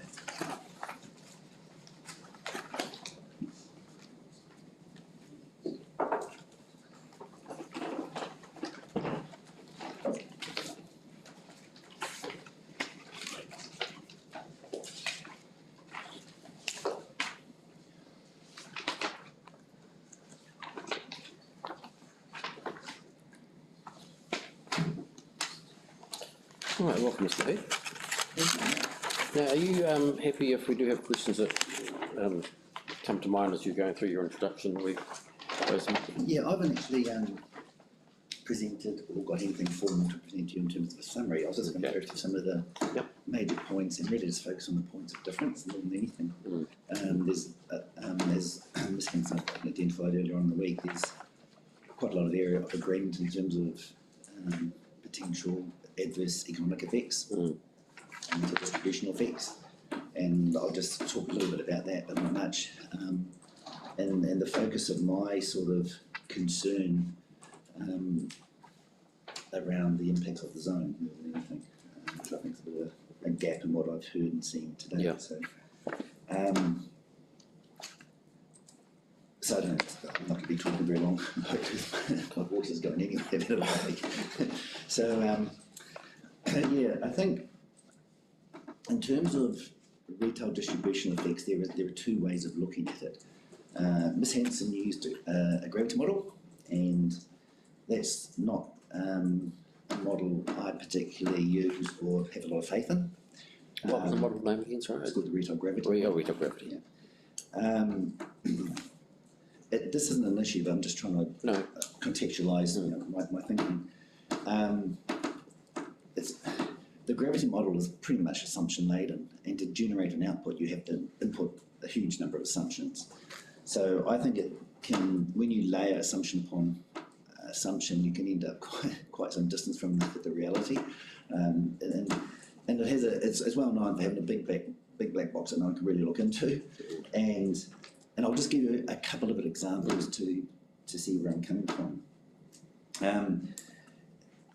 An example is, I think Sensor uses employment as a measure in the gravity model, and I'm not sure how, for example, a drop of employment impacts a centre. So if a centre drops from 20 employees to 17 employees, what that actually means on the ground. Is there less shops? Is it just a kind of a business getting more efficient, but it's still trading happily? If a chemist shop goes from 4 to 3, for example. So I don't know how to interpret that in terms of, is there a sustainable level of employment for a local centre or a neighbourhood centre, a town centre? I think that'd be pretty difficult to prove from an economic perspective. So it's interpreting those impacts or those loss of gains of employment, I think, are really problematic from an economic perspective. Okay. So they could arise from technology or various other issues. Yeah, and there's a lot of them are actually.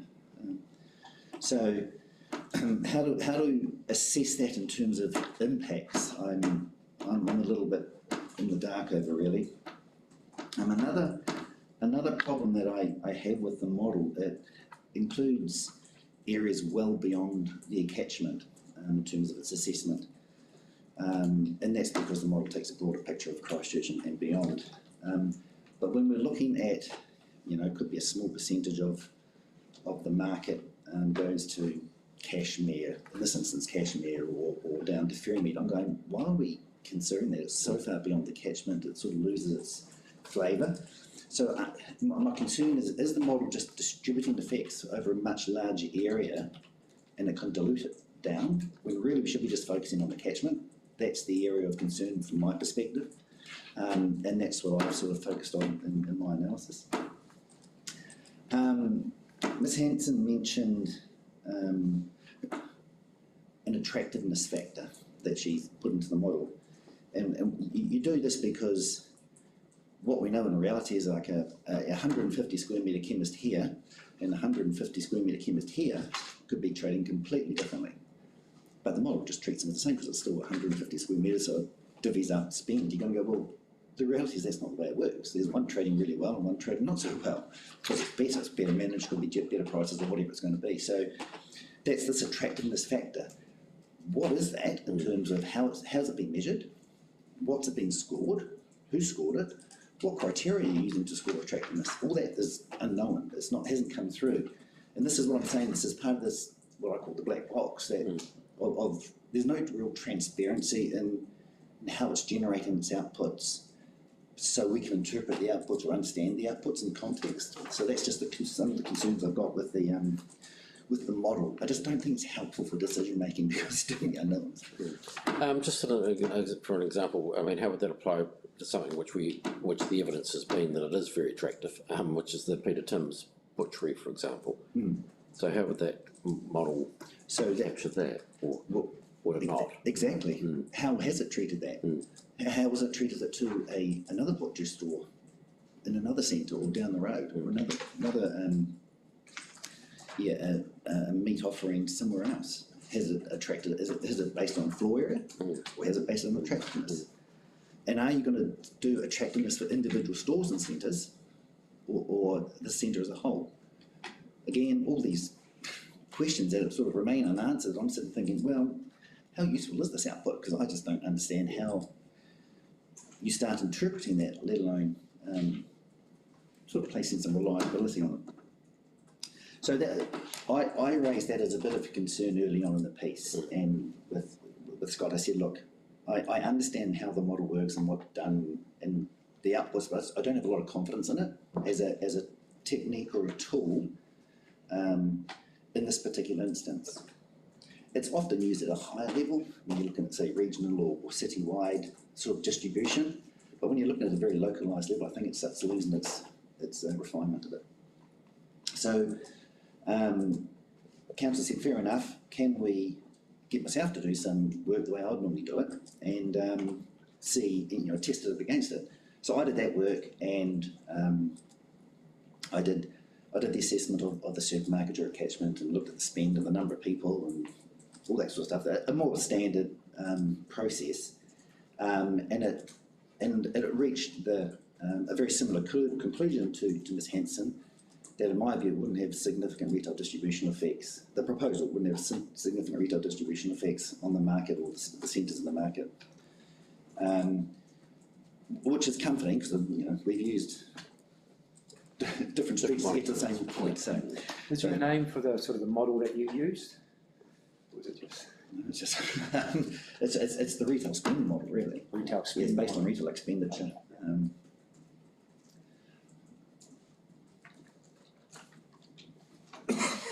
Excuse me. So there's comfort in that. So I was based on the supermarket catchment, which was my catchment was very similar to Ms Hanson's. I had a level of comfort around the level of distribution effect. So what that meant was that there was available spend in the market for all the centres and stores to survive. Now, of course, it's up to them whether they do or not, but there's enough sufficient spend in the market for that. So you've just said that you had an agreement about the supermarket catchment, but previously you were not in agreement. That was more to do with the extent of the model. Correct. Of her model. You didn't feel the need for it to cover such a big area, but the actual supermarket catchment area you are both agreed on. The primary catchments, yeah, we're very similar to, but that's of the supermarket catchment. Yeah. So I'll get on to the difference next. However, that's a catchment of the application, not the catchment of the zone. So The concern I have is the outcome. The outcome is going to be a local centre in a neighbourhood centre zone. So a supermarket-based centre, for all intents and purposes, is a local centre with some, scattering of shops is a local centre. It plays a higher order role and function than a cluster of, 4 small, a dairy, a hairdresser, and a takeaway shop on the corner. They're quite different beasts. I had heard some commentary during the week and online when I was listening in the evenings that because the supermarket, because the proposal will perform some of the role and function of the neighbourhood centre, it can be classified as one. No, it can't. The hierarchy is really simple and straightforward. There's nothing technical or difficult to understand about it. I heard the planner, Mr. Cleese, online, and he reconfirmed a number of times his approach was to take a step back, I was going to use his words, take a step back and consider what he thinks the centre hierarchy is trying to achieve. My question is, why are you doing that? It's really so straightforward. Neighbourhood centre, local centre, regional centre, city centre. Yes, there is overlap in some of those centres. We have the city centre with some convenience stores. It's got a dairy and a hairdresser and things like that. So you don't say, well, it's still fulfilling the neighbourhood centre role. It's a different beast. So the concern I've got, as I said earlier, is the outcome. So we've assessed the retail distributional effect side of it, tick that box. I'm happy with that. But it's the zone. So when you draw a catchment for the zone, obviously it's reduced. And I think I've got that in my second memo that I did. And that catchment by itself, which is the neighbourhood centre zone and catchment, cannot support a supermarket. It's too small. But that is not a reflection of the proposal, it's a reflection of the zone. That's the difference. So, sorry to interrupt. Can I just get you to repeat that, because I've been taking some notes, and I just want to make sure I've got the notes right, and particularly around, sort of got quite clear that the retail distribution is okay, and then just you're talking about the zone aspect of it. Yeah, so the retail distribution effects in terms of the catchment for the supermarket is fine. Yeah. Right? So that's your catchment, your core catchment? For the supermarket. For the supermarket. Which is very similar to, I think, to Ms. Hanson. Yeah, which is identified in your... Yeah. However, that is not the catchment for the zone. If you draw in a catchment for the zone, neighbourhood centre zone, that will be significantly reduced, and I think I had that in my second memo, follow-up memo of 17 June. So that would be the size of the catchment for a neighbourhood centre zone would also be on a sliding scale, dependent on the size of that neighbourhood centre zone. And this zoning does allow for the possibility of a supermarket within it. But not of the one anticipated. But not of the scale. Correct. So, So and I'm not saying it's a problem if you accept that it can function as a neighbourhood centre. But I'm saying it can't be a supermarket-based centre called a neighbourhood centre. It's a local centre. So the outcome is you have a local centre zone as a neighbourhood centre. And that may not be an issue for them, but I'm just saying. Is that, and I think, that advice feeds through to Mr. Blair's, some of his conclusions around the hierarchy and the integrity of the hierarchy. We have some evidence before us, you may have seen it, in terms of the size of some other neighbourhood centres, in terms of, some larger ones have been presented to us, and then some smaller local centres have been presented to us to try and, I guess, provide context that there is some flexibility in these sizes. Can you comment on that? Yeah, there is a range of sizes, but it's the role and function. Yeah. That's the key thing. You could function, yeah. And the supermarket, a large modern supermarket is the one that kicks it up a gear to the local centre. And again, it's not a problem from a distribution effects point of view. The query or the concern I have is a local centre and a neighbourhood centre zone. That's the tension that just needs to be worked through from an economic perspective. Think of it this way: if it was Costco, putting the, you'd draw a bigger catchment again and say, well, I'm doing an assessment of what's proposed, and you technically are. But it's just completely ignoring the zone. It's a neighbourhood centre zone. IKEA, they have a big catchment problem most of Christchurch. But that doesn't mean it's okay, because I've drawn a big catchment and the neighbourhood centre is allowed to expand, or there's potential for a centre to expand, that's fine. But then what's the outcome? I've got an IKEA in a neighbourhood centre zone. No, it's not directly relevant because IKEA's got a bigger catchment, but you see where I'm coming from. What is the integrity of the zone? So then, what are the effects that we need to consider in terms of a local centre, in your of a local centre being located within a neighbourhood centre zone? What's the zone? It's zone integrity.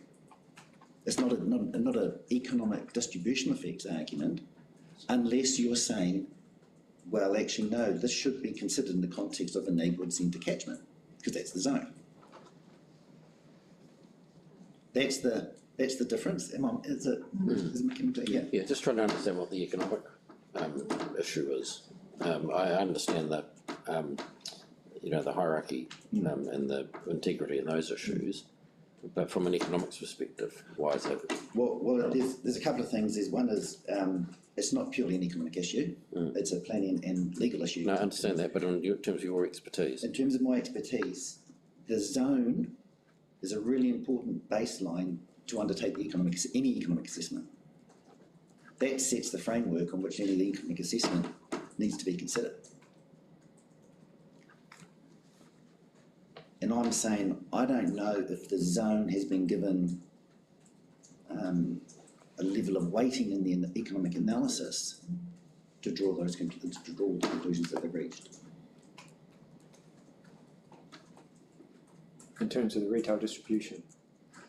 Retail distribution. Yeah.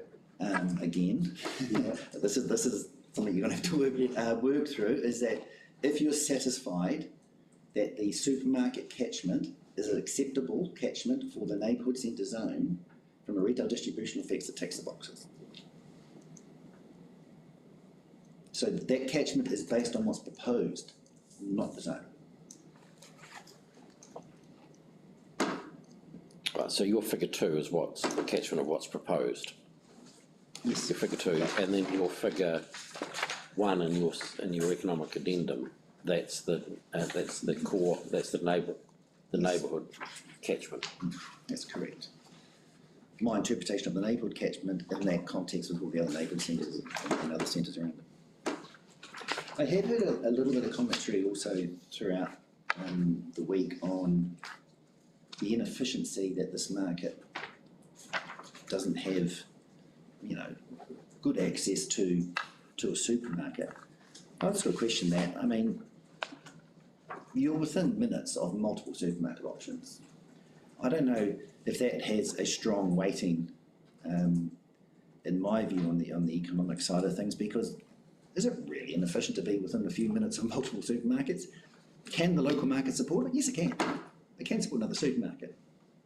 But I don't think that particular economic argument is a strong one when you do have quite a few options of brands in close proximity, close proximity in terms of drive time, which most supermarket shopping is done with vehicles. So, yeah, that was just a thing I pointed out. I don't think this community is disenabled to a significant or consequential degree. Okay, and from an economist's point of view, would you take into account what the locals say in effect? Because we have had quite a bit of evidence that says, well, we don't need it. We are well supplied. It's from 10 minutes to Richmond these are just rough figures, but, and we've got, the ready access. From a pure economic point of view, no, we don't. We're looking at the metrics. Yeah. Yeah. So what the residents actually, because as I asked Ms Hampson, there's no engagement with the community when you're addressing it as an economic. No, it's not, that's correct. So that comes in as part of this process, and then gets weighed up in your thinking. Where do you sit in terms of Ms Hanson's forecast growth? I think it was sort of dollar spend within the catchment, if I understood it, was sort of it was a 40-something to 40, maybe 45 million up to something around, I don't know whether it was up to 90, but it was, yeah. I'd level comfort with that. She's used, I think, Stats New Zealand projections, which are Stats New Zealand come here and back them up at a localised level. They start as the top down New Zealand immigration, birth, death, and then filter it down through regions. And so when you get down to a very small area like this, it's pretty fuzzy, but it's still, that's their job. That's their mandate, is to do the projections. I have no problem doing that, and I use them as well. For the purposes of my assessment, Christchurch Council had done their own projections, and I relied on those for my spend. And my end point was, I thought they were a bit conservative. What you need to understand about projections, none of them are going to be right. They always change. So it's just a guide. Yeah, traffic's the same. It's just a guide. So I said I think they're going to be conservative, and practically they're probably going to sit in between the council projections and the Stats New projections. But a reasonably strong forward growth. Yeah. Yeah. Yeah. And I think the new plan, particularly PC14, starting to play out over the next 30 years, will help facilitate and encourage that intensification. Okay. Yeah, I mean, some uncertainty around that narrative, I know. And also one of the comments from the residents has been that there's so much intensification has already occurred. So yeah, they're not necessarily issues that we need to discuss, but they're okay. So yeah, a really basic thing, as I understand it. Or I can ask you a couple of things in terms of the stats figures. My recollection, I may be wrong, is that they have a low, medium, and high predictions. So what's this based on?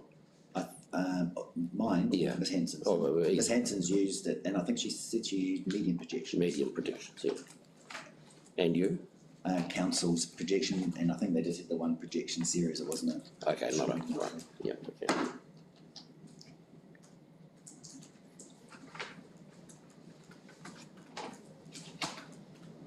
Yeah, they're no, we won't get into those. I strangely find them interesting. For the stats predictions. No, because of other things I've been involved in, because there's all sorts of, sometimes you get growth in areas which the stats predictions would, if you relied on them, it was never anticipated. Oh, totally. Well, it happens every day. Yeah. Put a plan change over there, suddenly the growth goes over there. Yeah, or you get internal migration for all those sorts of matters. But yeah, okay. Figures are figures. Yes, it is literally a best guess of today's knowledge. Right. Just on clear on this and your first figure two, the geospatial extent of the retail catchment. Just how that's done. So stat figures, spend. Is it that's the spend? Yeah. So you look at the number of households. Yeah. Within that particular identified area, and then the amount of spend. And we've looked at spend on supermarket and food and grocery only, and worry about department stores and recreational stores and things like that. So we just focused on the, because the supermarket store itself is driving that catchment, not the little stores. Okay.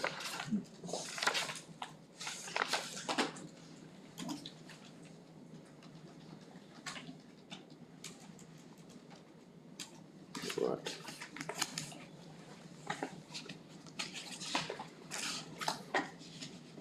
Did you finish your introductory comments, or? Sorry.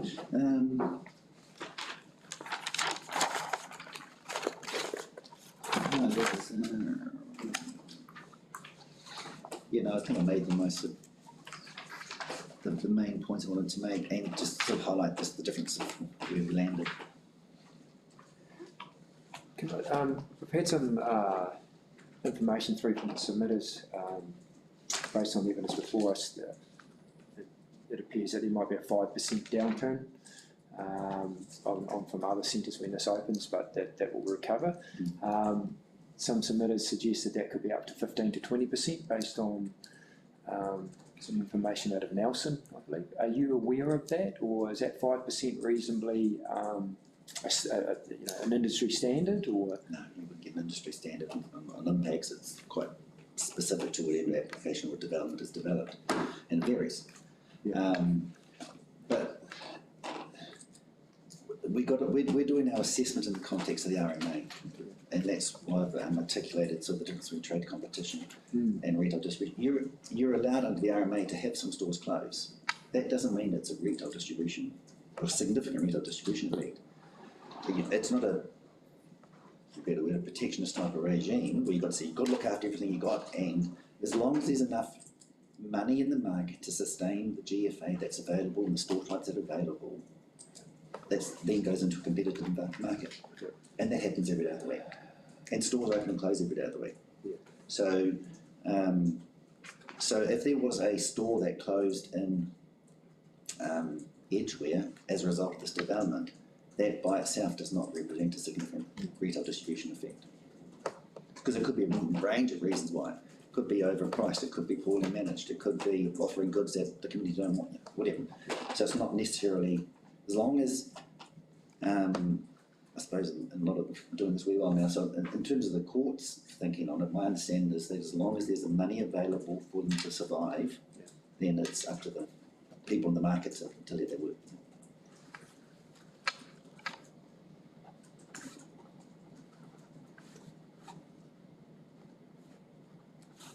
You can't prevent competition on that basis.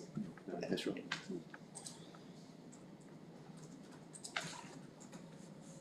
Competition's healthy in the market.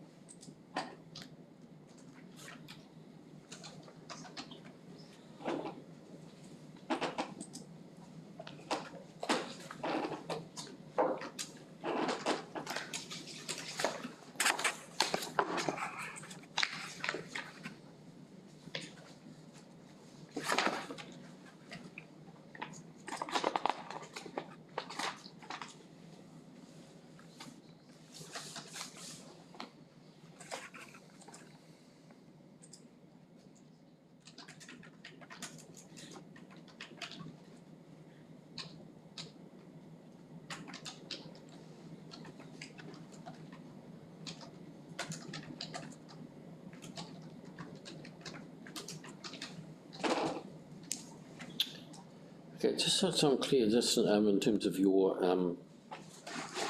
modelling, you've got the included activities.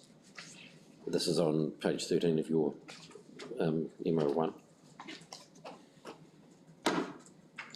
So you've got your included activities, which are the food and beverage service and food retailing, is that right? Yes. Yeah. And that encompasses supermarkets as part of it. Right, and that excludes, you say, the cafes, restaurants, clubs and taverns. Yeah, that's a different sector. What's the difference between food and beverage service and, I'm just trying to work out just trying to be clear on what you were saying there, because, right, food and beverage service and food retailing, they're both met by the supermarket, are they? Not met, they more compete both. with. Yeah. So in areas where there's often a lower proportion of supermarkets, then you get a higher level of fruit and veg shops, such as bakeries, to fill that gap basically. And when there's for a better word, an over provision or a high provision of supermarket floor space in an area, there's often a few of those store types. So they do compete with each other.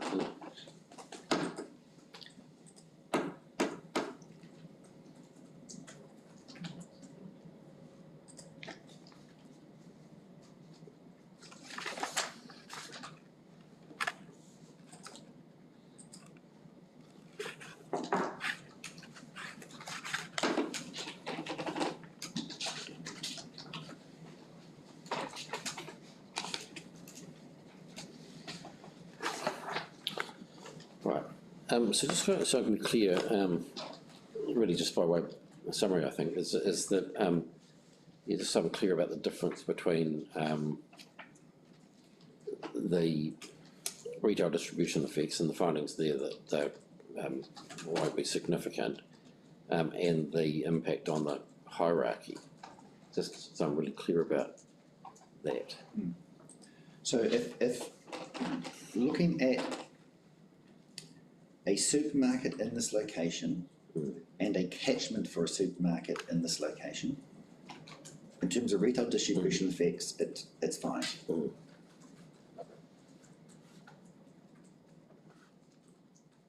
Yep. The question, the concern, or the thing you have to mull over, I suppose, as decision makers is a supermarket in this zone appropriate for the zone,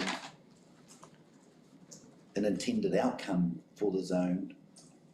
Because if you looked at the catchment for the zone, it couldn't support the supermarket proposed. I mean, is it an increase in hierarchy by South? I mean, in my view, we can't consider this once it's developed a neighbourhood centre. It plays a broader role and function than a neighbourhood centre. And it's relying on a catchment. Their own analysis relies on a catchment that's bigger than a neighbourhood centre catchment. So they, by default, are almost acknowledging it's not playing a neighbourhood centre role and function, which is fine if the thinking is that a supermarket and the catchment proposed is appropriate.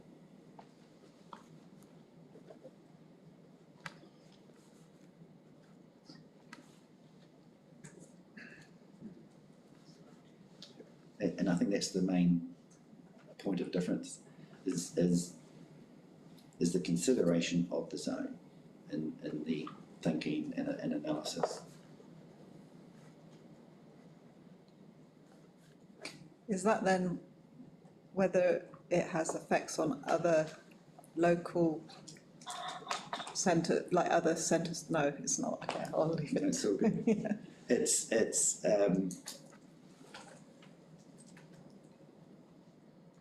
I suppose it's the outcome. You've got a local centre role and function in a neighbourhood centre zone. Is that an intended outcome of the neighbourhood centre zone?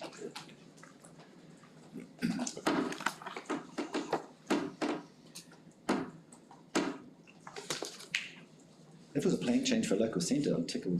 I probably wouldn't be here. But it's not.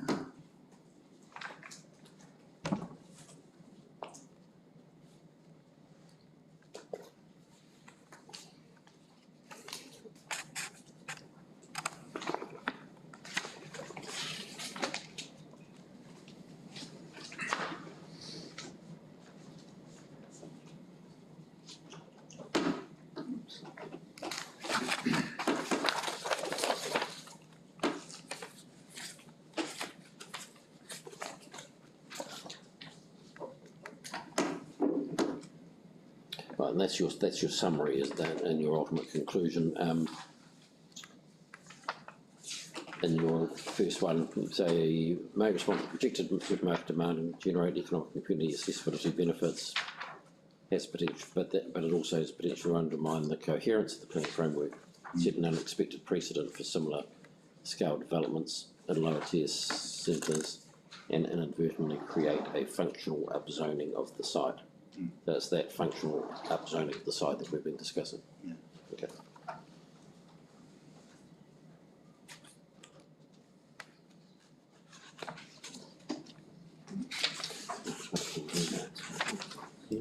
That's good. No. Right, that's what I had. Thank you very much for your assistance. Thank you very much.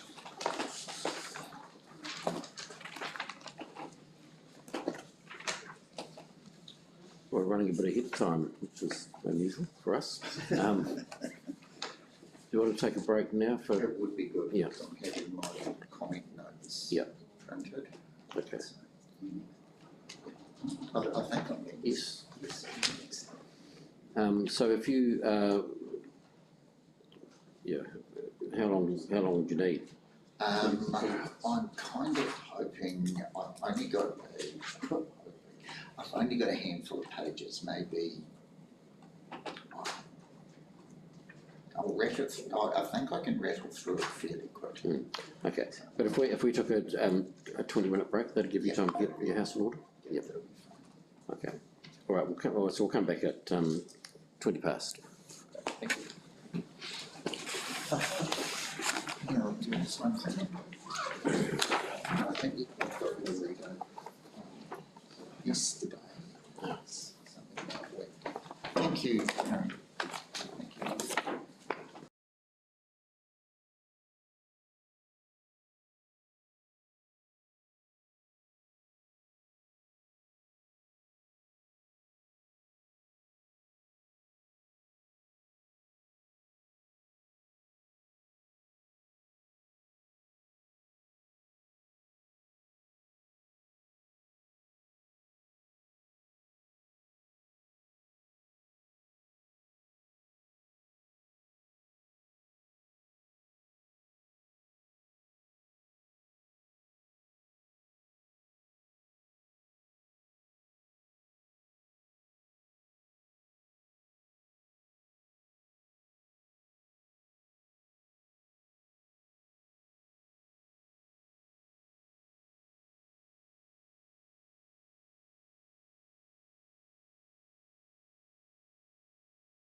Yeah, I know. It's because I'm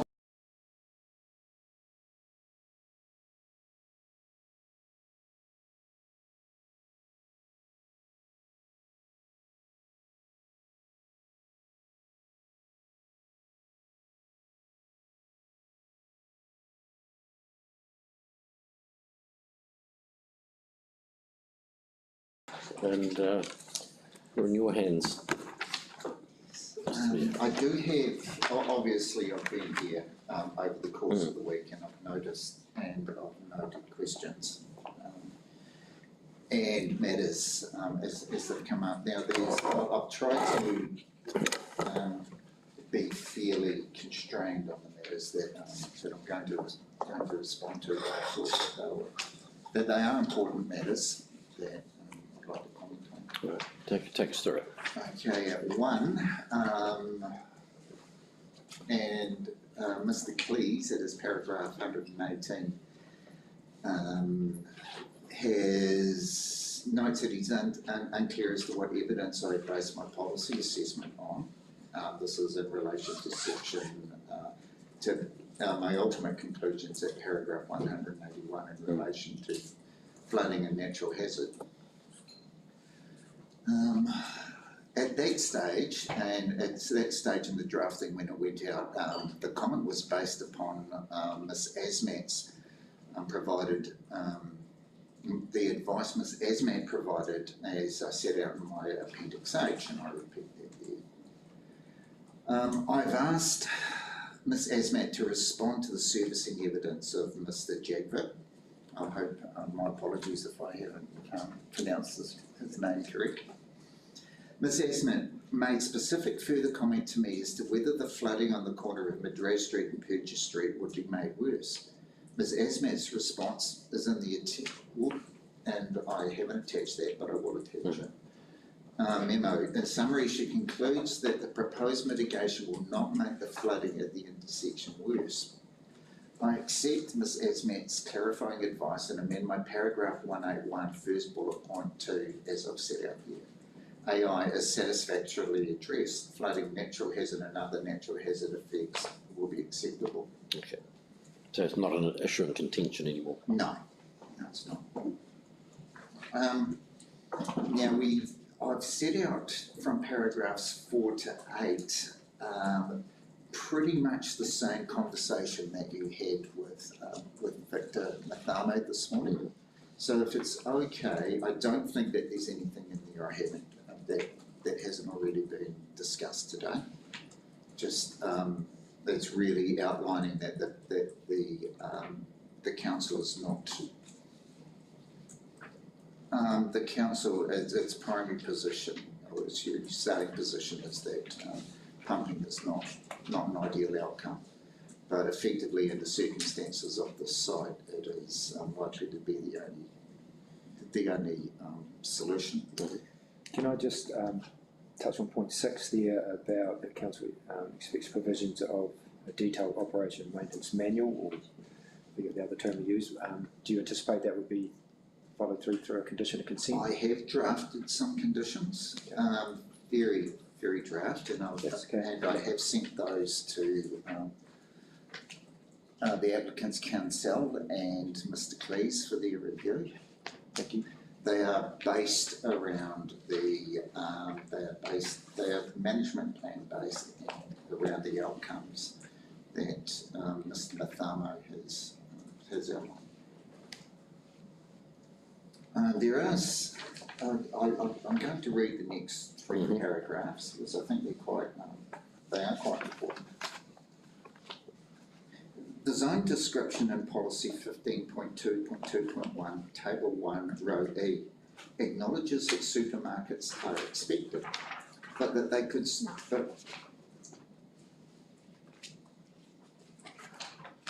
Sorry, no comments or interjections. No, sorry, that's just. No, that's okay. That's distracting. Thank you. Design description in policy 15.2.2.1, table 1, row E, acknowledges that supermarkets are expected, but that they should service the surrounding residential environment. At 10, I have not considered floor areas specified in the rule as a rigid limit, and I have considered that the supermarket can be supplied above the zone rule floor areas. However, to provide a supermarket significantly larger than that required to service a surrounding residential environment clearly elevates the centre to a higher position in the hierarchy. The supermarket should be sized to serve the surrounding residential environment that supports a neighbourhood centre. To do so otherwise would belie the hierarchy. The proposed supermarket has clearly been demonstrated by Mr. Heath, and as Mr. Heath has reminded me, the applicant's economic evidence serves an area that is clearly larger than the surrounding residential environment, and I would add that for a neighbourhood centre. I turn now to 14.2.7.1, and I've set out A7 there specifically. The redevelopment does not impact on the vitality, and I've underlined and strategic role of other centres. It is accepted that the proposed development will not impact on the current vitality of the Edgware Centre from a retail economic perspective. This matter is however distinctly different from impacting on the strategic role of the Edgware Centre. Edgware is a local centre. Its role is to be the local centre for the St Albans and its surrounding area. The proposal, while the applicant says that the activities will remain within the neighbourhood centre zone function, which is not accepted, elevates this to a local centre. I consider it is important to not conflate adverse effect, in this case vitality of other centres, with the strategic role. It is Edgware's role to be the local centre. Future commercial growth above that envisaged for the role of a neighbourhood centre should be directed toward that local centre.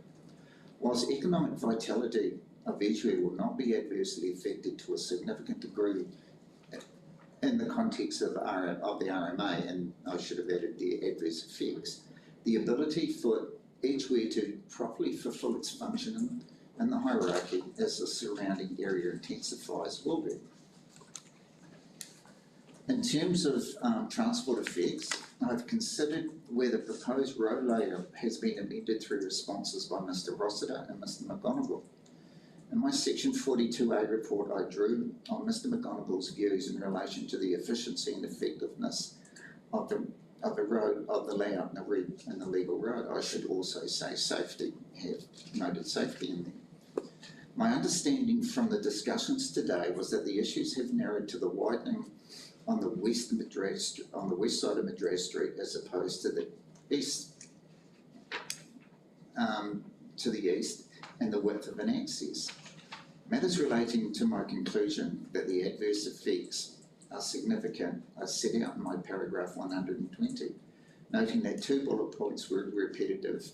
The remaining point relates to pedestrian connectivity.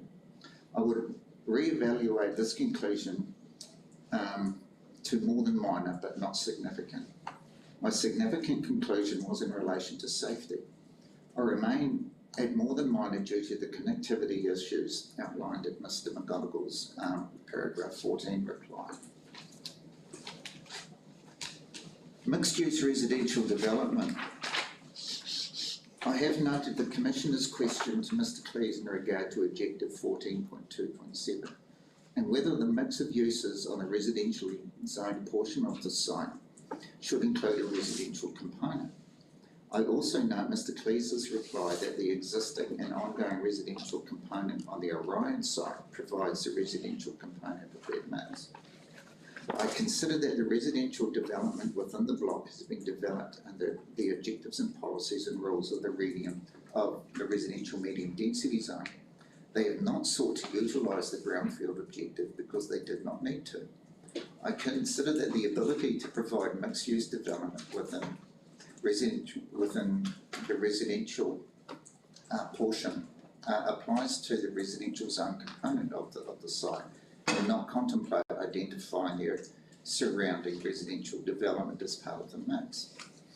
I have also considered whether the site is, and I've drawn on the wording within the objective, suitable for a mixed residential development.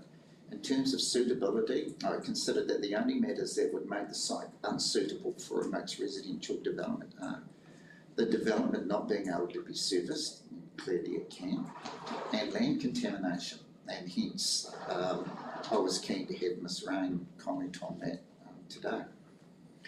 And then I'll just skip down to 20. However, looking at the directives and the objective and its supporting policy they are provide for and support and incentivise, I consider that it is clearly signalled in the plan that the plan provides for a mixed-use development with a residential component, but does not direct that it happen. It implies a choice on behalf of the applicant.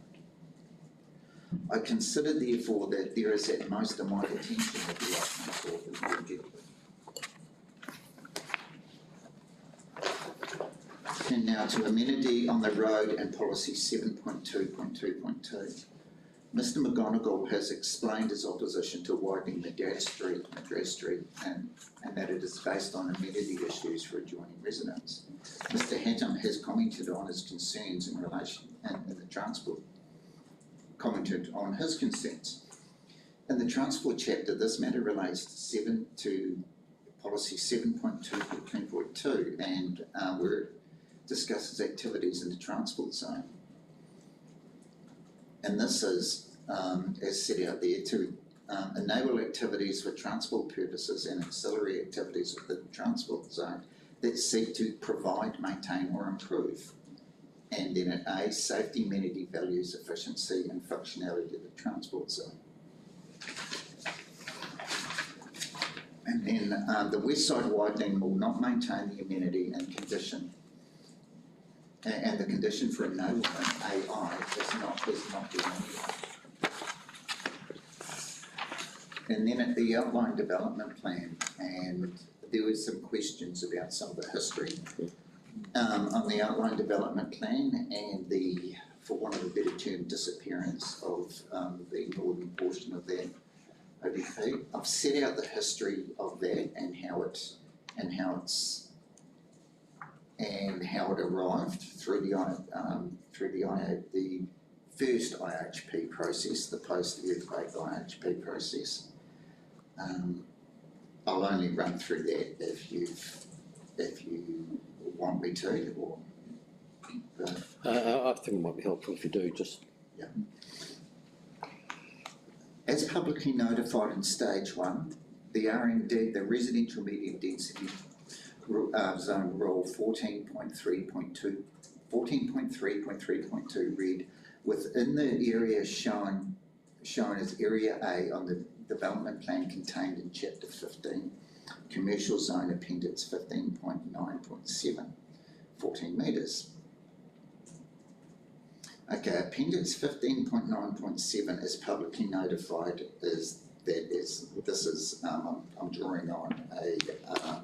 I'm drawing on an investigation that I provided some input into in 2021. Areas A and B as shown above was not deleted in any subsequent evidence for the residential chapter that I'm aware of.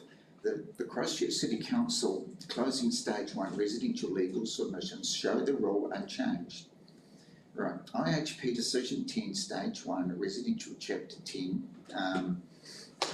decision 10 of the residential chapter dated 10 December 2015 retained the rule but referred to Appendix 15.10.4. The Council's closing stage 1 commercial legal submissions, areas A and B as shown above, was deleted.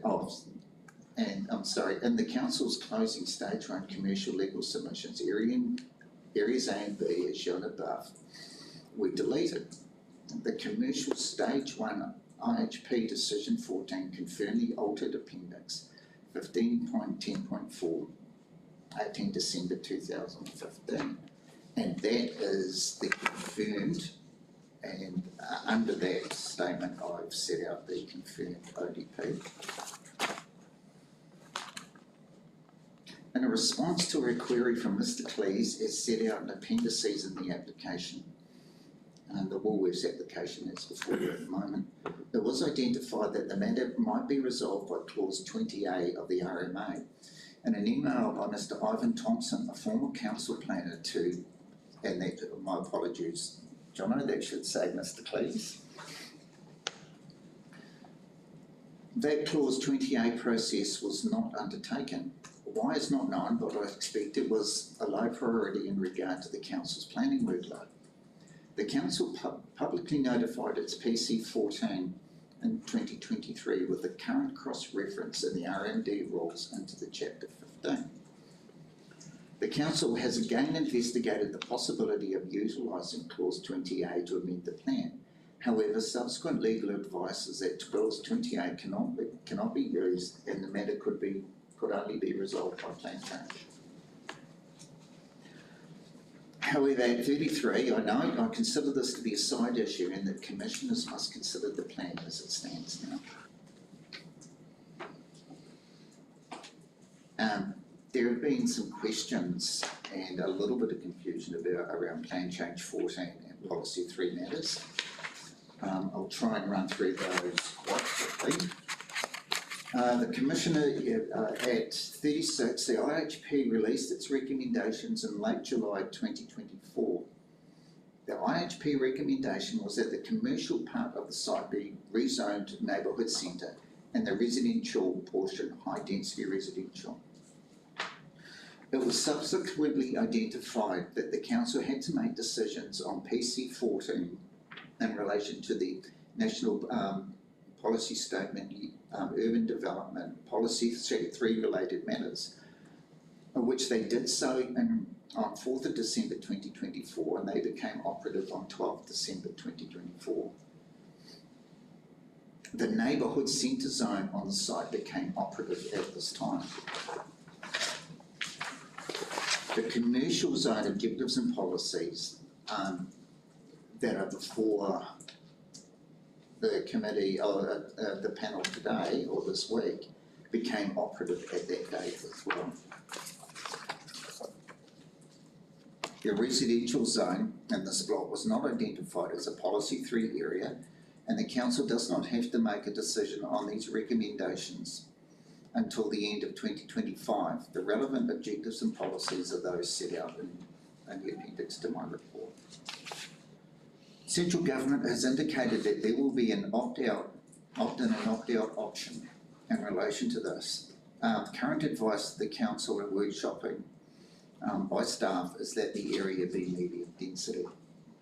I just add there that it is not entirely clear when the opt-in or opt-out option will be formalised. Or what conditions are on it? In that regard, that the council, in opting out, the council has to demonstrate that there is going to be sufficient capacity in the land that would remain available to meet growth. I'm sorry, the date in which that growth has to be identified has slipped my mind, but it's a fairly significant. 30 years, is it, I think. My understanding is that, my understanding from brief discussions with the policy team is that they have identified a shortfall of around 15% of that total, and that will feed into any ultimate opt-in or opt-out request. I think it has to be back to central government. And that is about the best I can do at the moment. The recommendation would be that this area remain medium density at this stage, residential, or medium density residential. I don't know what the ultimate outcome of that process will be. No, it's obviously. So medium density residential, I don't should go through the whole box, but just in terms of density. As a general rule of thumb, the whole NPS UD approach is to generally enable more. So there'll be more than the current residential medium density.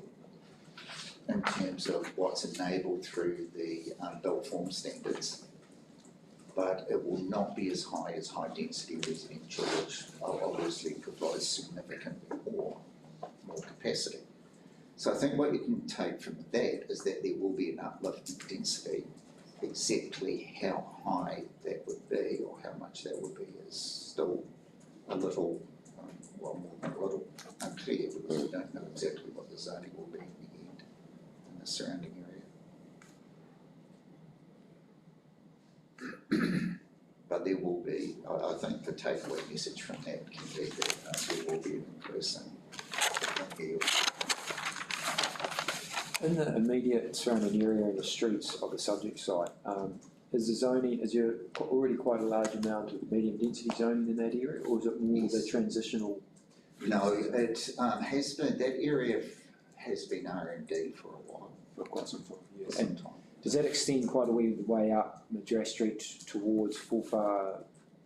I would need to review that. But in the immediate areas? But in the immediate area is quite a significant geographic extent of R&D. Thank you. There's been quite a bit of discussion about the council, about the process for approval of road layouts. Now, I think it's, as a preliminary comment, I would say that that it is the council's asset. The council has to be satisfied that it wants to accept that asset. It is an alteration to the council's asset.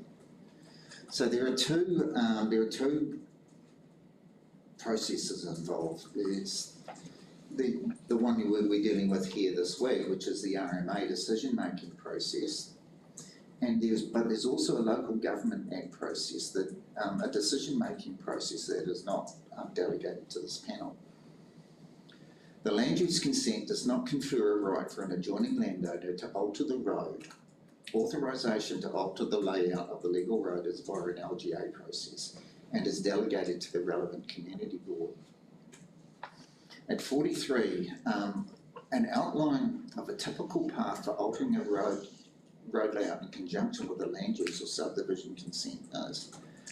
In preparation and pre-application discussions, the applicant engages with the council's road asset administrator staff, in this case the transport unit. A process is not undertaken in this case that I'm aware of. In these discussions, the council's road asset administrators will indicate what changes, if any, are needed and will be acceptable to the council as a road asset owner and administrator. Some ongoing discussion, clarification, negotiation is undertaken. This is sometimes an iterative process, ongoing during the consenting process. In my experience, in the significant majority of applications, the layout is resolved. This is usually resolved by altered approved land use consent plans and with implementation controlled by conditions. At the appropriate time, the proposed layout changes are reported by council staff to the relevant community board. This is a decision report that enables the community board to exercise their delegated authority. The decision report includes staff recommendations to either support or the proposed changes or not to support. It would be somewhat rare for the community board to not accept the council officer's recommendation. There is no input from consent holders into this process, except not directly to the board, but I expect that there will probably be a bit of input from, into the report, or some feedback into the report from the from the authors of that report. This is always a residual risk that a community board does not approve a layout. However, this risk is reduced to a comfortable level through steps 1 to 4. Can I just jump in, Mr. Blair? Is it through? Those bullet points 1 to 4. Is it compulsory for an applicant to engage in pre-application discussions? No, it's not. And it is. I would just add to that it is prudent practice. just trying to, yeah, that's okay. And also, is there any legal or policy requirement for an applicant to go through the community board process prior to lodging resource consent? Not that I'm aware of. I think it does happen on occasion, but in my experience, I have not seen it very often. Thank you. Okay. Can you, and you may not be able to help, but it's not uncommon, but is that normally dealt with in conditions by way of a condition, known as a condition precedent? It's usually, if it were, just thinking through it, if it was a condition offered, then I think just imposing it, saying you can't give effect to it until sometimes there's a community board, until there is a community board approval, that obviously falls foul of a secondary approval and the problems that arise from that. But in my understanding is that if it were to be offered, it's an enforceable condition.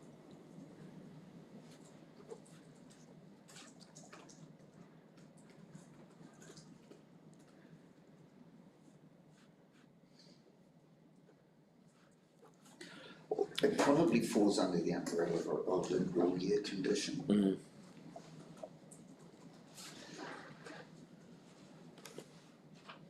Just, I won't interrupt you, but we'll appreciate comment on that legal perspective.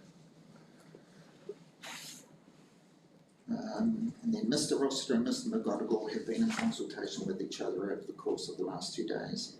It is clear that they have not reached common ground. Mr. McGonigal has indicated that the recommendation of the community board in relation to the layout promoted in the applicant evidence before discussions between Mr. Rossiter and Mr. McGonigal the last 2 days would be negative. The panel has asked if there are instances of community boards not accepting officer recommendations. I queried this with the transportation team leader, and the brief response I got was, as set out there, St Martin's New World, which I think has been raised as an example today, supermarket off Wilson's Road, the officer recommendation to approve traffic control feature was declined by the board. This might be slightly outside your understanding. Do the board have to provide justifications why, if they went against an officer's recommendation? I don't know, because okay. I'm generally not involved in those processes, but I would expect a flat out no would is not it's not good practice. So I would expect that they would give their reasons. Yes. Road, there's some question about road safety audits. I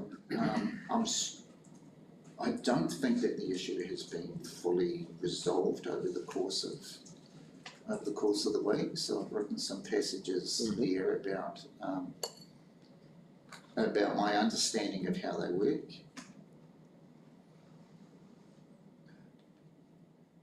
I just note that while they may be secondary approvals, and with all due respect to the views of the Environment Court, they are a necessary and important step in determining whether the council can accept roading infrastructure.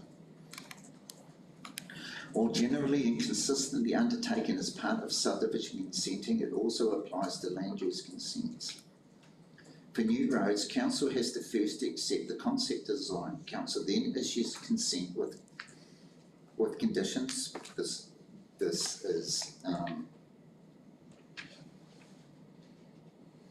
is in terms of a subdivision consent. Council then issues consent with conditions regarding engineering and detailed design and engineering plan acceptance. Acceptance of the final design is required prior to commencement of works. A safety audit is usually required at the concept stage, at the detailed design stage, and then post completion of works. This has become standard practice under subdivision approvals. There may be times when the number of audits required or the point at which they are required changes, but that is case specific and usually where works are of a minor scale. Recently, a significant number of, and this is from feedback that I've had from the transportation team, recently a significant number of works in existing roads, and this doesn't apply to the creation of new roads, have not been receiving an approval from the relevant community board. The decision under section 319 of the LGA 1974 is delegated there. Works proposed on the legal road that make changes to the road environment may need to go to the road, and we've established that.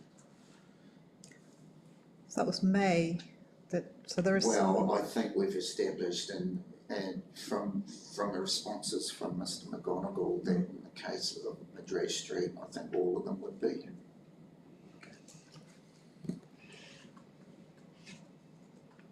The approval sought is in effect an approval in principle, and a second final approval would be sought whether there are any changes made to the design through the construction period. I have been, I'm somewhat perplexed as to why, for want of a better term, antipathy to widening the road on the east rather than the west. That may have been explored during the week, but I'm still fairly confused about it. If it is in relation to the moving of the power poles that are on the east, I'd note that this is entirely a negotiation between Orion, who are the asset owner, and while the council has a financial, well, last I heard, the council had a financial stake in this, they're entirely independent of the council. And the applicant, at least one power pole has to be moved to achieve the access. A significant number of others will have to be moved to achieve a satisfactory outcome. This is in terms of the outcome promoted by Mr Rossiter. This is a risk that sits with the applicant and is not a matter that the council factors into satisfactory outcomes of a road alteration required to give effect to a proposal outside the legal road. There was some comment made during the week about the Commerce Commission report. I consider that the panel should place little weight on this report. That's in terms of supermarket. Yeah, yes.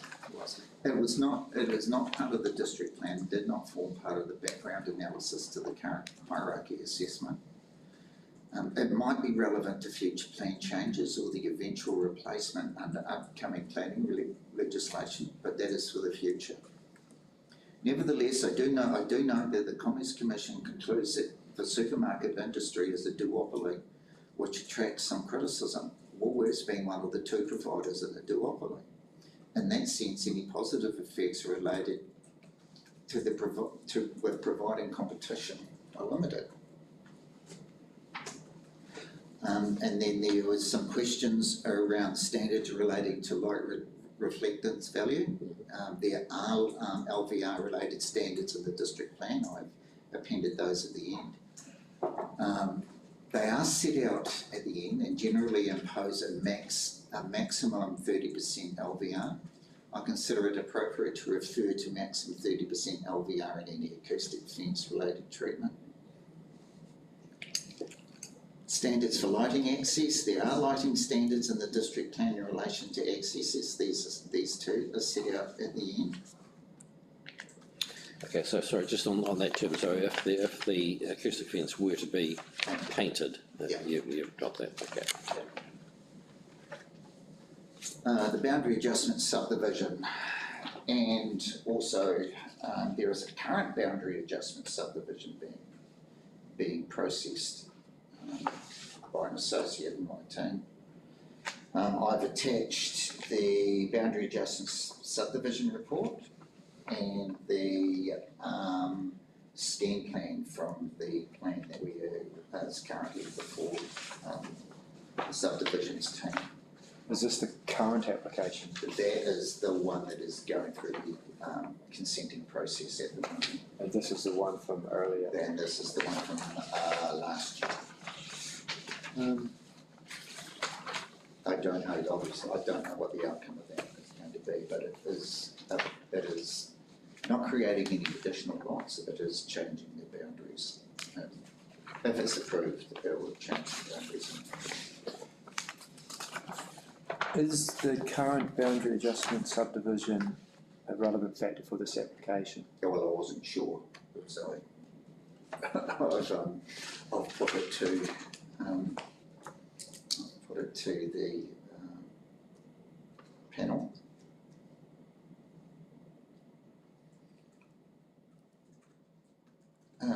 And here at 57, the consent report and the application provided with this response. And then I note again a scheme plan from the further boundary adjustment subdivision by Woolworths is attached. The granted boundary adjustment subdivision was a restricted discretionary activity, and in relation to the ODP matters, the council had to turn its attention to the key structuring elements, which are, as per those, set out in the definition. It is questionable whether access is infrastructure in the same sense as the key structuring elements. However, I note that the boundary adjustment does not physically frustrate the achievement of the ODP connections. It is a proposed supermarket arrangement that can or will. And then at plan change 14, upzoning, and where I talked about upzoning and opt-out, I think I've covered that already. There was a question, and Mr. Leckie took a different approach to me in terms of what you might do with if you consider that certain submissions are trade competition submissions. The applicant's counsel and I agree on trade competition matters, but the counsel has indicated that not giving weight is the preferred method or the correct avenue. I reviewed sections 103, 104.3 and 308 of the Act and discussed those. I should say I've also discussed those with Mr. Pizzi. I concur with the applicant's counsel that the appropriate process is for the commissioners to not give weight to the matters that are trade competition based if you reach the conclusion that they are trade competition based. I would add though, in regard to the matters raised by Mr. Anderson, I consider that fact matters that relate to how the Fresh Choice Edgeware operates and their offer, including click and collect, are useful. Why? There seemed to be, I understood that some of the evidence suggested that there was not a click and collect. Oh, okay, so just correcting that. Yeah, correcting that. There is a click and collect at Edgeware.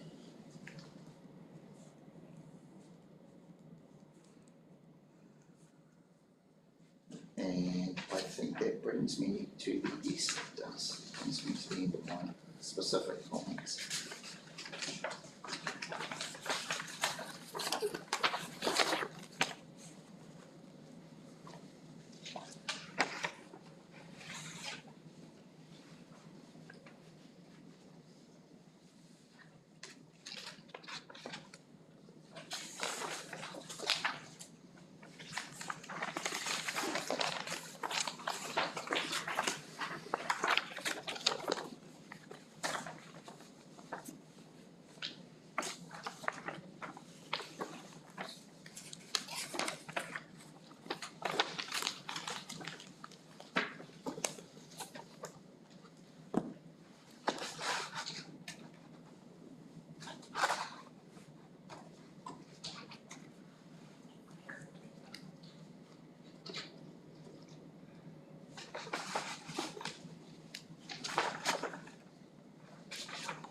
I have got a couple of questions, maybe I'll jump in and get things. One is, with the non-supermarket activities on the site, the retail, and if there were a gym or what, would they need separate resource consent application, separate resource consent? or That would depend on their size in relation to the permitted GFA, gross floor area or floor area specified in the rules. It's a matter of, I'm trying to think about I'll have a quick look at the compliance table that we've gone through here. And if there is a reference to some of the smaller tenancies not meeting the required floor area, then yes, they would. I would add as a general rule of thumb for a commercial development to actually be an entirely permitted activity would be a rarity, I think. It would, particularly with the site because of the flood management and earthworks issues involved. So even if there were a development that met all of the build form standards, including floor areas, it would still end up in a land use consent process, but it would be at a level more consentable, I'll put it that way, in terms of what's being considered. So in other words, it would be much closer to what's contemplated. Without seeing the actual format, it's likely to be much closer to what's contemplated for a neighbourhood centre.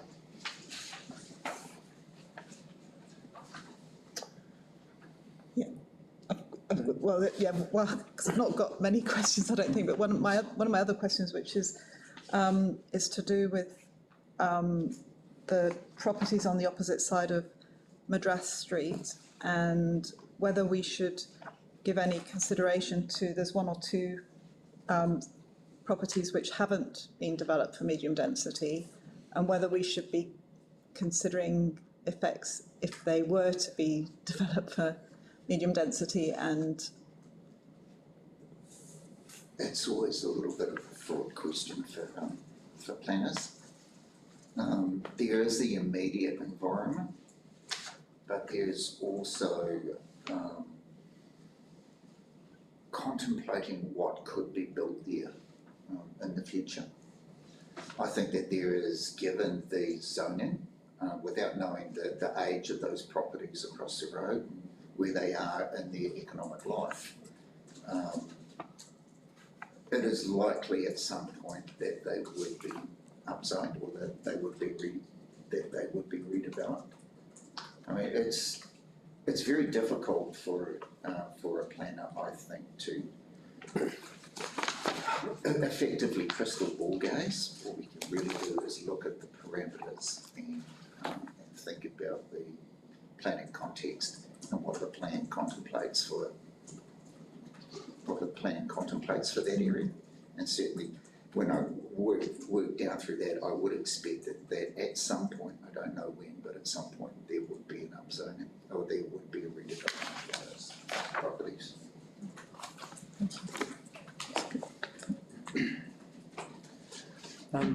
Evidence before us earlier in the week, Mr. Cleese, was that we should give limited weight to the ODP. You've taken a different view to that and believe that we should give weight to the ODP. Can you just outline your key reasons for that? I am more, in terms of that, I think it's important to recognise that, yes, planning practice and the context has moved on to a degree since Plan Change 31, but there are still important elements within that outline within that ODP that are important to the successful connectivity with the wider area. The actual position of where tenancies might be is it's predicated on a layout that was based at the time on new urbanist, and it says specifically in the Plan Change 31 application that it's a response to new urbanist theory at the time. what? not being an urban designer, I don't know where new urbanist theory sits in the grand scheme of urban design theory at the moment. I'm saying that of more relevance within that ODP are the connection points and the indicated size of the tenancies rather than the location of them.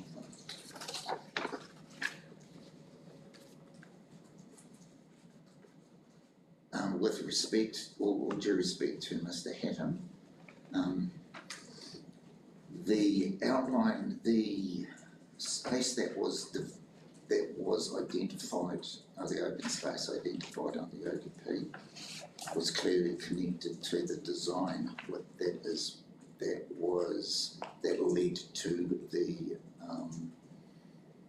that led to the indicate or the identification of areas within that ODP, and it did evolve over the course of the plan change process and through the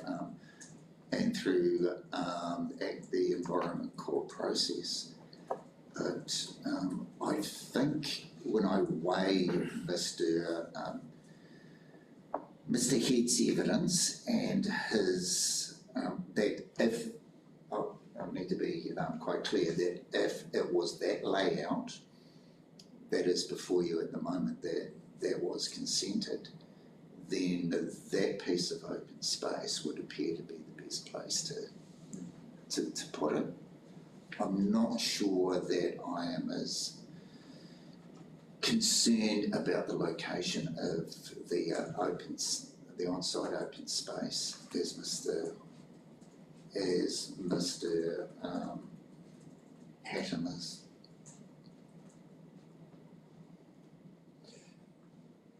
If I understand you right, your evidence is that there's aspects of the ODP that, in your opinion, are still relevant. Yes. And you've touched on them yes. around the connectivity and also the size of tenancies, etc. Yes. There are other aspects, obviously, of that ODP. What weight would you give?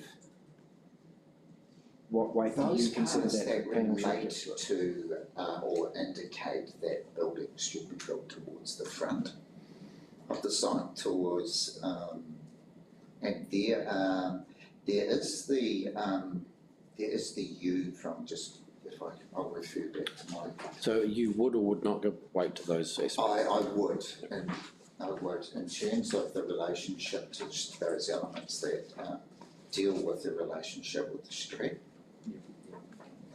I just find there is an indication of buildings built to the street on the outline plan.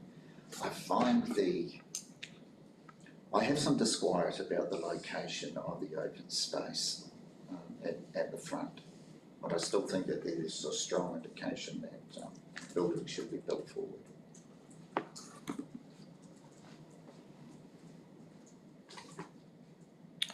Stating the obvious, but it was a private plan change, and it was a private plan change relating to essentially what that proponent wanted to do.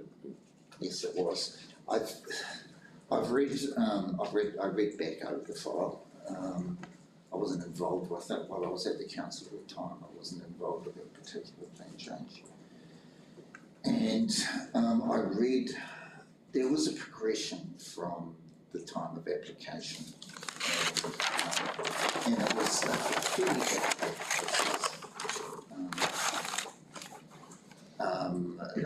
There was a consultant planner on behalf Mr. Bonus, who had just left the council, I think about a year or so before, and he was retained by the council to take the plan change through the process on the council's behalf. And so there was a fair degree of discussion from what I can work out from the file, from the point of application to the point at which it was finally resolved with the Environment Court.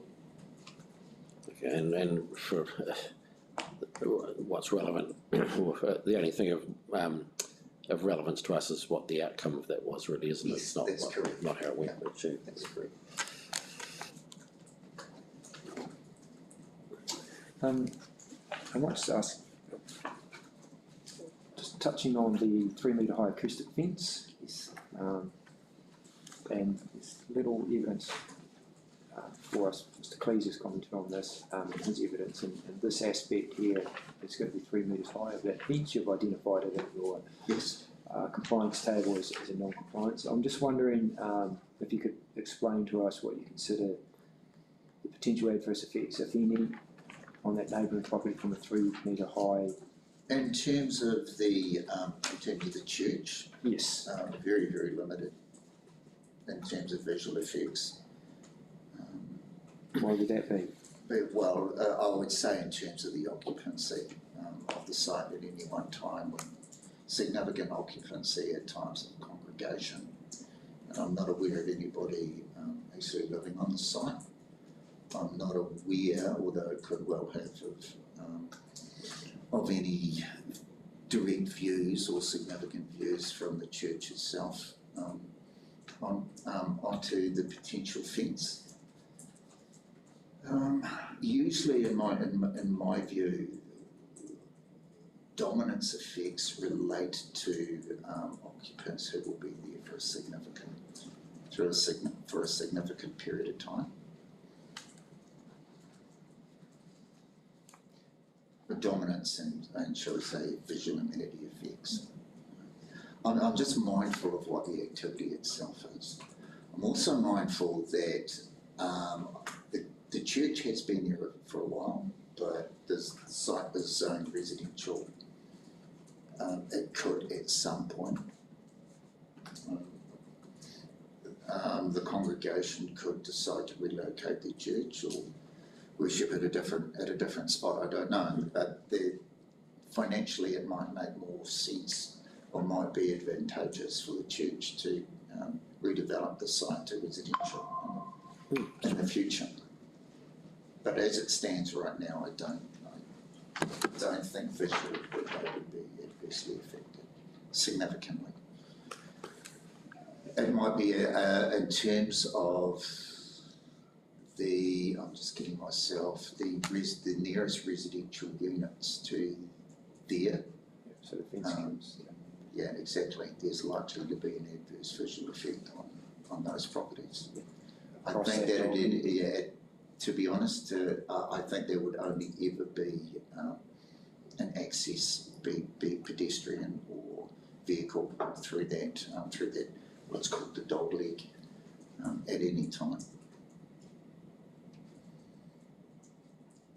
Thank you. And of course, then there's going to be the ongoing residential development to the north as well. Some of which I expect will have a view onto the fence.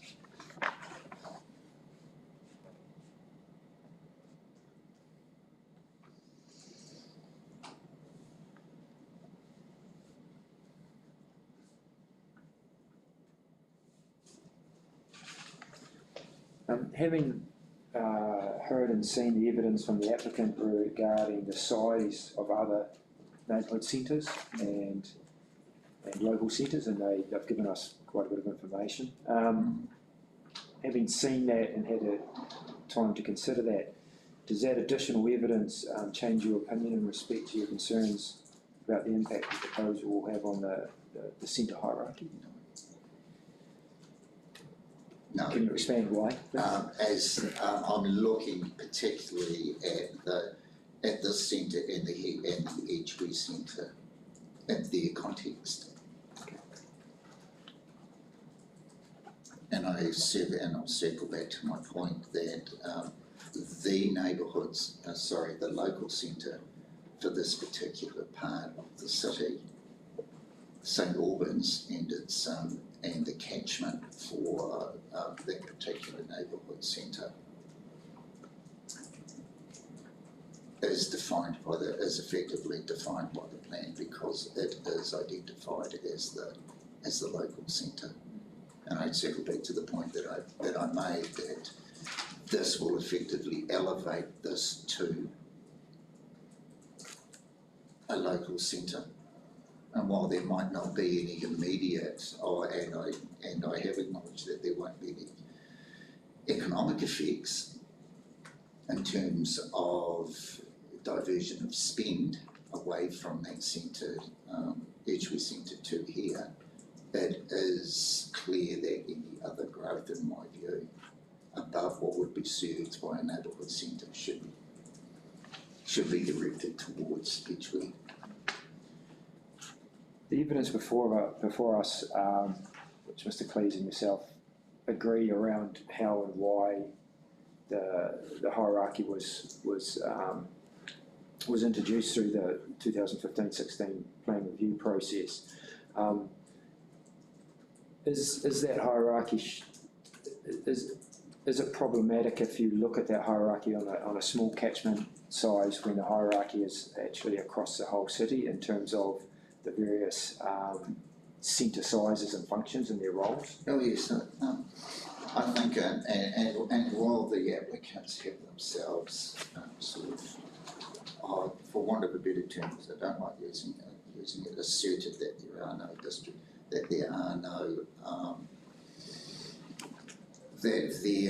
precedent effects, I really can't agree with that, because there are other neighbourhood centres that this could serve as an indication that it is basically okay to expand the function of a neighbourhood centre.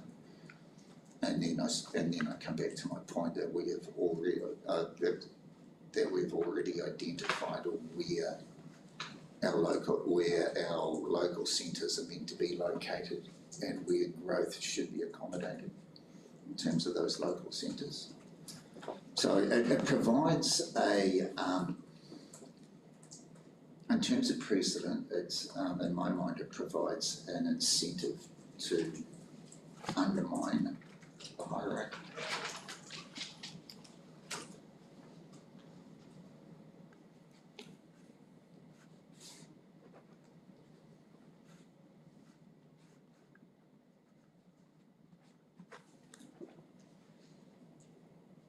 In terms of the hierarchy and reading the evidence and the objectives and policies, there has to be a functional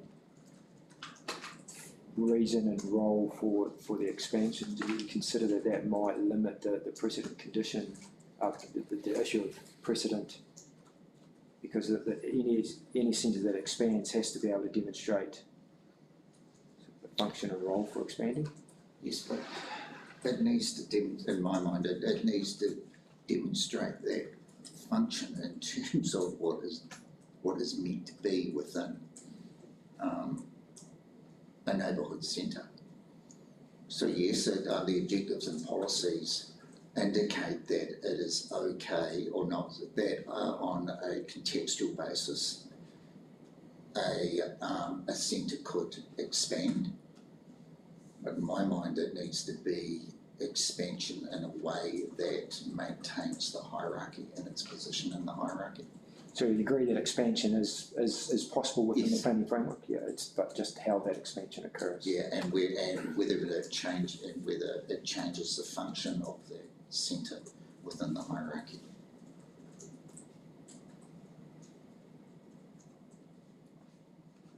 And you say that perhaps not the extension, but you say the appropriate mechanism essentially is a plan change in this context of this particular application. I would say that, and the comment has been made, and I picked, and it's always, and I recall it being the comment that was made by Mr. Cleese during the week that this consent could be viewed as a plan change by consent. I think with a plan change process, the council, if it were, whether it was a private plan change or a plan change taken up with the council, which seems very unlikely given the announcements of the last few weeks, but there's still a private plan change process open, and then that centre, the neighbourhood centre that it is at the moment, could be considered in the context of the entire hierarchy. and go through the section 32 analysis, which is significant, which is a different set of different parameters for analysis than a land use consent, obviously. It would enable the entire hierarchy and its place and the place of this in its hierarchy to be addressed. It also might serve if a bespoke or if it was rezoned to a higher level in the hierarchy. Let's say, for argument's sake, a local centre. It would enshrine that, if you like, in the plan and alleviate any potential or a significant number of potential precedent effects that others might look to this consent for, as it would actually be properly tested and then considered in that context.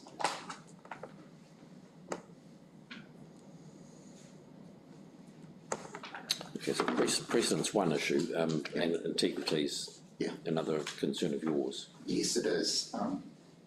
Precedent is, there is a nexus between the two of them, but they are, obviously, the more pressure you put, the more pressure you put through land use consents, the more you tend to, you could undermine the integrity of the hierarchy. But then once again, the usual sort of response I've seen over the years when precedent effects are raised is that, well, that can be tested on its merits at the time. But at the same time, the land use consents themselves do create an indication that in circumstances they can be Depending on approved, depending on context. Okay. Just in terms of the discussions reminded me, in terms of the identification of the centres and through the IHP process and the delineation of them, do you know whether that was largely reflecting what was already on the ground? That would, I wasn't involved, unfortunately. If we're talking about there's been two IHP processes, so I was involved. No, I'm sorry, talking about the 2015. The 2015, I wasn't directly involved in the commercial chapter at that stage. But I was involved to a degree, actually heavily involved in the residential chapter 14, and there was some interaction, obviously, between our two chapters. What was defined at that stage as for want of a better term, the two chapters fed off each other. The analysis for the commercial chapter looked to what was essentially what was going to be growth in the residential chapter, and the residential chapter, on the other hand, looked to what was going to be provided in way of services in the commercial hierarchy. So I'm sorry, but I've probably circled away from the point of your question. So. No, I'm just trying to understand, like in terms of, say, Blenheim Road, Actron or whatever it is, for example. I'm just trying to. I can't recall where I read it, and I just want to make sure it's not something I've just thought up, but that some or a lot of those centres were identified basically by, ringing what was there and saying, well, that's its purpose. If you don't know. Yeah, as I understand it, there is, and unfortunately, I did, at risk of sort of steering you in the wrong direction, because that's fine. I didn't do the section 32 background to that. That there was an element of what was already zoned, what was already there, but also where growth, there was going to be identified areas of growth and factoring into residential growth and factoring into that, or from there, what would be a centre's correct position in the hierarchy. So as far as I'm aware, and it's been obviously been nearly 10 years since I was involved in that process, that it was simply wasn't an exercise of picking up what was already there and plonking it, for want of a better term, into the hierarchy. There was some analysis behind where they would sit in the hierarchy.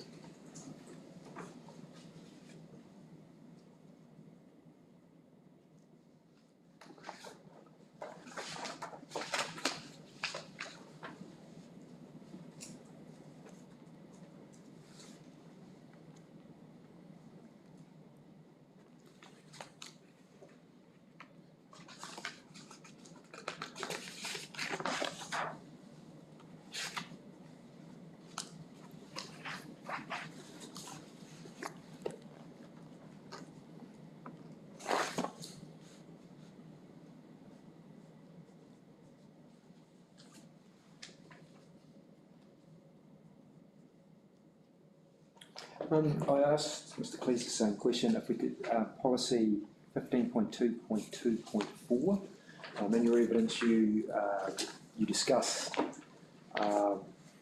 sort of like a hierarchy or a continuum of how direct policies can be, and the wording of policies is really important. And that one, we're asked to ensure, and this is around, this policy is around the outward expansion of commercial centres beyond the commercial zone boundary, and ensure that the centre is in a coherent form. 15.2.2.4, 0.5. Page 59 of your... 59, thank you. Yes. And just like I've got Mr. Cleese's view on what coherent form is the context of that we should consider that in relation to that objective or that policy. I'd like to hear yours. Is there a specific sub-policy within the you'd like me to focus on? Pardon? Is there a specific sub-policy? Okay. Oh, just that one around ensuring the centre is a coherent form, which is 5. We'll probably talk about the others shortly. Right, ensure. Yeah. So any outward extension must, and then ensure. Do you mean the strength of that as a policy? I understand the strength of it, but what is that subclause of that policy talking about? What are we trying to achieve there? Because we must ensure it. A coherent form. Yeah. In what context? It's coherence is probably a little bit of a difficult concept. I see coherence here as at 2 levels. It's coherent within the site itself. There is a logic to it that all the elements within work or function coherently together. But that or the centre is in a coherent form. That it seems to be thinking specific, site specifically, or directed into the design of the centre rather than its relationship with the surrounding area. That would be my feeling for the meaning.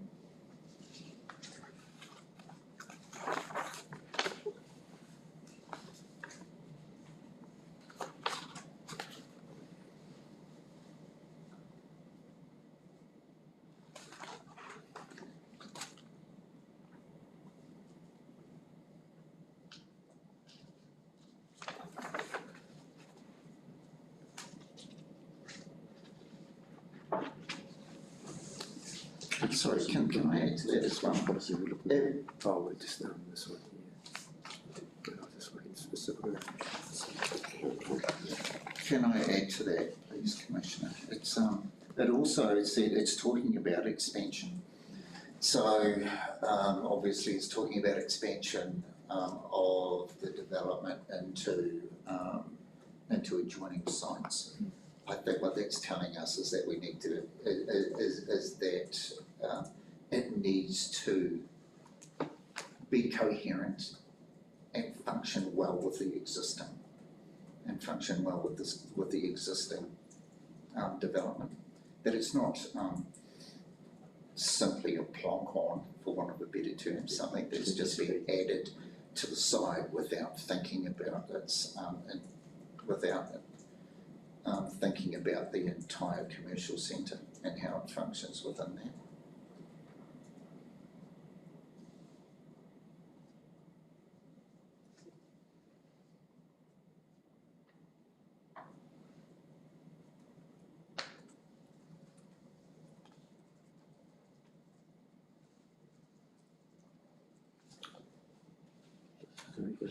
In terms of that policy 15.2.2.4, accommodating growth, I mean, if you read the policy as a whole, but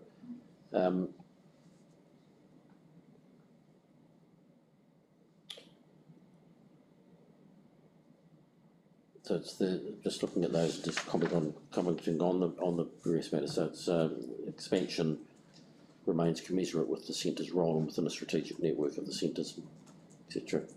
And so it's that, and then while not having adverse effects on the function of the centres. So what does that mean? Well, what that is saying to me is that it brings me back to my point that there are two focuses here. One is the second half of it is talking about the adverse effects, in which case I think, in my mind, that is the vitality of an existing centre, and where that might be undermined by a reduction in spend or something, effectively taking spend away from an existing centre, leading to its decline. But the first part of it, I circle back to my comment about the centre's role within a strategic network, and it's clearly been indicated that the centre's role is to function as a neighbourhood centre. They're two distinctly different things, and I think that Mr. Heath and I have explained the same concept, but potentially in different ways.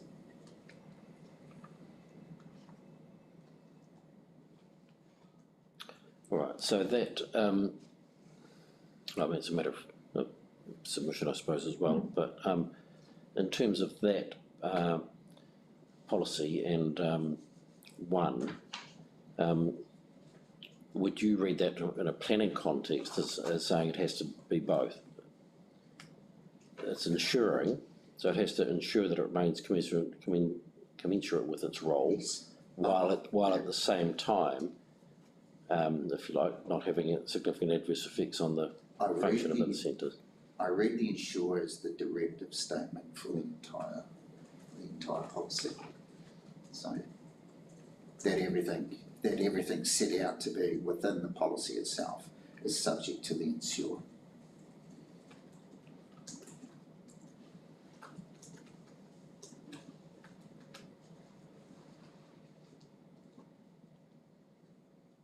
Right, so it's a must, but then it must, and the ensure relates to point one, isn't it? I read the must as saying that must address each of those points below. And so there's a must which is directive in itself, and then there's the directive ensure, which is either commensurate or even more strongly worded than must. Sorry. You have to do this one, I think.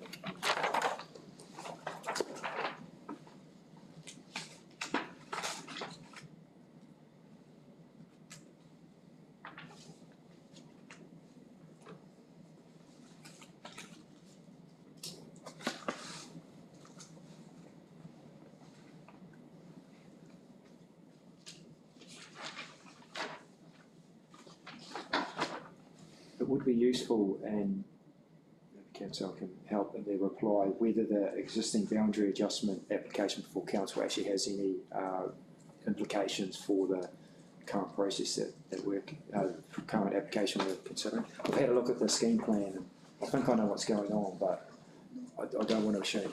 I've had a look at it too, and I don't know what's going on, but my short answer on the legal point, but I'll expand on it, is it's not granted, it's not part of the environment, but I'll expand on it. My point was I only really have had a very quick look over it, and I'm a bit confused by it.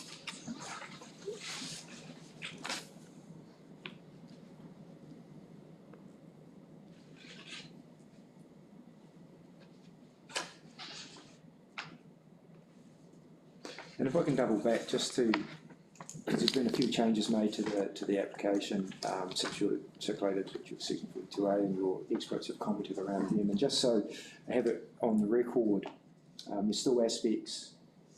Can you please explain to us where you see the level of effects falling in terms of key aspects, and also then where the proposal aligns or doesn't align with the objectives and policies, just to make sure that any changes have been captured. If I come back,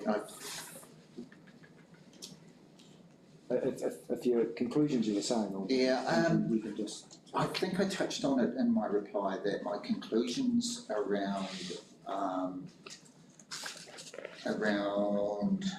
flooding and servicing effects, are any concerns around that, and any tension around those policies, it's fallen away.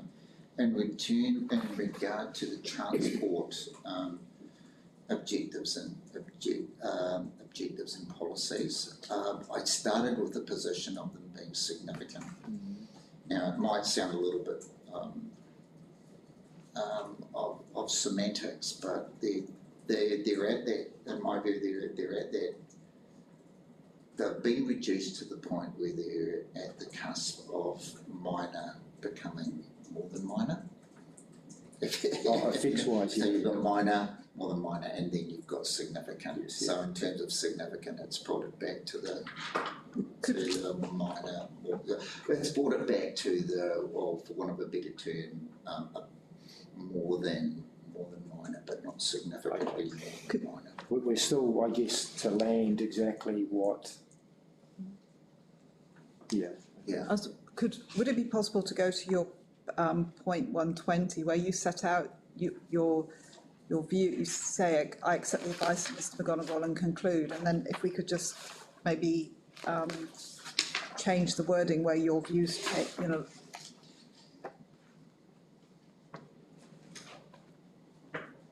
Right, I have I did touch this on in my reply. So obviously, embarrassingly, I've repeated 2 points there. The first and the second. The first and the last. Yeah. Okay, the adverse transportation related effects on Madras Street in relation to the width of parking and cycle lanes will be significant without changes. Well, there have been changes made. They're related to or changes offered, and they've been related to the width of the carriageway. My understanding from that is that they have accommodated or will accommodate a distribution of or marking within the legal road that will lead to satisfactory parking, shall we say, cycle lanes within the site. In terms of parking, it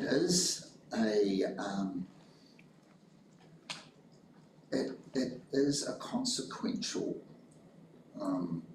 It is a consequence or a consequential outcome of intensification and reducing and removing the necessity for on-site parking, that there is going to be as a consequential outcome of that, and particularly in residential areas, parking will become more difficult within these areas.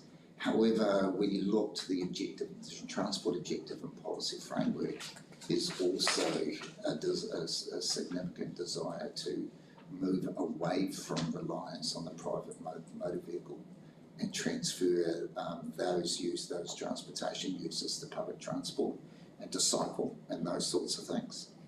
So ultimately,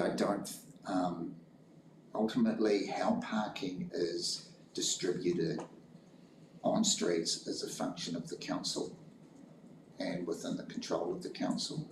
There is a signal, a policy direction within the plan to reduce the reliance on vehicles, and that is a reduction of parking, on-street parking available to residents as a consequence of that.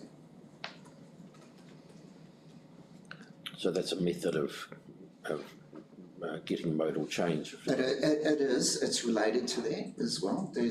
But there's also it has been identified over the life of several plans around the country, is that the requirement making people provide car parking on site affects the yield. It also reduces their design options on a site.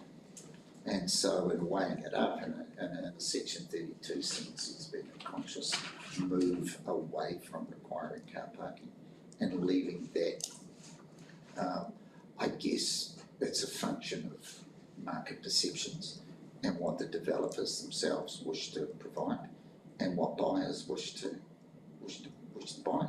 You buy a property without a lot of car parking on it, you're accepting that your property does not have a significant degree of car parking on it. You take a risk if you're relying on on-site parking, on street parking to provide that for you. So just back on this, on the Madras Street matter, as far as I'm concerned, we haven't received anything that changes the applicant's position. Yeah, that's correct. The applicant's still relying on the evidence of Mr. Rossiter about the 2 metre. Yeah, which so the 2 metre in relation to the 2 metre right turn median strip. Okay. Within the existing carriageway width. Well, in that case, I think that's still. So would your second point there remains the same, or does it? In terms of I think that they're widening that in that case. From my understanding, it resolves the matter of the cycleway and the reduction of the cycleway as far as I'm aware. But in terms of the right turn, I need to reassess my conclusions about significance, because I need to, relying on what Mr. Rossiter has told me, it would then appear that the right turn is still less than ideal and potentially unsafe. So in terms of that 2 metres, that 2 metre, I had in my mind it was in relation to a different aspect. And then the other matter that there is the pedestrian connectivity. So you're remaining of the view that at least the connectivity to Pack Street would be needed. Is that your pedestrian connectivity? Yes.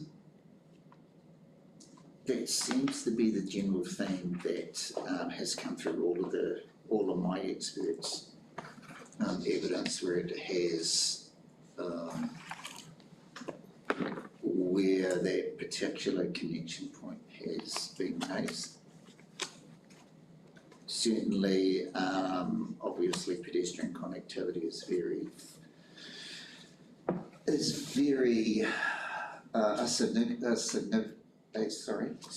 significant issue for the urban designer, and it remains an issue for Mr. McGonigal. And drawing on their advice, I reached the conclusion that it's a matter that needs to be resolved.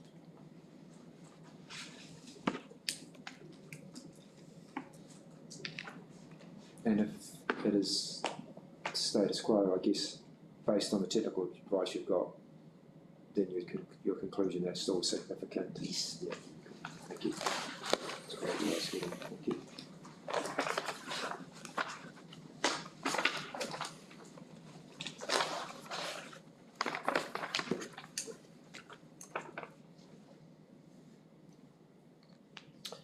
Okay, just in terms of your policy 2.2.4, we've discussed accommodating growth briefly.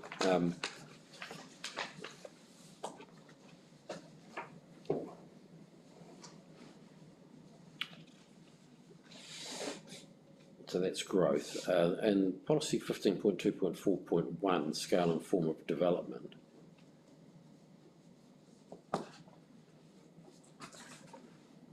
Sorry, this was 15. This is 15.2.4.1, scale and form of development. Yes. Yeah. I mean, is that within what's there, if you like, put that clumsily? Because we've got one about accommodating growth, and then we've got this one. Well, that refers to what's within the zone itself. Yeah. What's in the zone green. Okay, and for that it's to reflect reflect the character, etc., etc.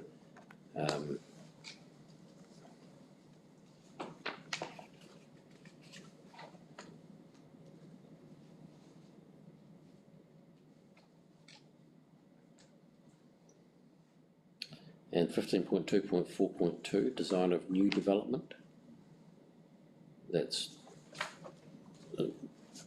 is that an important policy for our purposes for this? Well, definitely, the first thing that comes that catches my eye is require new development to be well designed and laid out by encouraging pedestrian activity and amenity in along streets and in adjoining public spaces to a degree that is appropriate. Well, that suggests to me that the pedestrian accesses are a matter of some importance.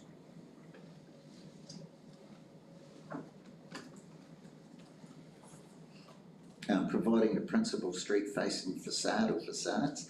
This one is a little bit more difficult in that Mr. Hatton has acknowledged that there is a principle, and everybody agrees that there is a principal street-facing facade. The council's urban design evidence is that it's simply just not in a place where it functions or provides the amenity that is expected.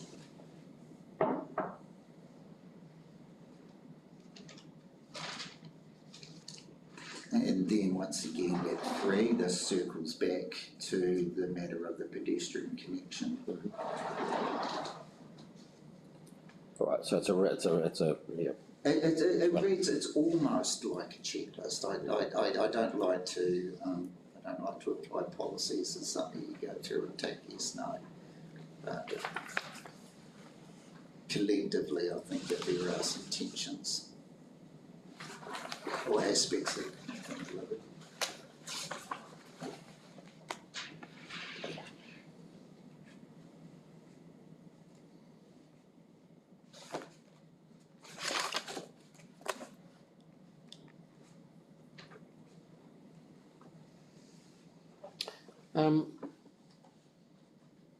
And there's just been, and I haven't really, we haven't really explored this in any detail through the hearing, but just in terms of the brownfields policy, I can't recall whether I asked Mr. Cleese or not, or raised it with him or not, to be frank, but I'll do it now. So if there's a hole, Mr. Lee will fill it for me. Yeah, but it's just in terms of that, I mean, I'm just sort of thinking out loud really, so it's not a question as such, but it's just in this context where we've had, and I may have asked it, but it's in this context where we've had a site that has been through so many processes. Perhaps we talked about that even in open debate. Yeah, we did. Yeah, yeah. Okay. Well, I'll go back and look at my notes, but yeah, clarify that. If I can comment on that.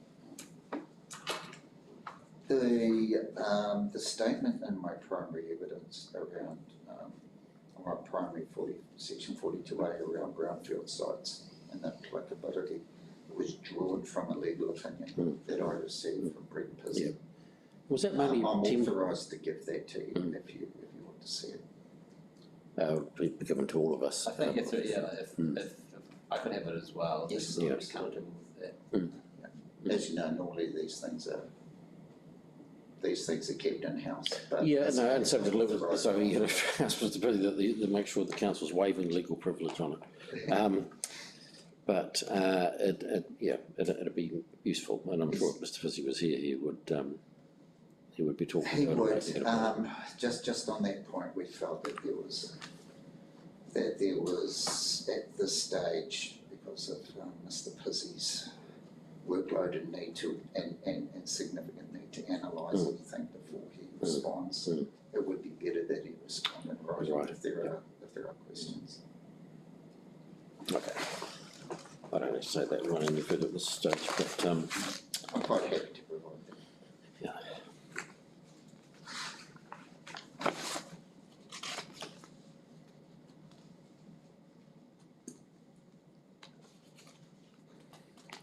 Just really just for clarification, and I think we've talked about this issue and other matters too, in terms of again in terms but in terms of the anticipated outcome, and just wanted to be clear that you're not applying that as a de facto permitted baseline.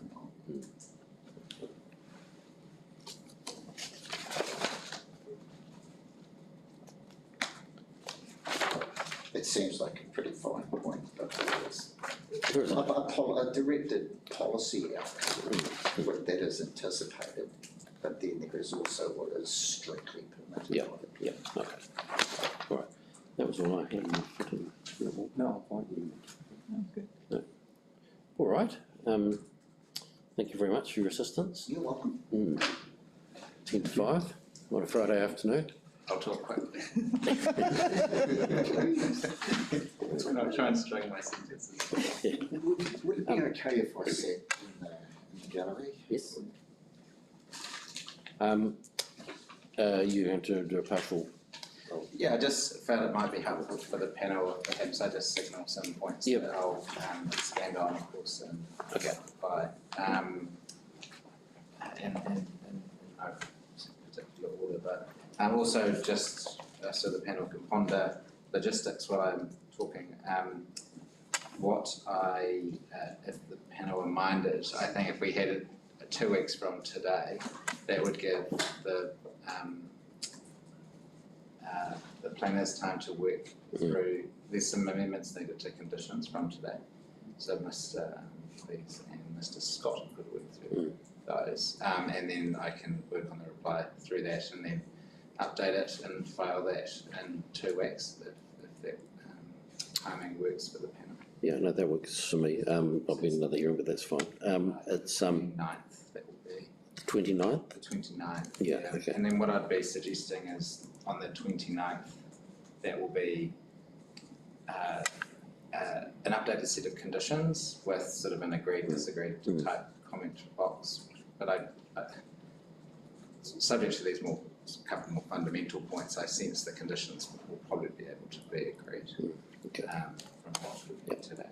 Right. I can signal I'm away the following week on the West Coast for a hearing, but yeah. If that's fine. If yeah, I just want to be. I've got no problems with that timing. That's fine. It's give me something to read in the evenings over there. And if you need to not close the hearing immediately, obviously that's prerogative, and we understand why. Yeah, and I can't recall what the working days situation is. Yeah, the big picture one I can't recall either.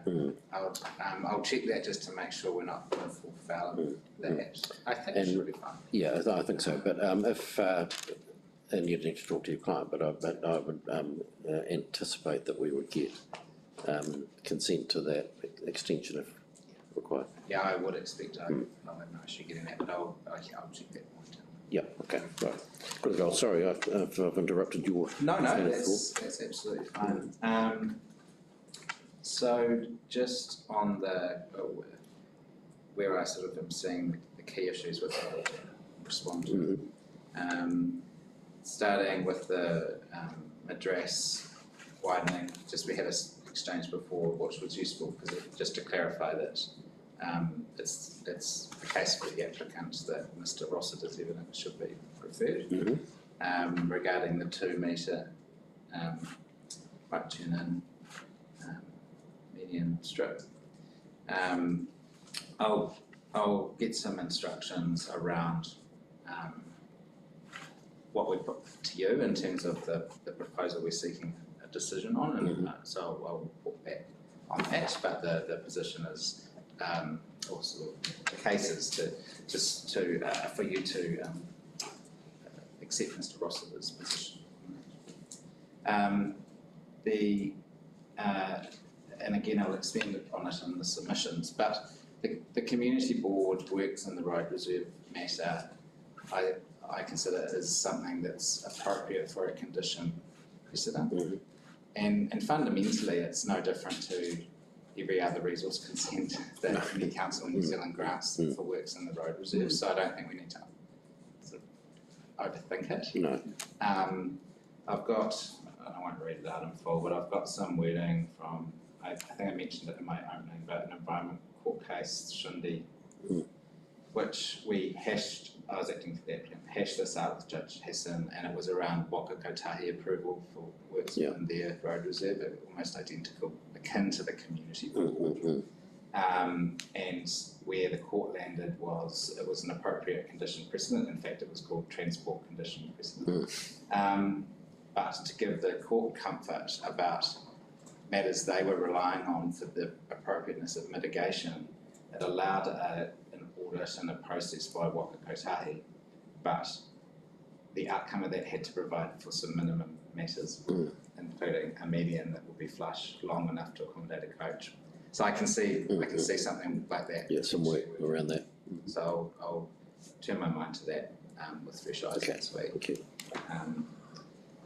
But yeah, fundamentally, I think that I don't see any issue with that condition precedent, and it would be a prior to, could either be prior to works commencing or prior to the activity becoming operational.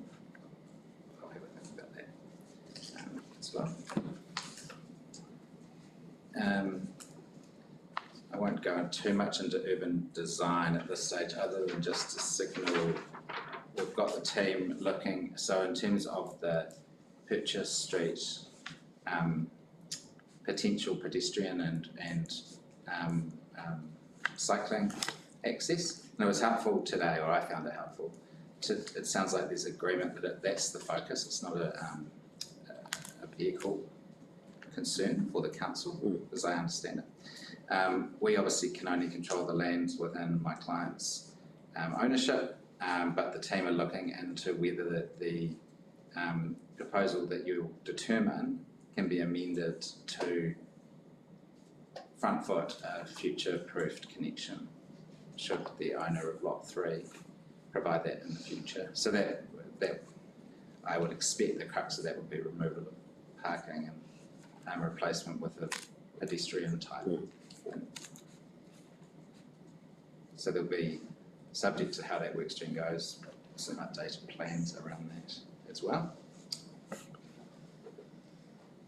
While I'm on that part of the site, I've got overnight Elliot Sinclair's civil engineers have prepared some cross sections around how the building slab and tanks and planting will all fit together. So I'll attach those to my submissions. They really overlay an engineering aspect to the Botham-Miskell cross sections for the planting. That'd be helpful.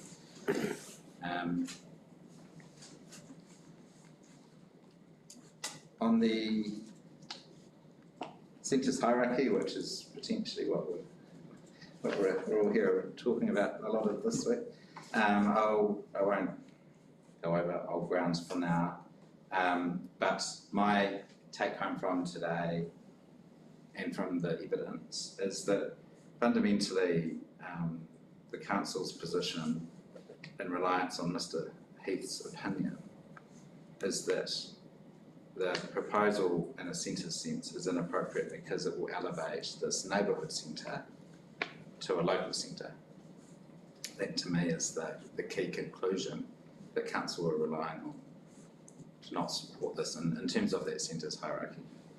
So the elevation of the neighbourhood centre to the local centre.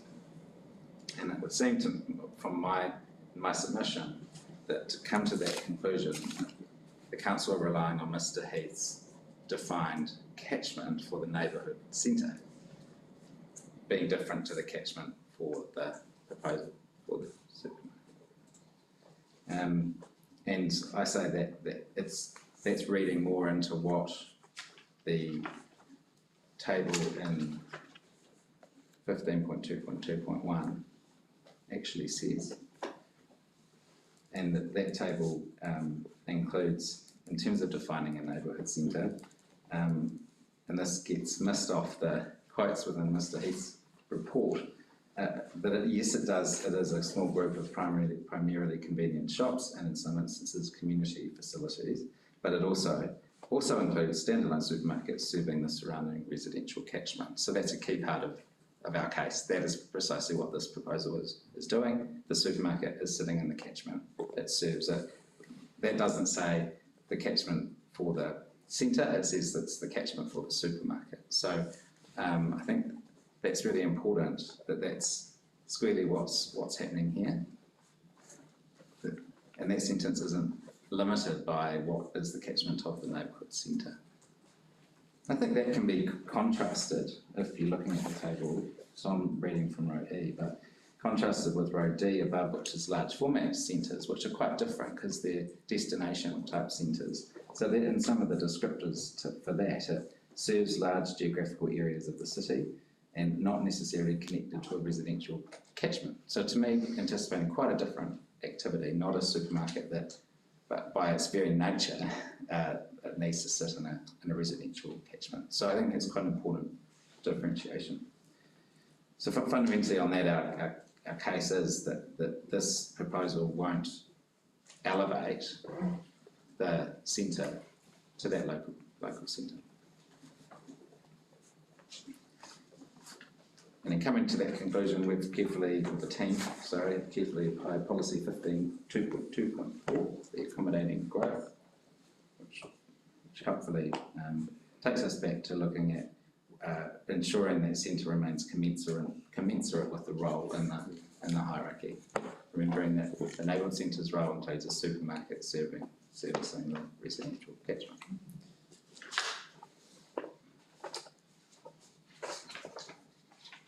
So that's there was an observation from today really with that how I've sort of cut down to what the key point of contention is around the application of that policy between the council and the applicant.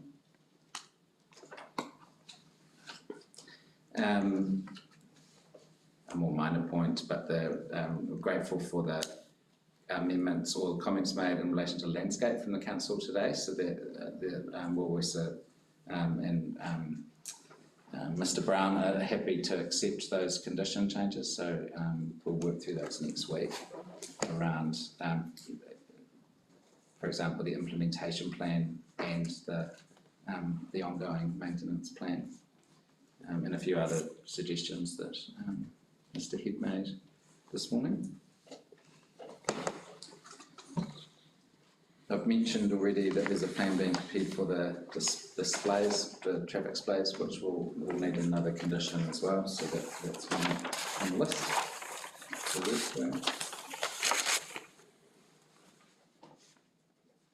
And I mean, at a very high level, that's where I see there's obviously some other points we'll need to cover off, but that's where I see the key issues for the panel. Woolworths would like to acknowledge the really valuable contributions made from submitters. There's obviously differing views in support and in opposition, and even those in opposition have differing views on what the better outcome would be. But there's a clear community spirit in St Albans that's come through loud and clear. So Woolworths would just like to acknowledge that and that contribution made by the submitters. That's subject to any questions, which I'm happy to take. That's sort of at a high level where we'll go through with the closing submissions. There'll be some updated plans to just address points that have been made. But yeah, happy to take questions. No, pretty good. One thing, and I don't know whether you can do it, and we probably can't do it in reply submissions, but during the discussions it became clear that it was almost like it was the social effect, if you like, that was reasonably critical. So it's something you might want to address. Yes, no, that's a really good point, and I will go through that. I mean, it's relevant to this retail distribution effect versus trade competition effect as well, because to me that's a key difference. You're moving into that social element, and obviously we don't take away and can't take away from what submitters feel, but I'll put to you that you do need to rely on what the evidence is saying the effect on those existing centres will be, and that does touch on that social point. Point as well. I will cover, and I don't need to dwell on it now, but there's some parts of submissions that I'll say aren't relevant and shouldn't be relied on in your decision making, and I'll work through those so it's clear what our position is on it. Yep, excellent. And that concludes our case, and thank you also to the panel and the council staff. It's been a long but good week. Yeah, very good. No, we think all the participants, it's been, there's been some, the conduct's been, pretty good, and exactly what I said at the beginning, that courtesy's been maintained, so appreciate that. And again, thanks to the council staff for supporting. And we'll adjourn. Great. All right, thank you.